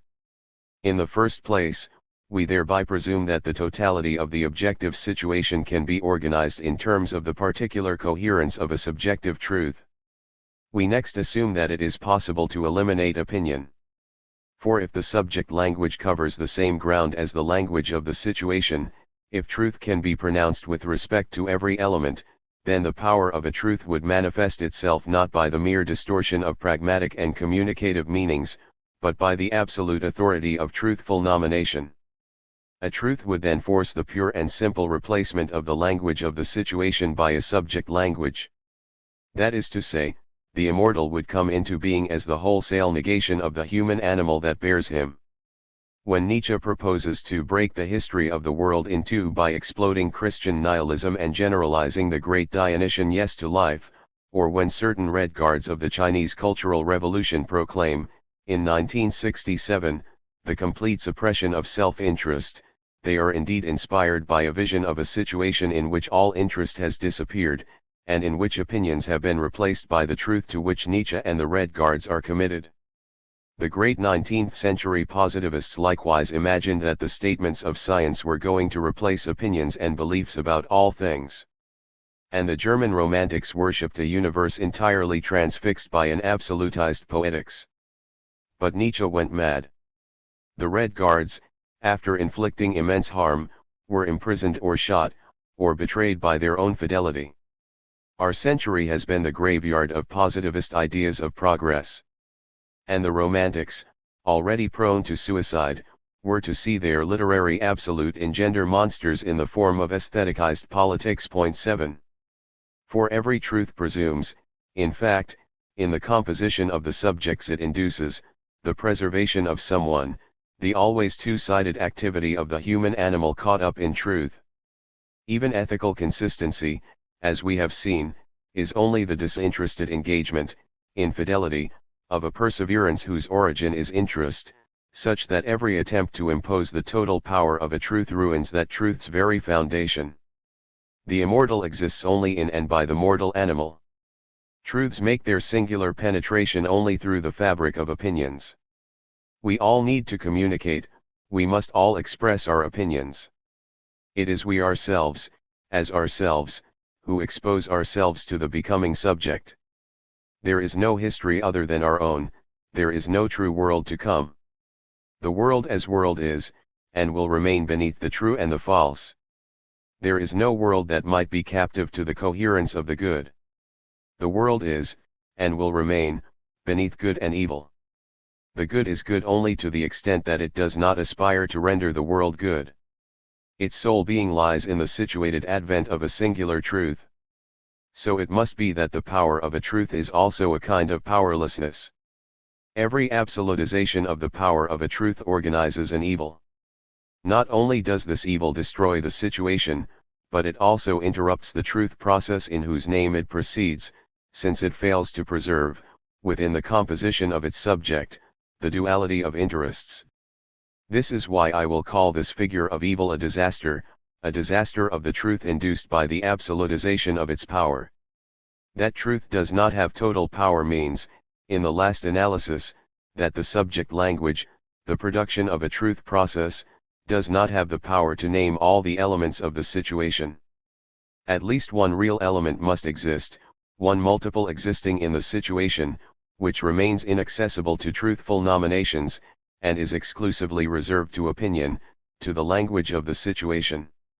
At least one point that the truth cannot force. I shall call this element the unamiable of a truth. 8. The unamiable is not so in itself, it is potentially accessible to the language of the situation, and we can certainly exchange opinions about it. For there is no limit to communication. The unamiable is unamiable for the subject language. Let us say that this term is not susceptible of being made eternal, or not accessible to the immortal. In this sense, it is the symbol of the pure real of the situation, of its life without truth. To determine the unamiable point of a particular type of truth process is a difficult task for thought. There can be no question of undertaking this determination here. So I shall simply say that as far as love is concerned, it can be established that sexual pleasure as such is inaccessible to the power of the truth. For mathematics, which represents non-contradictory thought par excellence, it is precisely non-contradiction that cannot be named. We know that it is indeed impossible to prove, from within a mathematical system, the non-contradiction of that system. 9 Finally, the community and the collective are the unamiables of political truth, every attempt politically to name a community induces a disastrous evil. What matters here is the general principle. Evil in this case is to want, at all costs and under condition of a truth, to force the naming of the unamiable. Such, exactly, is the principle of disaster. Simulacrum, betrayal, and the forcing of the unamiable, these are the figures of evil, an evil which becomes an actual possibility only thanks to the sole good we recognize, a truth process. Notes. 1. Friedrich Nietzsche, The Genealogy of Morals. This is Nietzsche's most systematic book, the one that sums up his vital critique of values. 2. Will finally be recognized as a term, and as internal to the situation. More precisely, that a term of the situation forces a statement of the subject language means that the verifiability of the statement in the situation to come is equivalent to the belonging of this term to the indiscernible part that results from the generic procedure. The positive connection of this statement will be verifiable, knowable, in the transformed, post-evental situation.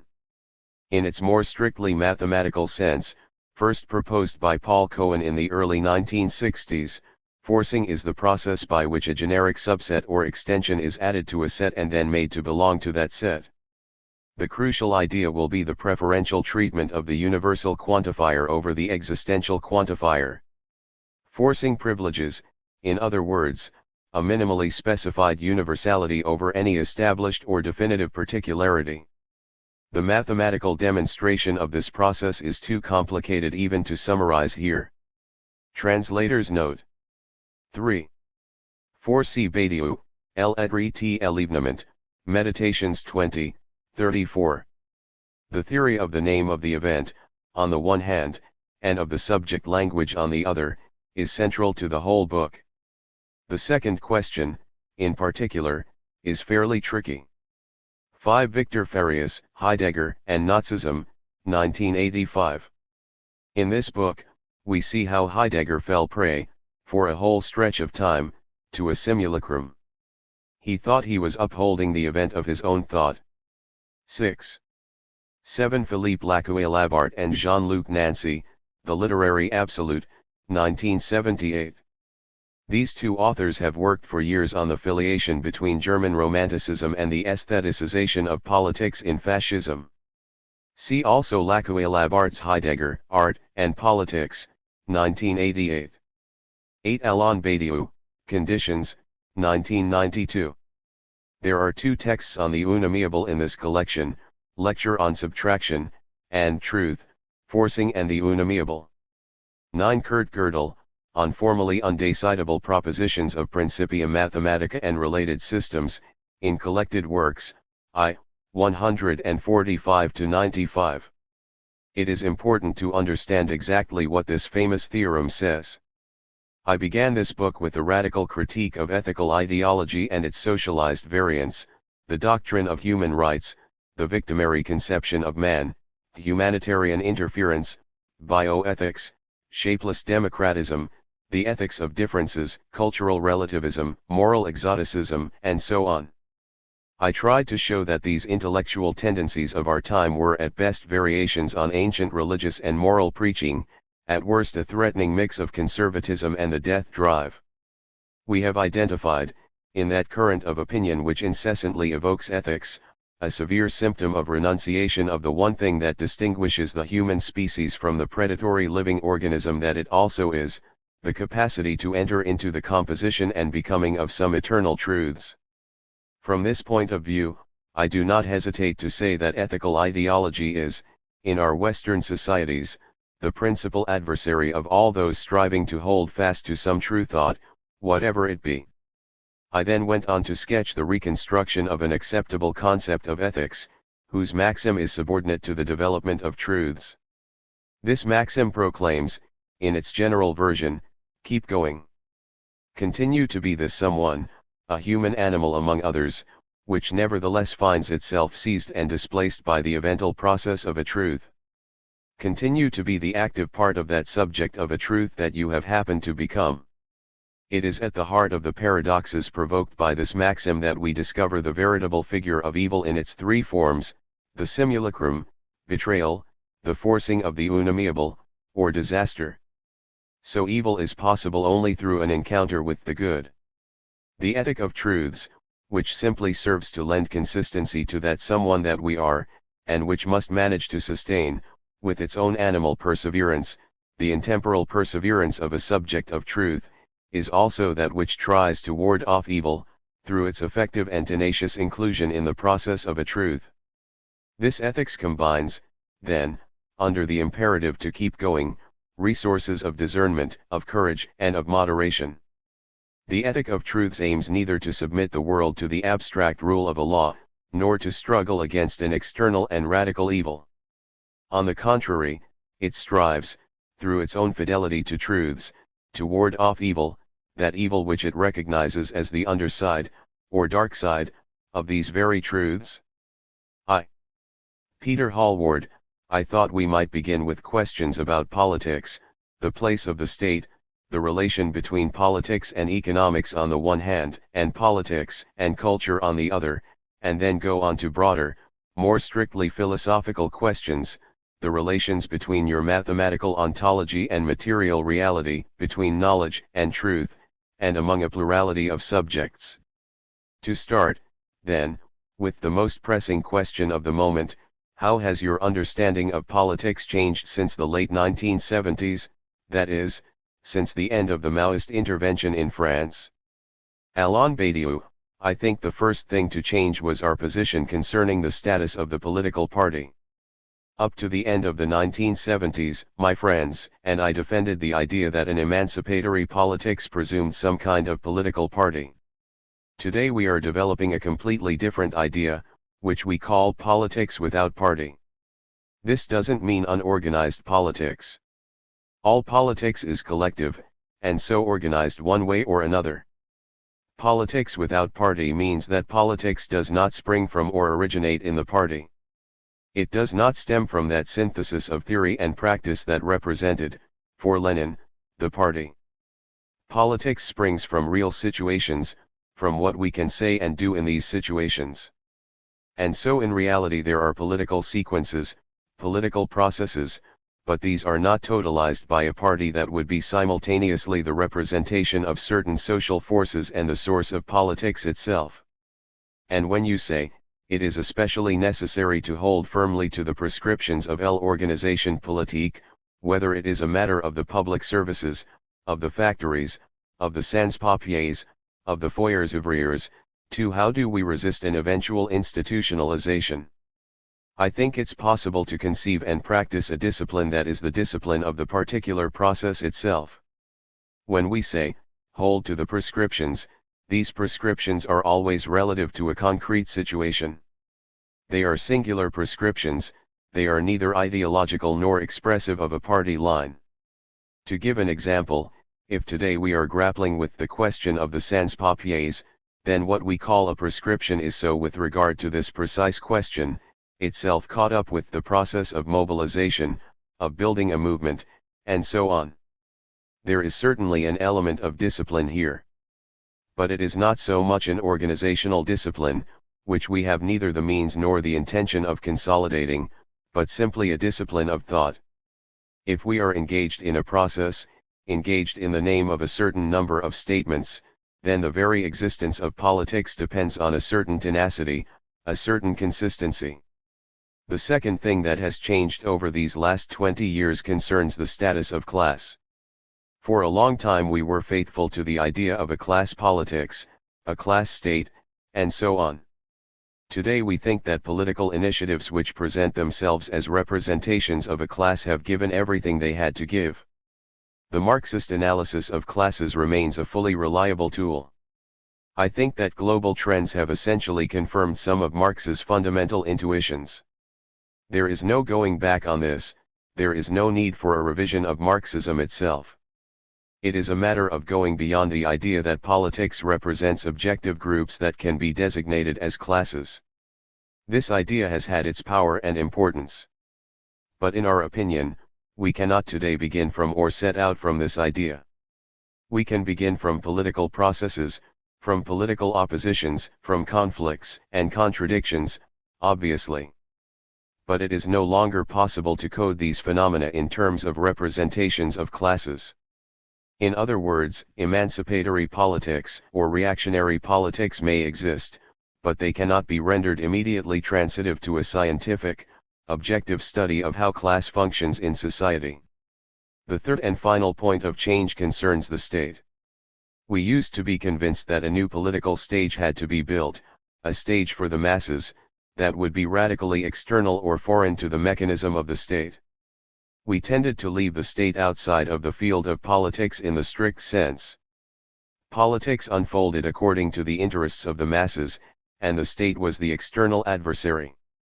This was our way of being faithful to the old communist idea of the withering away of the state, and of the state's necessarily bourgeois and reactionary character.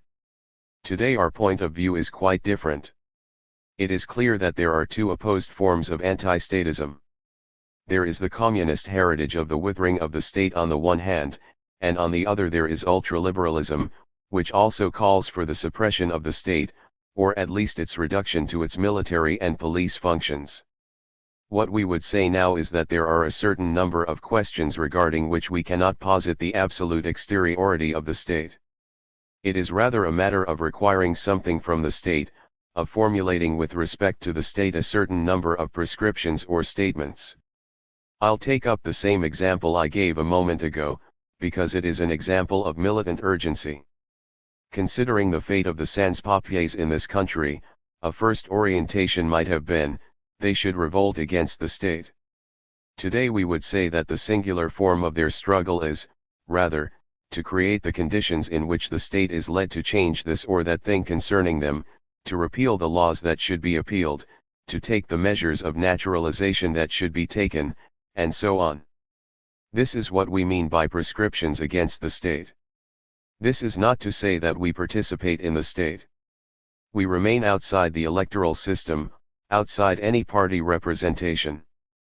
But we include the state within our political field, to the extent that, on a number of essential points, we have to work more through prescriptions against the state than in any radical exteriority to the state.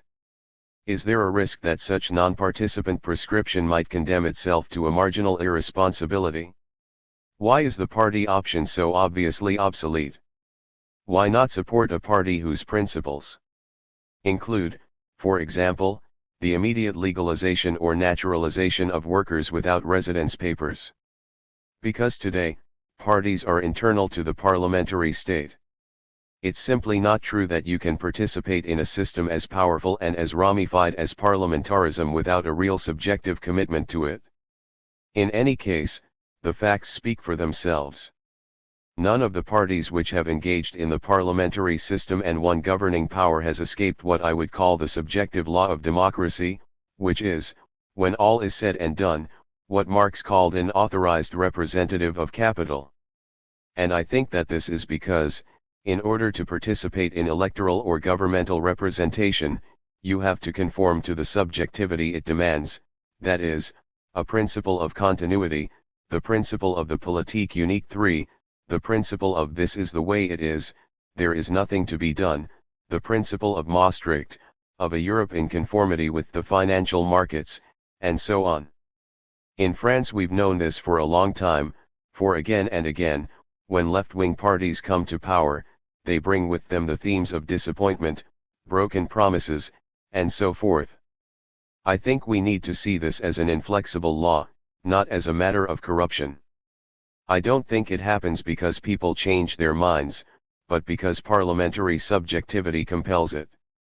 So we must keep our distance from this subjective figure of politics. For us this means, concretely, don't stand for election, don't vote, don't expect anything from any political party. Which in no way excludes the creation of those conditions that might compel those within the parliamentary system to take a particular decision. Even regarding the question of the sans-papiers, if we consider the great movement to occupy the St. Bernard Church for well, as far as the occupants are concerned, they have, by and large, received their residence papers. After being told no, they were told yes, without, as today's discussions show, any real change in the laws or the legal perspective. It was done because the new conditions required it to be done. Before moving to the question of how then we might engage with capital directly, I'd like to ask you about l'organisation politique, which is still pretty unknown in Britain. Very briefly, what is it, and what does it do? The core of l'organisation politique is made up of militants who have had a long history together, beginning with the events of May 1968, in particular, Natasha Michel, Sylvain Lazarus, and myself. At the time, our engagement was organized around a very particular Marxist, Leninist, Maoist thematics. The story of French Maoism is very complicated, and I won't tell it here. L'organisation politique was created when we began to see things in a different way, regarding the questions of party, class, and state. The main orientations of l'organisation politique were established from around 1984 to 85, and we've now been publishing our journal, La Distance Politique, for 5 or 6 years.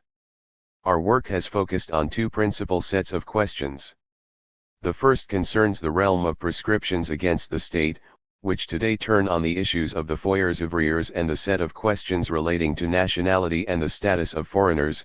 How do we count foreign workers in this country, do we count them for nothing or for something, and so on? This question is linked to the struggle against the Front National. This domain of militant intervention has also concerned questions of equality in education and health, and so on. Our second major focus concerns the status of factories, the possibility that politics takes root in or becomes stable through factories and places of work. We continue to see this as a decisive question, because it provides a kind of stable foundation to popular organization. So on the one hand we are working to establish directly political groups of workers in the factory, promoting a new figure of the worker, and on the other, to create new conditions concerning prescription against the state. Roughly how many people are there in your group? Very few. A few dozen genuine militants, capable of leading a political process. Personally, given the conditions of the moment, this doesn't much bother me. To know what people do is more important than knowing how many they are. In some situations, 2 people can do quite a lot where 40 others might do very little. And it is true that in our own eyes, our political activity has something experimental about it. Unlike the political parties, we're not looking for institutional power. We are experimenting with what we can do in particular processes, which is a matter of meticulously detailed work. It is a matter of developing a different figure of politics from the figure of the Revolutionary Party, as it has dominated things since October 1917. The experimental dimension is inevitable. What is your relation to democracy as such? Your group maintains that the principle of democracy that everyone counts as one. 5. But you don't vote, you don't participate. Democracy doesn't exactly mean that all individuals are counted as one in their own right. It's a matter of knowing how we are counted by the state. It's not the same thing. This question of democracy is profoundly linked to the state in general. Lenin used to say that ultimately, democracy is a kind of state. The question is how people are counted by the state. Are they counted equally? Are some counted less than others, or hardly counted at all? And what is counted needn't only be individuals. We can describe perfectly well how the state today counts workers without residence papers. In the case of factory organization, how does the employer count the workers' time, the time spent in the factory? It is a matter of asking how things in society are counted, or go uncounted. It is through this kind of question that, in our opinion, democracy exists as a real and active figure, and not merely as a juridical, constitutional mechanism. One of the obvious virtues of your position regarding the sans-papiers is that it separates very clearly the question of immigration from the very different question of unemployment. But by preserving the figure of the worker as the essential figure of immigration, is there a risk of reconnecting these two questions? And how can you avoid the directly economic pressure that has come to bear on the organization and location of factories over the last few decades? How can you maintain a political prescription on this point, without organizing a massive and specifically economic intervention. The figure of work and the figure of the worker are not at all the same. When we speak of a figure of the worker, it is not at all an economic figure, but a political one. In France, this question has a long history. We maintain that, over the last 20 years, there has been a systematic campaign to eliminate any figure of the worker from political space. Immigrant is a word that came to be used at a certain moment in this campaign. For example, one of the first Mitterrand governments, the Moroy government, during major workers' strikes at Flins, at Citroën, at Talbot, said that these workers were in fact immigrants, who were not really integrated into French social reality. The category immigrant has been systematically substituted for the category worker, only to be supplanted in its turn by the category of the clandestine or illegal alien. First workers, then immigrants, finally illegal aliens. If we insist that we are actually talking about workers, and whether they have worked, are working, or no longer work, doesn't represent a subjective difference, it is to struggle against this unceasing effort to erase any political reference to the figure of the worker. It is essential to ask whether, in politics, we count the figure of the worker for something, or for nothing. To count it for nothing means that we count nothing but capital. What is counted is the level of the stock market, the euro, financial investment, competition, and so on. The figure of the worker, on the other hand, counts for nothing. The question is all the more important in that it touches on much of the meaning of the December 1995 strikes in France. People protested, "We don't count, the figure of work that we represent counts for nothing." That's why we maintain that a figure of the worker, which does not mean a working class, or a charismatic proletariat, must be upheld as alive and active in the field of politics. And I think that this has nothing to do with those arguments that try to link the question of immigrants to a purely economic understanding of the amount of available work. One last question about immigration. You describe it as a problem of internal politics, and distance yourselves from those who brandish pseudo-prescriptions, like the suppression of frontiers. 6. But doesn't a politics of unconditional naturalization remain pretty abstract, as long as current borders remain intact? I would say of the abolition of frontiers what I said a moment ago about the withering away of the state. I'm for it, I'm absolutely for it. But to be for something yields no active political principle in the situation. In reality, politics must always find its point of departure in the concrete situation. The question of knowing what happens to people who are in France is already a huge question.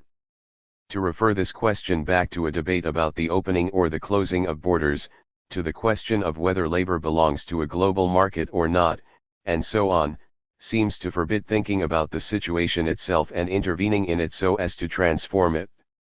The guiding principle concerning these questions should be as follows.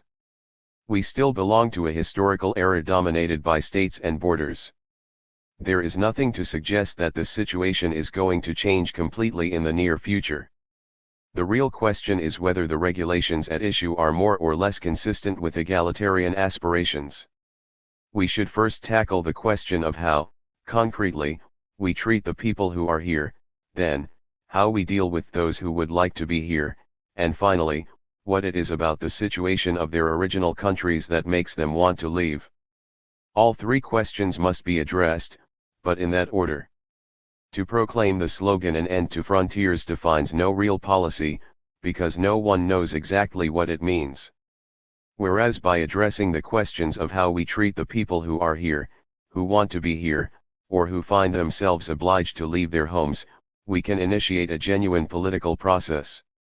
Let's move on to the more general question of the relation between the political and the economic. It's a little strange to run into a Marxist philosopher who rarely refers to the mode of production and some kind of economic determinism, however attenuated. Is there any danger that your relative silence on this score condemns you to what Lucien Goldman used to call a tragic condition, that is, a condition cut off from the real mechanisms of power that shape society? The part of Marxism that consists of the scientific analysis of capital remains an absolutely valid background. After all, the realization of the world as global market, the undivided reign of great financial conglomerates, and so forth. All this is an indisputable reality and one that conforms, essentially, to Marx's analysis. The question is, where does politics fit in with all this? I think what is Marxist, and also Leninist, and in any case true, is the idea that any viable campaign against capitalism can only be political.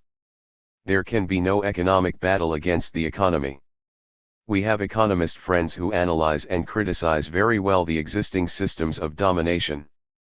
But everything suggests that on this point, such knowledge is useful, but provides no answer by itself. The position of politics relative to the economy must be rethought, in a dimension that isn't really transitive. We don't simply fall, by successive representations, from the economy into politics. What kind of politics is really heterogeneous to what capital demands? That is today's question. Our politics is situated at the heart of things, in the factories, in a direct relation with employers and with capital. But it remains a matter of politics, that is to say, of thought, of statements, of practices. All the efforts to construct an alternative economy strike me as pure and simple abstractions, if not simply driven by the unconscious vector of capital's own reorganization. We can see, for example, and will see more and more, how so many environmentalist demands simply provide capital with new fields of investment, new inflections and new deployments. Why? Because every proposition that directly concerns the economy can be assimilated by capital. This is so by definition, since capital is indifferent to the qualitative configuration of things. So long as it can be transformed or aligned in terms of market value, everything's fine. The only strategy worth the name is a political struggle, that is to say, a singular, active subjectivity, a thought praxis. We are in the phase of experimentation. And the Cuban situation, for instance. I respect Cuba as a figure of resistance, for we should respect all the forms of resistance to the hegemony of the global market, and to its principal organizer, American imperialism. But Cuba provides singular testimony of an outmoded conception of politics. And so Cuba will have, unavoidably, very serious problems, internal problems, because it bears witness, with incontestable grandeur, to a figure of the party, state that belongs to another political age. Everything that exists is born, develops and comes to an end. After which we move on to something else. What about the relation between politics and culture? One of the most immediately striking things about your work, perhaps especially for Anglophone readers, is your hostility to the contemporary consensus on questions of liberal democratic procedure, human rights, and our much vaunted respect for cultural difference. We might cite the recent works of Habermas, Rorty, and Charles Taylor, as much as Luc Ferry and Alain Renet, but even in the French domain, we would have to relate the questions raised by the so-called Nouvelle Philosophie back to the apparent ethical turn of Lyotard and Derrida, as much as of the last works of Foucault. Where do you stand in relation to the contemporary obsession with the other, with the valorization of difference as such? How do you avoid this question, once it's been admitted that it is not a matter of claiming a particular essence, but of developing a critical position that takes account of the fact that where people are oppressed, they are oppressed as women, as black, as Jewish or Arab? When I hear people say we are oppressed as blacks, as women, I have only one problem: what exactly is meant by black or women? If this or that particular identity is put into play in the struggle against oppression, against the state, my only problem is with the exact political meaning of the identity being promoted. Can this identity, in itself, function in a progressive fashion, that is, other than as a property invented by the oppressors themselves? In his preface to Les Négres, Jean Genet said that everything turns around the question, what are black people, and for starters, what color are they? You can answer then that black people are black. But what does black mean to those who, in the name of the oppression they suffer, make it a political category? I understand very well what black means for those who use that predicate in a logic of differentiation, oppression, and separation. Just as I understand very well what French means when Le Pen uses the word, when he champions national preference, France for the French, exclusion of Arabs, and so on. If someone wants to use the words French or Arab in another way, to inscribe them in a progressive political affirmation, everything depends on what this determination then means for the person who uses it. And what it means for everyone, what it means universally. Negritude, for example, as incarnated by Césaire and Senghor, consisted essentially of reworking exactly those traditional predicates once used to designate black people, as intuitive, as natural, as primitive, as living by rhythm rather than by concepts, and so on. It's no accident that it was a primarily poetic operation, a matter of turning these predicates upside down, of claiming them as affirmative and liberating. I understand why this kind of movement took place, why it was necessary. It was a very strong, very beautiful, and very necessary movement. But having said that, it is not something that can be inscribed as such in politics. I think it is a matter of poetics, of culture, of turning the subjective situation upside down. It doesn't provide a possible framework for political initiative. The progressive formulation of a cause which engages cultural or communal predicates, linked to incontestable situations of oppression and humiliation, presumes that we propose these predicates, these particularities, these singularities, these communal qualities, in such a way that they be situated in another space and become heterogeneous to their ordinary oppressive operation. I never know in advance what quality, what particularity, is capable of becoming political or not. I have no preconceptions on that score. What I do know is that there must be a progressive meaning to these particularities, a meaning that is intelligible to all. Otherwise, we have something which has its raison d'être, but which is necessarily of the order of a demand for integration, that is, of a demand that one's particularity be valued in the existing state of things. This is something commendable, even necessary, but it is not, in my opinion, something to be inscribed directly in politics. Rather, it inscribes itself in what I would generally call syndicalism, that is to say, particular claims, claims that seek to be recognized and valued in a determinate relation of forces. I would call political something that, in the categories, the slogans, the statements it puts forward, is less the demand of a social fraction or community to be integrated into the existing order than something which touches on a transformation of that order as a whole. A last example on this point: what is the legitimate political usage of the category Jew? It is very hard to ask this question in France, without instantly being labeled an anti-Semite. I think, though, that it is absolutely necessary, if this word is to have a progressive political signification, that it be something different from what Hitler, for instance, designated by that name. It can't be the same thing turned on its head. And if it is something else, we have to ask what it might be, what relation it has or doesn't have with the state of Israel and its practices, what relation it has or doesn't have with religion, with the matrilineal character of Judaism, or with the revolutionary engagement of so many Jews in the 1930s and 1940s, and so forth. But surely most of the historical answers to this question have included an element of irreducible particularity, a constitutive particularization, we might say, how to describe what the word Jew means without referring to the theme of the chosen. That there is a remnant, or a support, of irreducible particularity, is in fact something I would acknowledge for any kind of reality. To take up again the most urgent example in France today, it is perfectly obvious that the sans-papiers of the foyers are very particular. They are not simply Africans, but mainly from Mali, and often from a particular area in Mali. They practice a whole series of transpositions of village customs in their way of living in the foyers. They maintain a strong relation to their traditional hierarchy.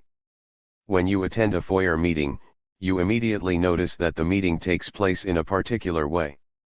But in the end, between this particularity present in the practical, concrete support of any political process, and the statements in the name of which the political process unfolds, I think there is only a relation of support, but not a relation of transitivity. It's a bit like the relation with the economy. You can't go from the one to the other, even if one seems to be carried by the other. So to take up the question of the meaning of the word Jew, it follows the same logic. Of course I recognize the consistency of the historical particularity covered by this word. But it in no way settles the question of in what sense the term can become a political category. I don't say that it can't happen, or that it shouldn't happen. But something more than this particularity would be necessary for it to happen. Because I know very well that people try to legitimate things in the name of this particularity that I condemn absolutely, like supporting the action of the State of Israel, as well as things that I support, like the effort of some Israelis to develop positive relations with the Palestinians. In each case we have to work to make a category pass from what I called its identitarian or syndical status to a political status. Most of the verbs you usually use to describe the passage from particular to universal, however, are verbs like subtract, extract, depose. Can we progress, by essentially negative or subtractive means, to a point where once despised particularities can attain a universal signification? You suggest that things like the language we choose to speak, the things we eat, the people we marry and love, our customs and habits, all this changes, without strictly speaking anyone's intervention. 7. The history of colonization, however, to mention only that, suggests otherwise. As I said, I think the moment of turning things upside down is inevitable.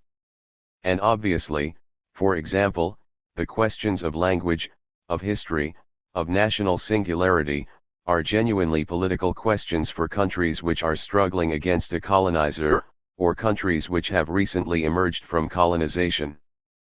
But we have to recognize that they are ultimately political only because the historical movement for popular and national liberation against imperialism carried a certain universality. In the 1960s it was, especially for the youth of the world, a major cause. Today we see clearly that everything depends on the clarity of the categories put into play, their political character is not obvious. I think, for example, that the demonization of the figure of Islam by the Western powers, and especially in France, is certainly reactionary. But this doesn't mean, unlike the case of the people's struggle in Vietnam, or the national struggle in Algeria, that the political and universalizable character of what is at stake on this point is fully transparent. It isn't. It may become so, as everything begins in confusion and obscurity, but it isn't yet. My feeling is that we are at the beginning of a new era. At the level of world history, this new era has been massively marked by the collapse of the USSR, a major historical settling of accounts, and consequently, a new period of American hegemony. As so often happens, progressive thought has fallen behind all this. To conclude on this point, and to make sure that there is no ambiguity, I want to underline the fact that no category is in itself blocked from its possible politicization. Even Arab, even Islam, even Jew, even French, can, at a given moment, have a progressive political signification. When de Gaulle addressed the French from London, the French meaning, for him, the resistance, French had a progressive signification, that of anti-Nazi resistance. This proves that these things can change. On the other hand, I would say that it is never given in advance. It is not because a term is a communal predicate, nor even because there is a victim in a particular situation, that it is automatically, or even easily, transformed into a political category. A final question on this issue: in your book on St. Paul you distinguish between the logic of capital on the one hand, taking cultural identities and differences as its currency, and on the other, the logic of a truth which deposes differences, which seeks new differences, new particularities in which to expose the universality of the truth. 8. Isn't this second logic, the logic of deposing and exposing, as close as the first to what Marx describes as the process of reification, the investing of the dead matter of obsolete differences with the exclusively animating force of capital itself?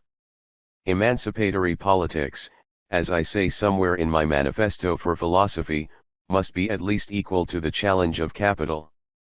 That is Marx's idea. When Marx says that capital destroys all the old ties, all the ancient sacred figures, that it dissolves everything in the frozen waters of selfish calculation, he says it with a certain admiration. 9 Marx had already distinguished himself from those who dreamed nostalgically of a resistance to capital rooted in ancient customs and territories. He called this reactive phenomenon feudal socialism. Marx was radically critical of this idea, and this is because he accepted that there were formal similarities between the ambitions of emancipatory politics and the workings of capital. Because we can never go back on universalism. There is no earlier territoriality calling for protection or recovery. The whole point is that differences be traversed, conserved, and deposed simultaneously, somewhere other than in the frozen waters of selfish calculation. Obviously it's a formidably complex problem, which can sometimes expose us, I admit, to the risk of being the unconscious agents of capital itself. I remember the days when the French progressive movement, and Deleuze was very engaged in this, supported the creation of free radio stations. At the time, French radio was still entirely state-run. The creation of free radio stations was to be the conquest of a fragmented, multiform territoriality. And Deleuze was partly right. But for the most part, what took place, overwhelmingly, was the conquest of radio by capital. This is always the danger. We can't avoid it. Because on this point we are rivals to capital, rather than merely reacting against it. It is a struggle of universalism against universalism, not of particularism against universalism. Following André Gortz, lots of people have said farewell to the working class, so as to support, perhaps with a certain idealism, the category of new social movements. I'm thinking of Turenne, of Lacan and Mauve, even of Foucault. What do you make of this trend? We are entirely opposed to it. Certainly, the great critique of classism undertaken by my friend Sylvain Lazarus demonstrates that we know how a certain vision of class politics has been saturated. We don't say that it has failed. It has given what it had to give.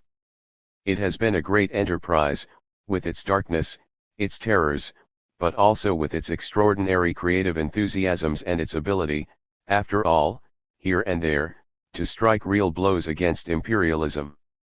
This time has come to an end, and so we can say, if you like, that the category of the proletariat, as a political category, can no longer play much of a role. But in terms of what they propose, I think that in camouflaged form, the abandon promoted by Gortz and others in fact shows that they have been won over, politically, to the established order. It leaves the properly political sphere untouched. It represents a kind of idealization of a self-regulating social movement of capital itself. It is a vision of the affluent, the rich society's dream of a maximum possible comfort. And so we are to busy ourselves with the environment, with development, with the reduction of the working week, with recreation, with education for all. I'd accept your characterization of this trend. I see in it a fairly feeble idealism, and a veritable renunciation of politics as independent thought praxis. And the figure of Hannah Arendt, the great renewal of interest in her work over the last few years. For she, not unlike you, insists on the strict demarcation of the political from the cultural or economic, and insists in particular on the importance of deliberate beginnings in politics. 10. But I wonder if she might find in your work traces of a kind of totalitarianism, of the belief that in some sense everything is possible. The conception of politics that we defend is far from the idea that everything is possible.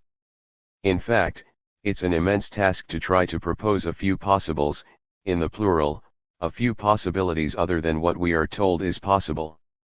It is a matter of showing how the space of the possible is larger than the one we are assigned, that something else is possible, but not that everything is possible. In any case, it is essential that politics renounce the category of totality, which is perhaps another change with respect to the previous period. The real difference with Hannah Arendt should, rather, be located in her definition of politics itself. For Arendt, politics concerns living together, the regulation of being together as a republic, or as public space. It's not an adequate definition. It reduces politics to the sole instance of judgment, and eventually to opinion, rather than recognizing that the essence of politics concerns thought and action, as connected through the practical consequences of a prescription. For any one prescription is opposed to others. There can be no homogeneous public space other than that of consensus, the consensus we are all familiar with, the consensus of la pensée unique. I've always been struck by the fact that Hannah Arendt prefers the American Constitution to the French Revolution.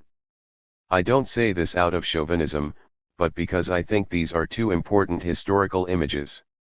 On the one hand, the constitutional creation of a complex, ramified public space, elaborated in detail down to the finer points concerning the election of judges. On the other hand, something sequential, something more antagonistic, and more principled. I stand resolutely for the second option. This brings me to one of my main questions, the question of the plurality of subjects, if to be subject means to be the subject of a truth. In your St. Paul, for example, you generally speak of the Christian subject. How do we preserve the militant unity of a group of subjects, other than in the Jacobin manner, other than through the imposition of an eventual orthodoxy? How can the saint avoid eventually becoming a priest? What sort of space is there in your philosophy for subjective disagreement?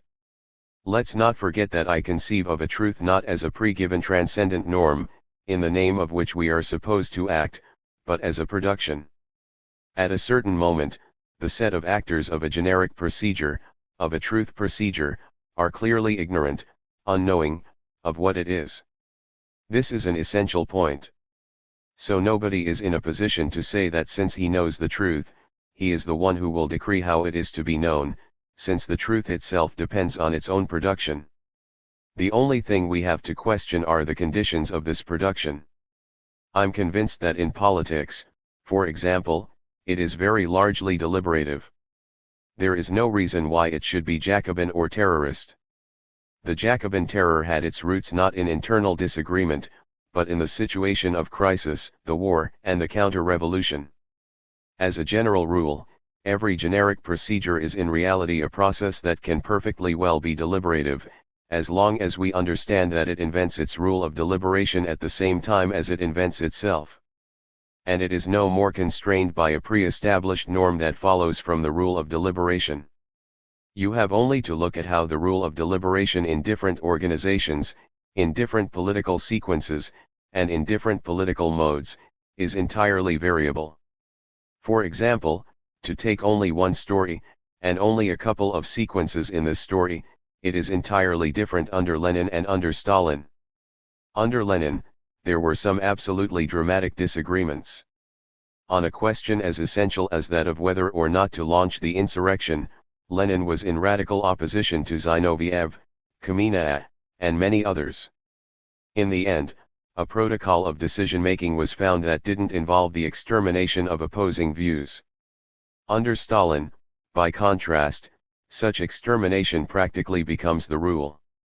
Every time a plurality of individuals, a plurality of human subjects, is engaged in a process of truth, the construction of this process induces the construction of a deliberative and collective figure of this production, which is itself variable.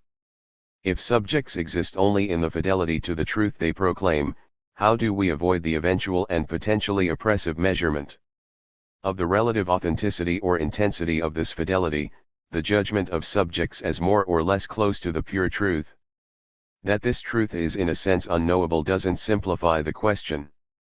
There is no difficulty of principle in accepting the fact that within a plurality of human subjects, there exist differences of more and less. It's inevitable.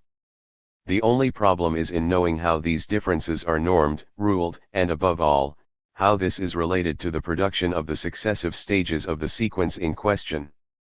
To take the restricted example of love, which engages two people, the smallest possible plurality, everyone knows that every disagreement needn't lead automatically to a breakup. At the same time, Each figure of love invents and elaborates, over the course of its development, the regime of its disputes.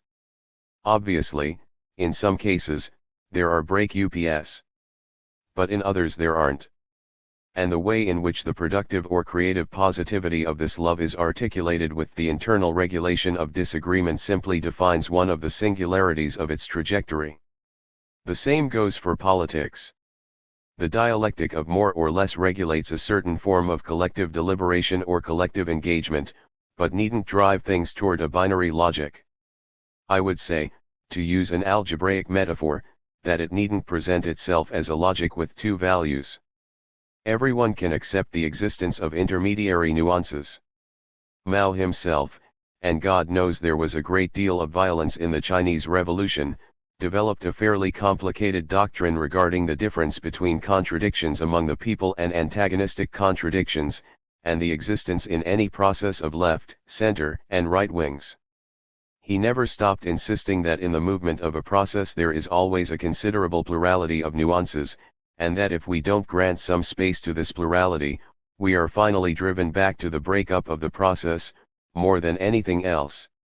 It is true that some political sequences did adopt as the internal rule of their development a very severe bivalent logic, but we need to ask in each case how this bivalence was linked to the singularity of the sequence.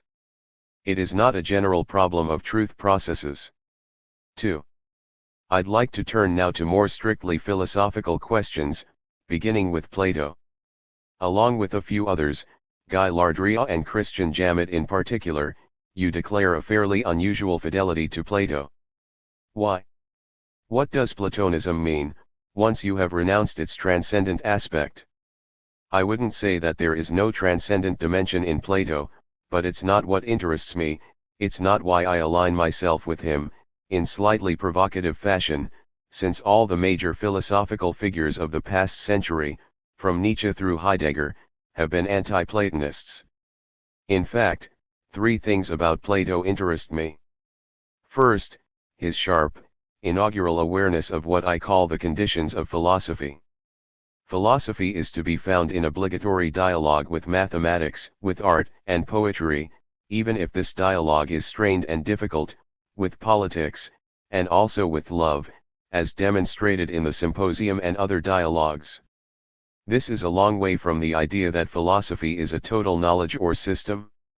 For Plato, philosophy begins thinking not in relation to itself but in relation to something else, to the people you meet and what they say, but also, in relation to the discoveries of the mathematicians, to the work of those who write poetry and tragedy, to political situations and debates, to the existence and intensity of the feeling of love.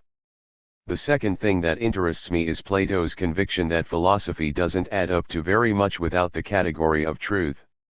This is my anti-modern or anti-contemporary aspect, for this category is suspected, criticized, that is, denied, by most contemporary trends.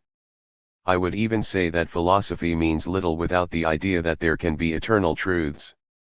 Of course this idea is present in the whole of classical metaphysics, but in Plato, it remains somewhat questioning and fragmentary. The question animates most of the dialogues, but it is nevertheless very hard to find a closed theory of truth in them, because it is always taken up again, in new conditions, with regard to something else. This suits me as a philosopher, this rhythm, in which we place ourselves under the sign of the question of truth even as we recognize that it can never be the object of a self-sufficient or complete demonstration. Finally, I think there is a Plato who is interested not at all in the transcendence of the ideas, but in what we might call, to use one of Heidegger's titles, the question what is thinking.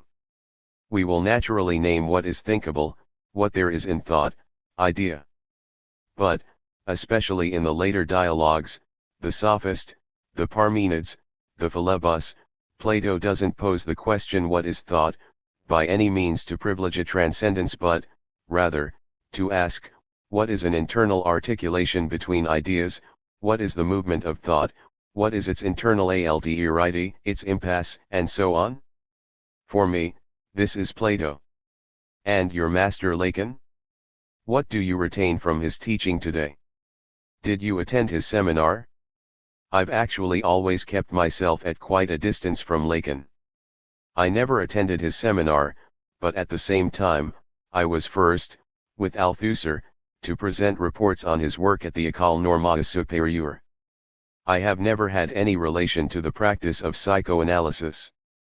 I am neither analyst nor analysand, nor analyzed, nor am I a member of any Lacanian school. My relation to Lacan is internal to philosophy. That said, I've learned a number of important things from Lacan, and that's why I consider him to be one of my masters.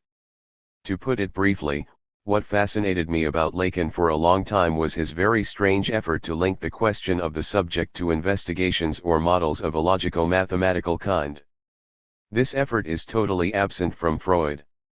What especially interested me about Lacan was his conception of the real. First, the distinction he makes between the real and reality, which is not the same as the classical metaphysical distinction between appearance and reality, or between phenomenon and noumenon. And in particular, this conception of the real as being, in a situation, in any given symbolic field, the point of impasse, or the point of impossibility, which precisely allows us to think the situation as a whole, according to its real. Part of what I said a moment ago could be reset as follows: emancipatory politics always consists in making seem possible precisely that which, from within the situation, is declared to be impossible. Another thing that grabbed my attention, Lacan declared himself to be an anti-philosopher. It is partly thanks to him that I began to ask myself, in a fairly systematic way, what might be declared anti-philosophical, what was it that characterized anti-philosophical thought, why certain kinds of thought constitute themselves as hostility to philosophy. In the end, my theory is that philosophy should always think as closely as possible to anti-philosophy. For all these reasons, I owe Lacan a real debt, despite having had no relation to the question of analytic therapy as such.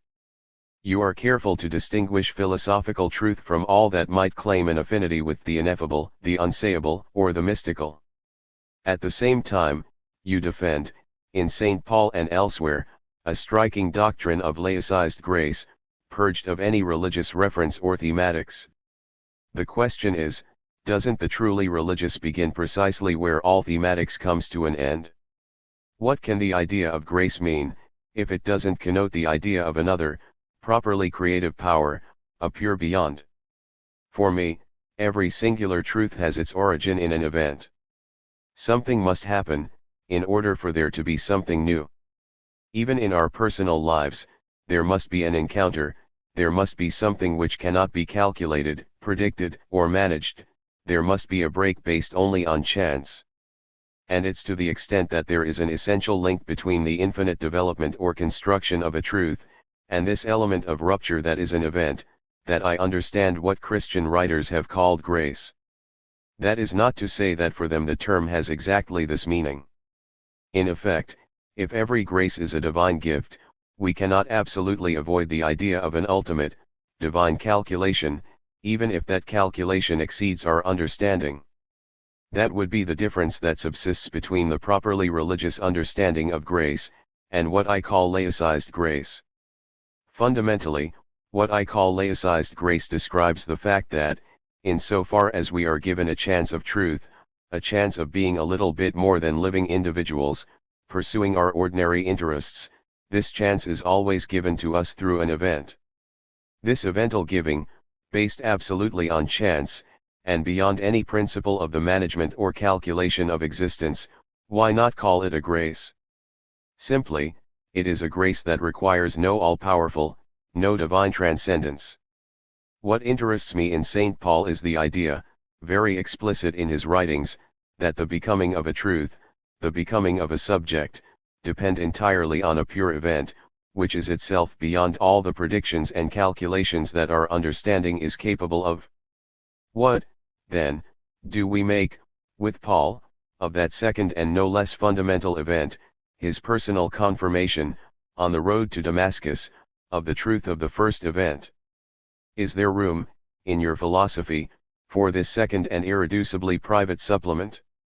In other words, is the truth not always split between a truth in general or for all, and a truth reserved especially for its avant-garde? Or again, what is gained by distinguishing so sharply, in politics as much as in love, what happens to us from what we do, or make happen? What is important about Paul is that we can read the texts he left behind, quite independently of the story of his personal grace, and of the way this grace itself did or did not depend on the resurrection. Paul's thought is a thought of the event, a thought of the truth as consecutive to an event, a thought of fidelity, and also a certain thought of the universal, and what interested me was to examine it as such. That there are serious problems within Christian doctrine, concerning whether the event was sufficient or not, concerning who is chosen, is something that goes back to what we were saying, that it is very difficult to detach the Christian doctrine of grace from the idea of a transcendent plan that governs the world. Which is where my atheism interrupts the parallel, as I point out on several occasions in my book. On the other hand, I don't see any major problem as regards the collective extension of an event, if only because I've lived through something like it myself. A philosophy is also a personal experience. Concerning May 1968 and after, you have to remember just what the established Gaullist regime was like in the early 1960s. You have to remember its oppressiveness, and the extraordinarily minoritarian character, in a way we can scarcely imagine today, of the protest movements, of radical or critical currents, confronted with the triumphalism of Pompidolian propertied capitalism. You need to have lived through that society, a society which had no more problems, the terrible question of Algeria having been resolved, a society of full employment, of uninterrupted development.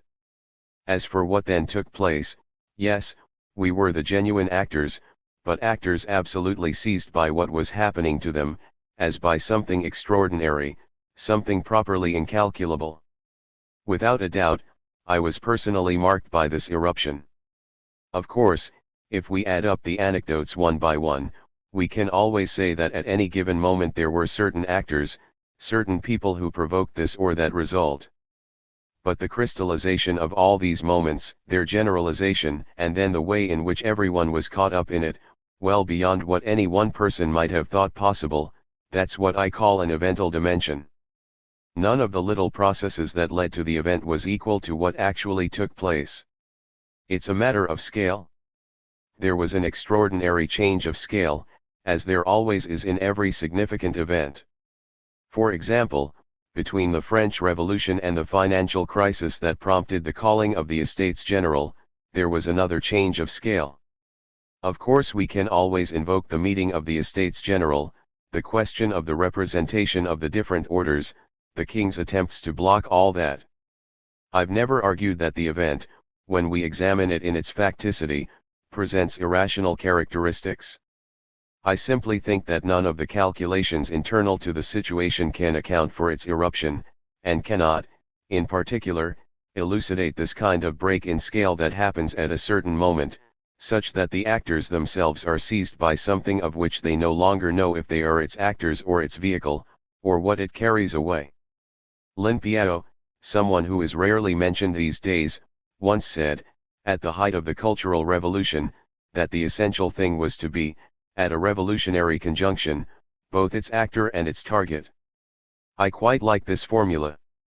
Yes, we are actors, but in such a way that we are targeted by, carried away by, and struck by the event. In this sense there can undoubtedly be collective events. You raise the example of Castro, who is dear to me because he's part of my youth. I followed what happened in Cuba very closely, and there again, it's obvious that the little group of partisans in the Sierra Maestra were voluntarists.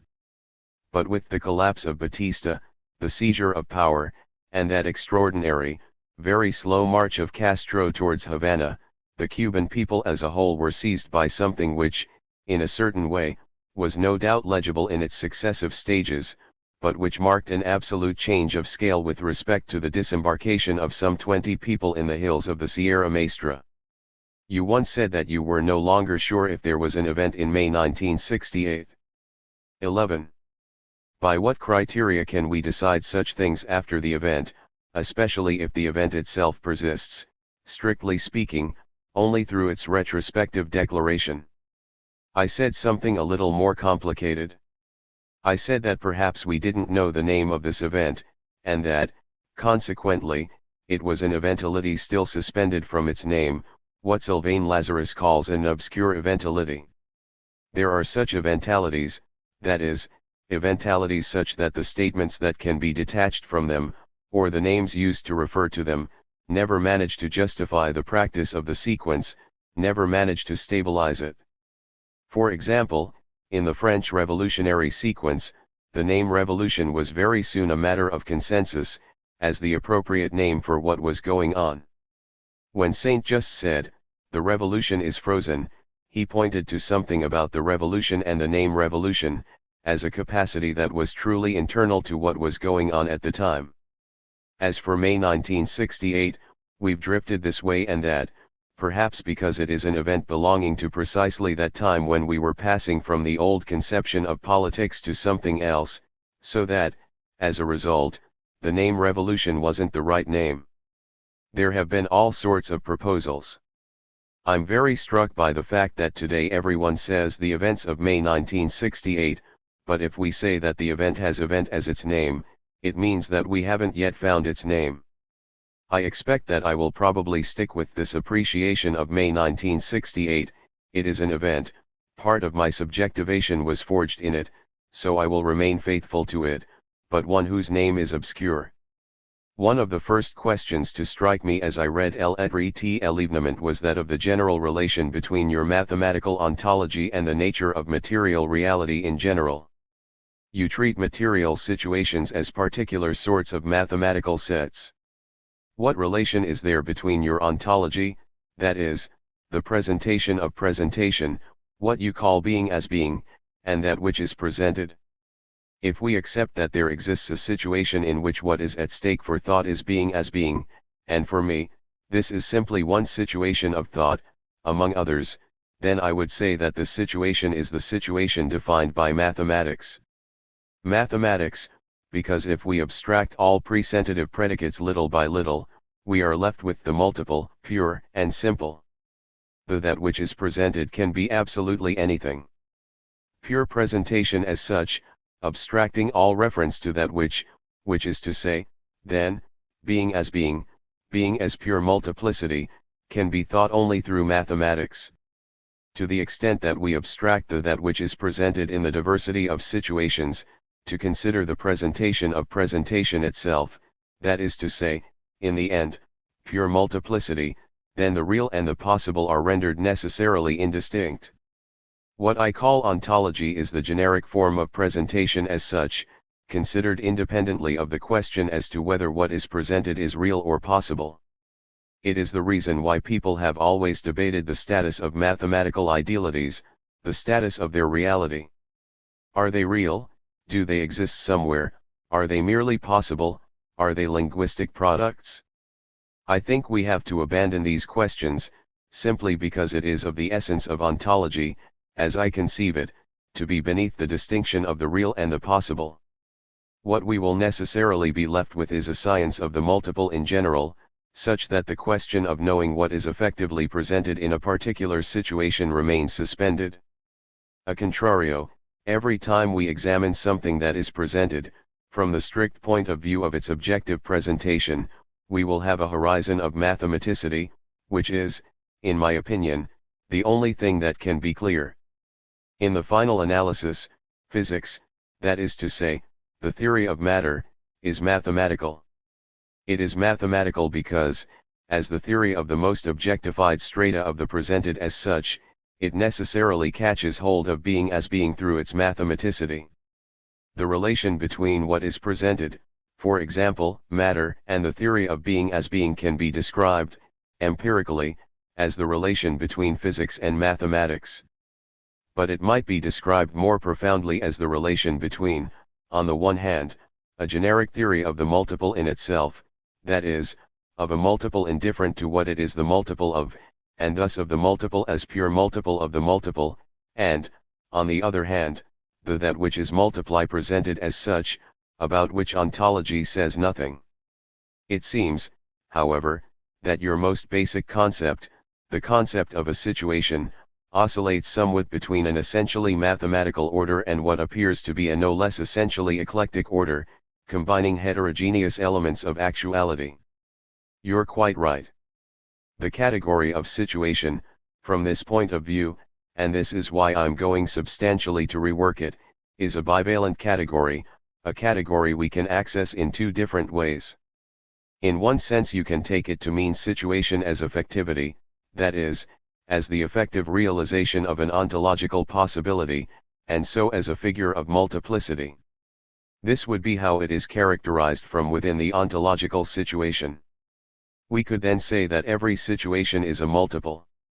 We could further add that every situation is an infinite multiple, or a multiple of such and such a cardinality, or a multiple of such and such complexity, and that would be about as far as we could go. In a second sense, the that which composes this multiplicity, the qualitative determination internal to this multiplicity, will be a matter for the investigation of this singular situation. We could say then, for instance, that it is a politico-historical situation, made up of gestures, actions of the masses, figures of the state, and so on. If, by contrast, it is a strictly physical or material situation, it will be made up of experimental mechanisms highlighting particular sets. All this simply confirms a very old and somewhat inevitable ontological program, that ontology always gathers up what remains to thought once we abandon the predicative, particular determinations of that which is presented. We might conclude that there remains nothing at all. This was the idea that dominated the whole 19th century, the whole of post-Kantian theory, according to which, in this case, there would remain only the unknowable, and eventually nothing. Or we might conclude that there actually remains everything, which was, after all, Heidegger's guiding inspiration, that is, if we put to one side the diverse singularity of the existence of the existent, we come to a thought of being that is itself suspended or deferred in fairly problematic fashion. As for me, I conclude that what remains is mathematics. I think it's a fairly strong thesis. Moreover, it is a fully materialist thesis, because everyone can see that the investigation of matter, the very concept of matter, is a concept whose history shows it to be at the edge of mathematicity. It is not mathematical in the order of experience, but it is mathematized by rational thought, such that it is on the border of the mathematical, since the more you decompose the concept of matter into its most elementary constituents, the more you move into a field of reality which can be named or identified only with increasingly complex mathematical operations. Matter would simply be, immediately after being, the most general possible name of the presented. Being as being would be that point of indistinction between the possible and the real that only mathematics apprehends in the exploration of the general configurations of the purely multiple. Matter, in the sense in which it is at stake in physics, is matter as enveloping any particular presentation, and I am a materialist in the sense that I think that any presentation is material. If we consider the word matter, the content of the word matter, matter comes immediately after being. It is the degree of generality immediately co-present to ontology. The physical situation will then be a very powerfully mathematized situation, and in a certain sense, more and more so, the closer it comes to apprehending the smallest, most primordial elements of reality.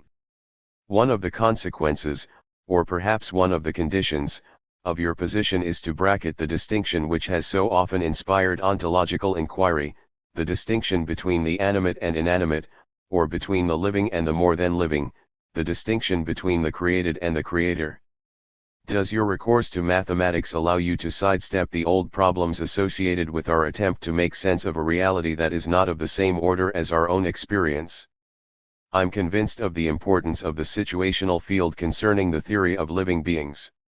I think that the theory of the living as living, like the theory of matter as matter, is a matter for science.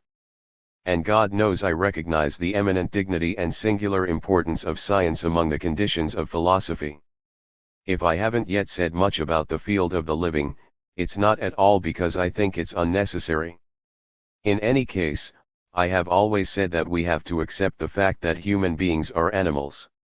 You're sometimes a little hard on animals. No. Why do you say that? This effort to distinguish an immortal truth from the corruption of the flesh, of temptation, of desires and interests that are no more, no less worthy than those of moles. 12. But let's make some distinctions. I do think there is a real difference between the human and the animal. This doesn't mean that I deny that, for the essential part of our existence, we are animals. I've often said as much. A major part of human existence is grasped, seized, within animal existence. This is not a value judgment, it just means that if we're going to talk about truth procedures, we're going to talk about something else. This something else is what constitutes the singularly human, within the animal universe. Personally, I'm quite fascinated by everything that reminds me to what extent human beings are animals. I have a certain tenderness for this.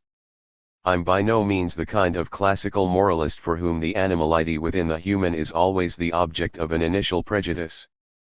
It's a part of my materialism. I think that human beings are animals, animals which have at their disposal a singular ability, a singular, aleatory, and partial ability, which identifies them philosophically as human, within the animal sphere. The animal sphere is itself internal to the material sphere. From the point of view of the pure presented, it ends there. But where a thought of being is concerned, and it is precisely one of the singular human capacities, we have the use of mathematics. You once accused me of being pre-Darwinian. This was an important objection in your view. It struck me, that remark, and I've thought about it. I have the greatest admiration for Darwin. His revolutionary discovery was a major creation in human thought. Bearing in mind the conditions of the day, his theory was very powerful, with remarkable subversive potential. It's not for nothing that it has always been the target of reactionary attacks. I don't think I am pre-Darwinian. I accept absolutely that man is an animal and, in a certain sense, nothing else. From the point of view of what composes us, there is nothing except matter. Even a procedure of truth is never anything other than the seizing of materiality. Having said that, I do think that, by grace, this particular animal is sometimes seized by something that thought cannot manage to reduce strictly to the thought of animality as such. It is not a very different claim from the one a physicist will make by saying that, however mathematized physics becomes, there nevertheless remains a moment where it is experience or the experiment which decides an issue, where everything is not reducible to that sole space exhaustively thought by pure mathematicity. As for truth, it's the same thing, that is to say, it is thinkable only by that mortal animal which human beings happen to be. What then, exactly, is the relation between the immortality of the truth and the animality of the knowledges it transcends? In the first place, we know that according to your ontology, the elements of a situation exist as counted for one by the situation. Are they thus intrinsically individuated or self-individuated, and then selected by the situation? Or are they distinguished solely by their belonging to the situation? What distinguishes an element? Your question puts you in a position of indiscernibility. We cannot immediately distinguish between the fact that an element is counted as one in the situation, and the one that it is in itself. What can happen is that, in a manner that is itself unavoidably evental, some elements that were not previously counted, come to appear as needing to be counted in the situation. It is only through this discovery that there erupts a gap between what is counted as one in the situation, and the intrinsic one that the element is. Retroactively, we will have to declare that this something which appears, even tally, as needing to be counted, did indeed belong to the situation. And if you admit retroactively that it belonged to the situation, you will have to say that it had an intrinsic identity. This is why every intrinsic identity which affirms itself as an objection to the counting as one, that is, as uncounted in the situation in which it should be counted, comes to light only in the evental discovery. It is the evental discovery which constitutes the gap between counted for one by the situation, and intrinsic identity. If we were in a position, from the strict point of view of the situation itself, to distinguish between what is counted for one in the situation, and the intrinsic identity of what is so counted, then this position would not be immanent to the situation. We would need to be an external observer, capable of saying, here is an identity, here is what is counted for one, and we can see that this identity is outside the count. But since we are always immanent to a situation, we are necessarily incapable of distinguishing between what is counted and an intrinsic, uncounted identity. What any event reveals, and I think it's particularly striking in politics, is that there was something which had its own identity beyond account, which was not taken account of. It's why I've always said that an event was, one way or another, a breakdown of the count. It's also why, and here we come back to what I was saying about Lacan, we can equally say, of an event, that it is what demonstrates what is impossible for the count, as it's real, such that the law of the count is made apparent, as being such that this thing, which wasn't counted, should have been counted. How would you qualify this fact of always being internal to a situation? Isn't it a kind of transcendental condition, an enabling condition of our existence, that we must always be specific to a situation? I take it to be an ontological principle, that's the only difference. I've no need to call it transcendental. What ontology tells us, in the theory of the purely multiple, is that, inasmuch as a multiple exists, we can declare its existence only inasmuch as it belongs to another multiple. To exist as a multiple is always to belong to a multiplicity. To exist is to be an element of. There is no other possible predicate of existence as such. The immediate consequence is that to exist is to be in a situation, without needing to fall back on the transcendental, since it is a law of being. I try to limit the use of the word transcendental to its Kantian meaning. Transcendental refers back to the subjective conditions of experience, and Kant never stops telling us that it is precisely not a law of being. It is a law of the unity of the phenomenon, not a law of being. If you want to extend the meaning of the word transcendental to the point that you call, in the end, transcendental the first or ultimate condition of thought in general, of existence in general, then at that point I'd agree, yes, it's transcendental. I know that you are in the middle of reformulating your conception of relationship, and in particular of the relationship between truth and knowledge. How do things stand as of now? In THIRD-WORLDISM, I suggest that in every situation there is an encyclopedia of knowledges, linked to a language of the situation. It's true, and you yourself have raised the objection, that unlike the multiplicity of the situation, which is accounted for in ontology and mathematics, this particular point remains largely ungrounded, or affirmed in an uncritical way. If we assume it, then truth can appear as boring a hole in this encyclopedia, as subtracting itself from it, or as a diagonal of novelty with respect to it. Both language and knowledge are very important, and they are related, since it is only because there is a language of the situation that there can be predicates, particularities, and thus knowledges. The reworking I'm engaged in at the moment consists of giving both a legitimacy and a much greater consistency to this double question of the language of the situation and the existence of knowledges. This has naturally led me to rethink the most basic concept of my thinking, which is precisely the notion of situation. In reality, the concept of situation is reduced, in THIRD-WORLDISM, to the purely multiple, to which is added, slightly from the outside, the language of the situation and its predicates. Setting out from a study of what determines the particularity of a situation, I hope to show that there is necessarily in every situation a predicative universe, which I will call its being there.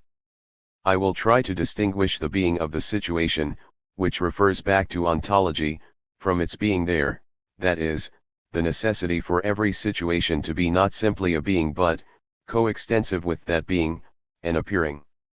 It is a doctrine of appearing, but of a non-phenomenal appearing. It's not a matter of an appearing for a subject, but of an appearing as such, as localization.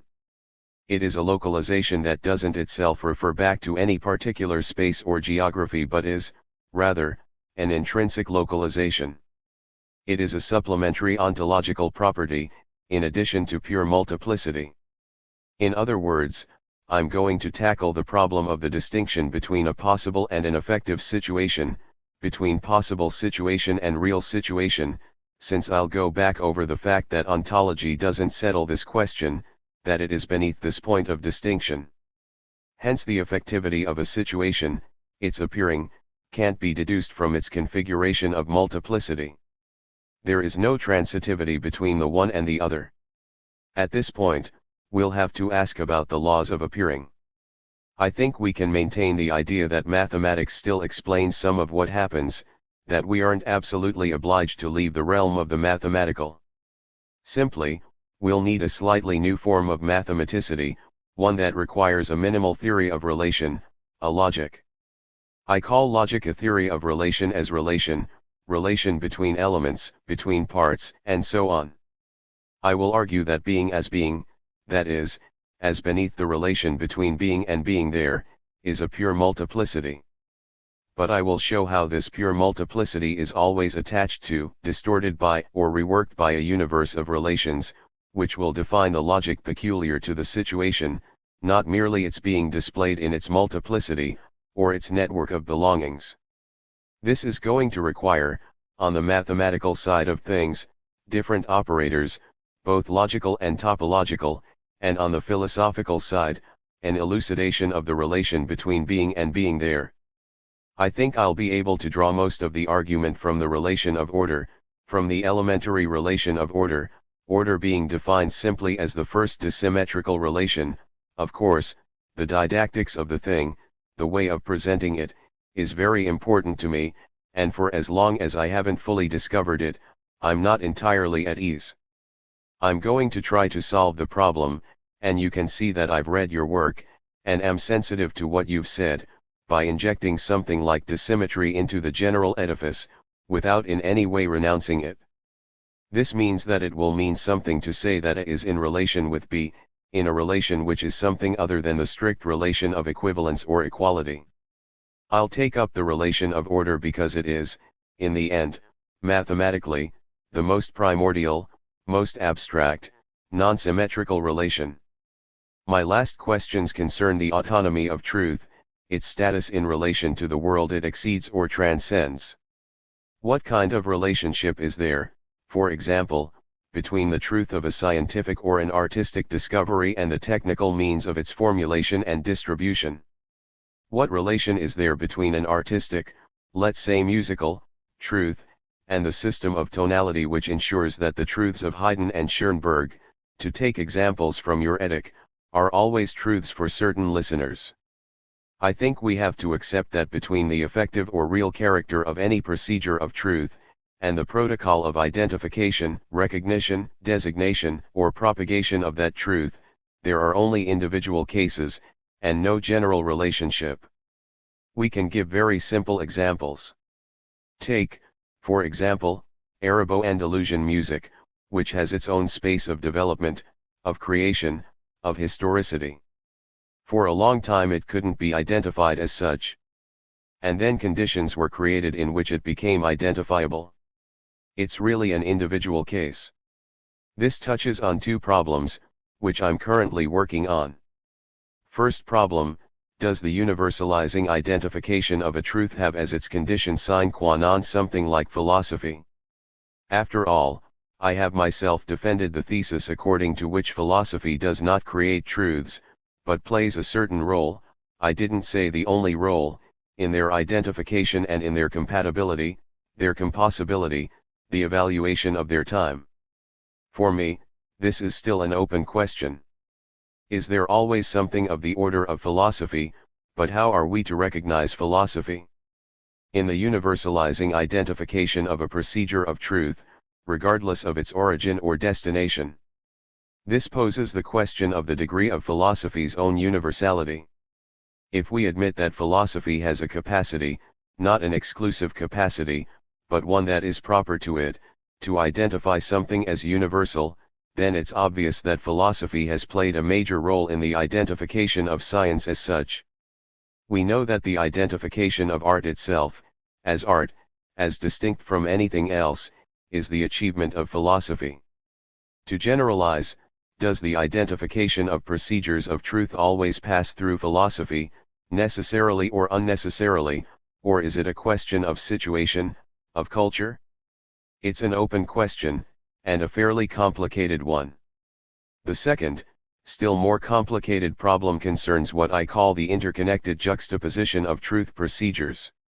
Truth procedures do not exist as unilaterally unconnected, as entirely independent of each other, each following their own path. They are constituted in a network, they cross each other.